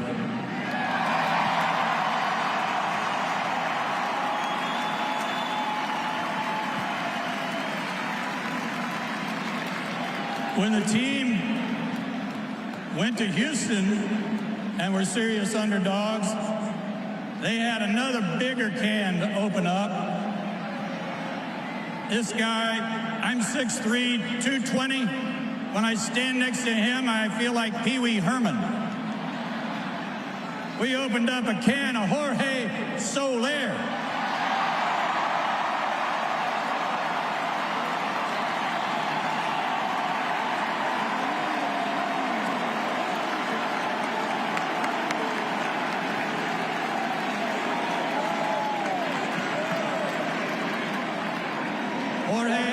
I'll ask you the same question. When you found out you were leaving Kansas City and coming to Atlanta, what went through your mind?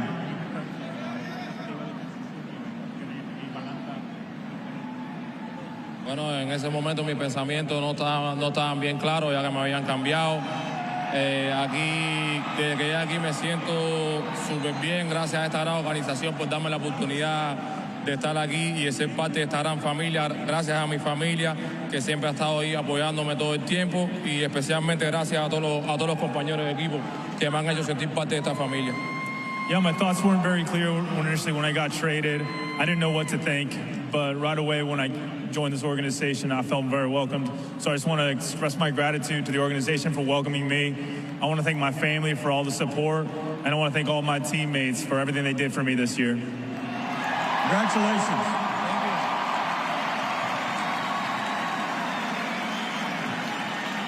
Okay, who wants to speak for the bullpen?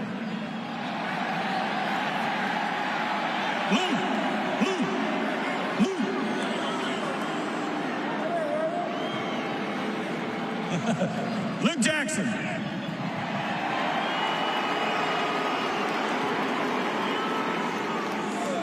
All right. I just want to thank you guys day in and day out. It's just a pleasure to play here. You guys bring the energy. I mean, you see how we play at home. It's just, we can't do it without you guys. And then you guys showing up today for the parade just made it that more efficient and that more just punctual. And we're so thankful to be able to play here in Atlanta. And as a team, just the brotherhood this year that was formed, man, unmatched. And you can't beat heart. And I think that's what brings a 2021 World Series champion here to Atlanta. Thank you, guys.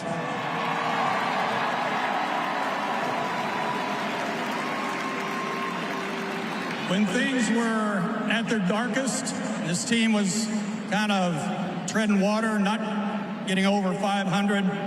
One of the main reasons was a guy who missed 100 games this year for the Braves and was such an important part.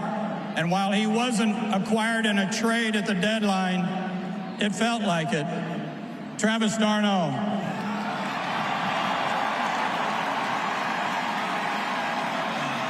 Braves country, we did it.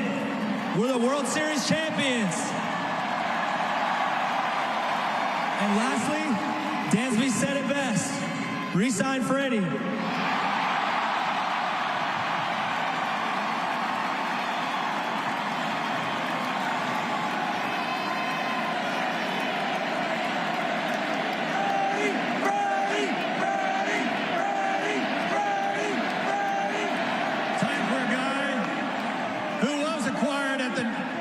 Trade, and I think you know who he is. He's the only guy in shorts up here.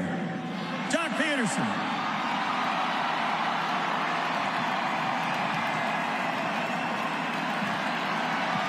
What up, Atlanta? Stay humble. Hey, guess what? We are those motherfuckers!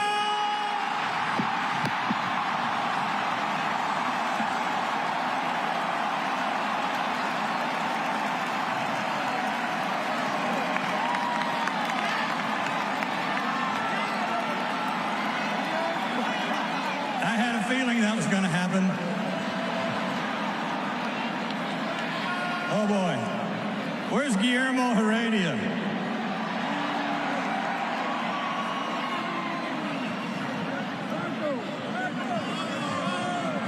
Now, I've been asked time and time again about this. You seem to be the one that originated that. What does it mean, and will you demonstrate it for us?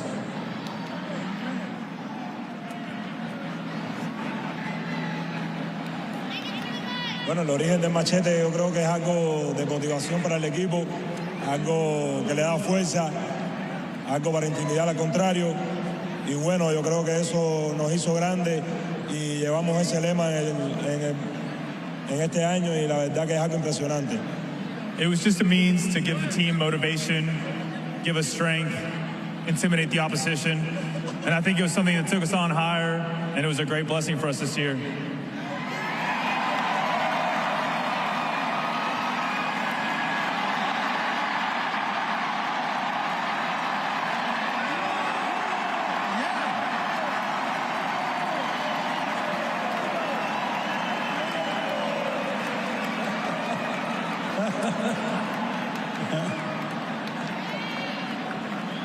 best second baseman in baseball is Ozzie Albies. Where's Ozzie?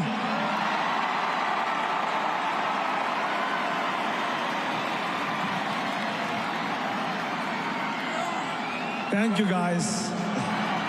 My voice is still gone because I'm celebrating because of you guys. We are the 2021 World Champion, and without you guys, we could have done it. We have a special group here, and we signing Freddie no matter what. Let's go!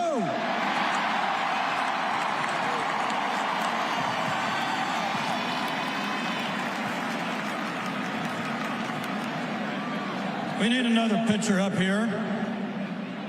And I'm going to ask A.J. Minter to come up, did his thing.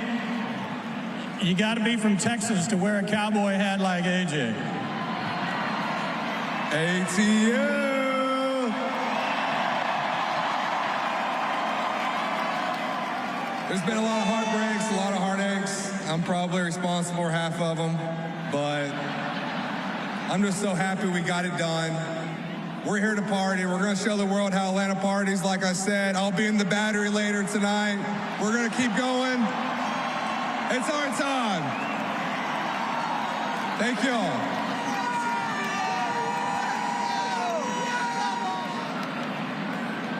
Adam Duvall, you had this stadium. I thought it was going to come down here in Game 5 with that grand slam. But what you did for this team, along with the other guys that were collected at the All-Star, at the trade deadline, was incredible. Way to go. Thank you. Wow.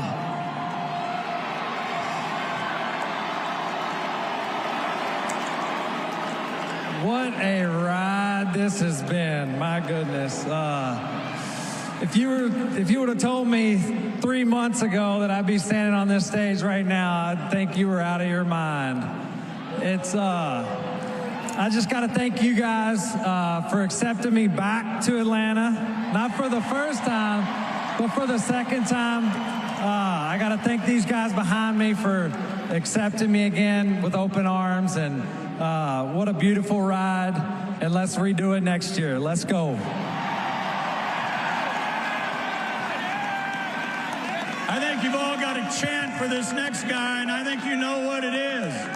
Austin Riley, let's hear that chant.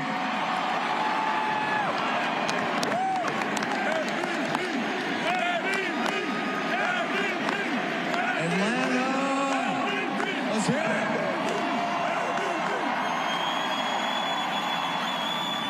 Today it sank in. We're world champions. The crowd y'all brought today was unreal. I'm thinking round 2 next year. What do you say?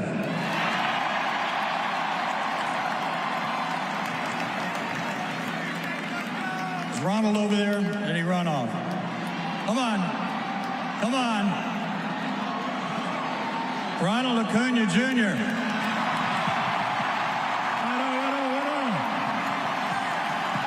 I see you guys next year, and we'll do the same thing.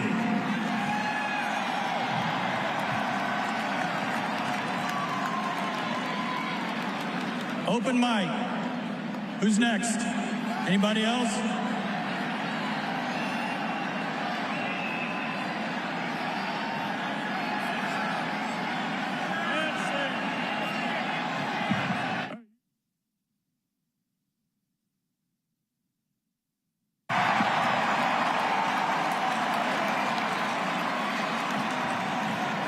What's up, Atlanta?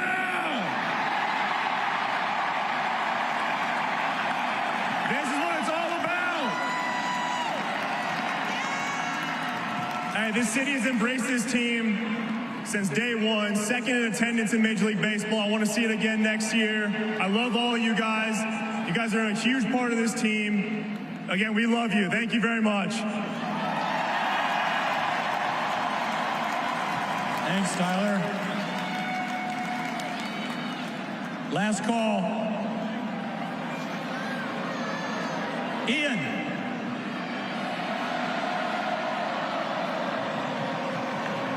Anybody wear that hat would want to talk. I just want to thank you guys for coming out. It's only my second year here, but I'm looking forward to many more good years, and let's celebrate this one and enjoy this one.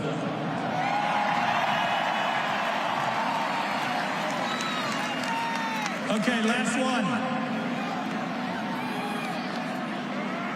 I know how you're going to react because I did the same thing. I couldn't believe what I was seeing. Game 1 of the World Series. Starting pitcher suffered a broken leg and kept pitching.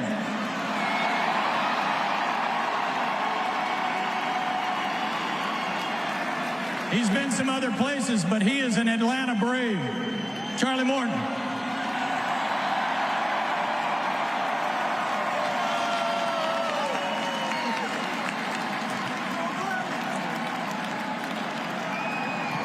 Thank you, everybody.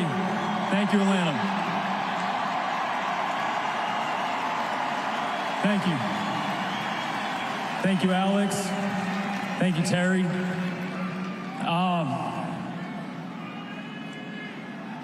I wanted to say in front of everybody here how important this group behind me is to me. This group will never be the exact same way it is right now. And I just wanted everybody to know how much I love you guys. I love this moment. I'm so appreciative of this moment. This moment that we're sharing this uniform and the stage together. The most special of my career. Thank you.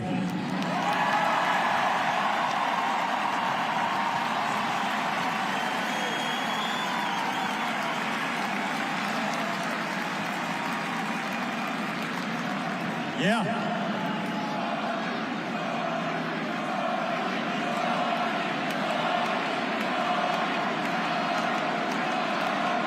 You bet.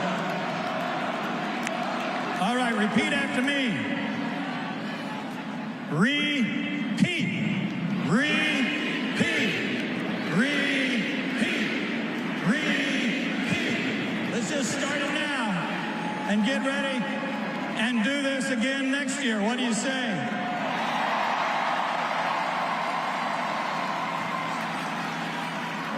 Ladies and gentlemen, your 2021 Atlanta Braves are world champions.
You are looking right now at a live picture of Truist Park after the ceremony honoring the 2021 Atlanta Braves and their championship season. Fireworks going off right now with a huge crowd.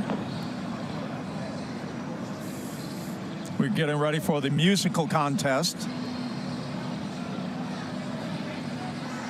We're gonna see Big Boy, also Ludacris coming up in the minutes ahead. Joe Simpson, the longtime broadcaster for the team, served as the MC of the ceremony with the introduction of Brian Snitker and Freddie Freeman, as well as Terry McGuirk, the chairman of the Atlanta Braves. And the Braves' fine general manager, Alex Anthopoulos, also was sharing a few words. He, of course, has tested positive for COVID, so he had to establish his distance from the rest of the roster. Right now they're taking a picture in the outfield for what will be a picture that certainly will be part of the rest of their lives. The parade, the ceremony, there's a famous picture of the 1995 Braves assembled much like that. They were all wearing suits. And it was right after the parade they had their picture taken. And now that's what they are doing right now.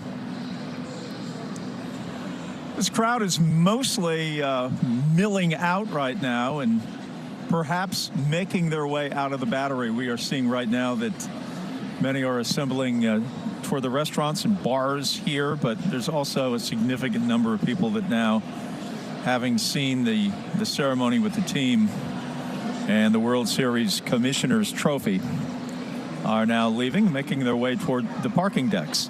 All of this began around noon in downtown Atlanta at Forsyth and Peachtree Street, and quickly moved through the city of Atlanta and Fulton County, and then onto the freeway toward Cobb County. It began at noon, and our time right now is 4:21, so it's been going on almost 4.5 hours today, and it has been great. I mean, it's the organization of this parade has been terrific in Fulton and also here in Cobb County. Atlanta police estimate that about 400,000 people were in attendance of this parade in downtown Atlanta. We do not have any of the number totals from Cobb County, but you know, I don't think you have to be a mathematician to know that it probably was 3 times as big as that here. A really great parade for the thousands who attended with their families, their children. Really a great moment in the history of Atlanta sports. And it really stands alone. You know, I've had so many people that have come up to me and say, well, how does this compare to 95 or how does it compare to 91? And, you know, I think it's apples and oranges and bananas, to tell the truth. I think all 3 of those parades have their own personality, their own distinction, and their own flavor. And this one has been very, very different from the others that we have seen in Atlanta over the last 30 years. There you see the Commissioner's Trophy being hoisted, and Jock Peterson, who had some very spicy words from the podium during the ceremony. And, you know, you see some pictures of him throwing his trademark pearls to the people, sort of like Mardi Gras in the float.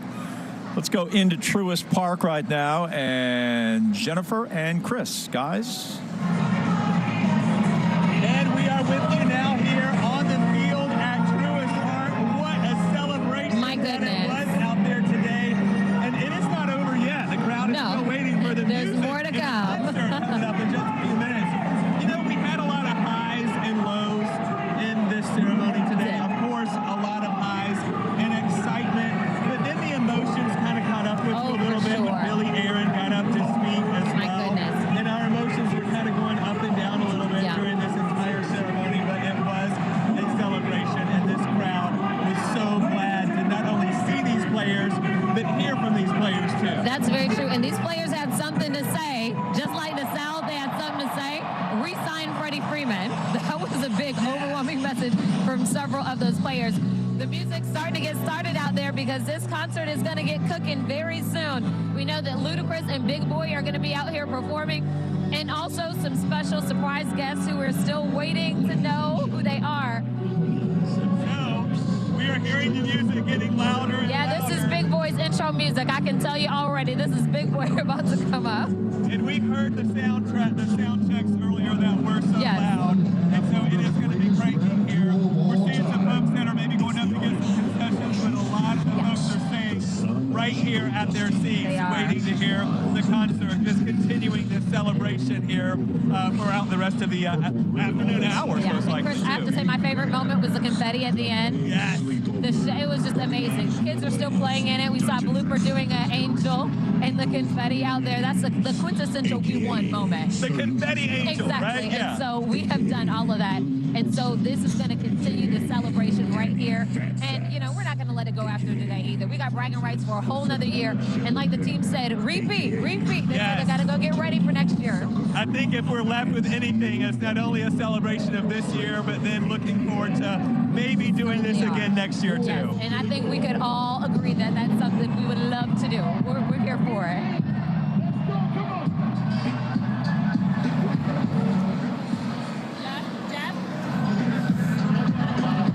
All right, guys, thanks. So we are waiting for the concert right now of Ludacris and Big Boy. An overhead shot right now of Truist Park here in Cobb County on a day and night when the Atlanta Braves take center stage in a much different way than 1 week ago tonight. It was 1 week ago tonight we were assembled here at this facility getting ready for Game 3 of the World Series.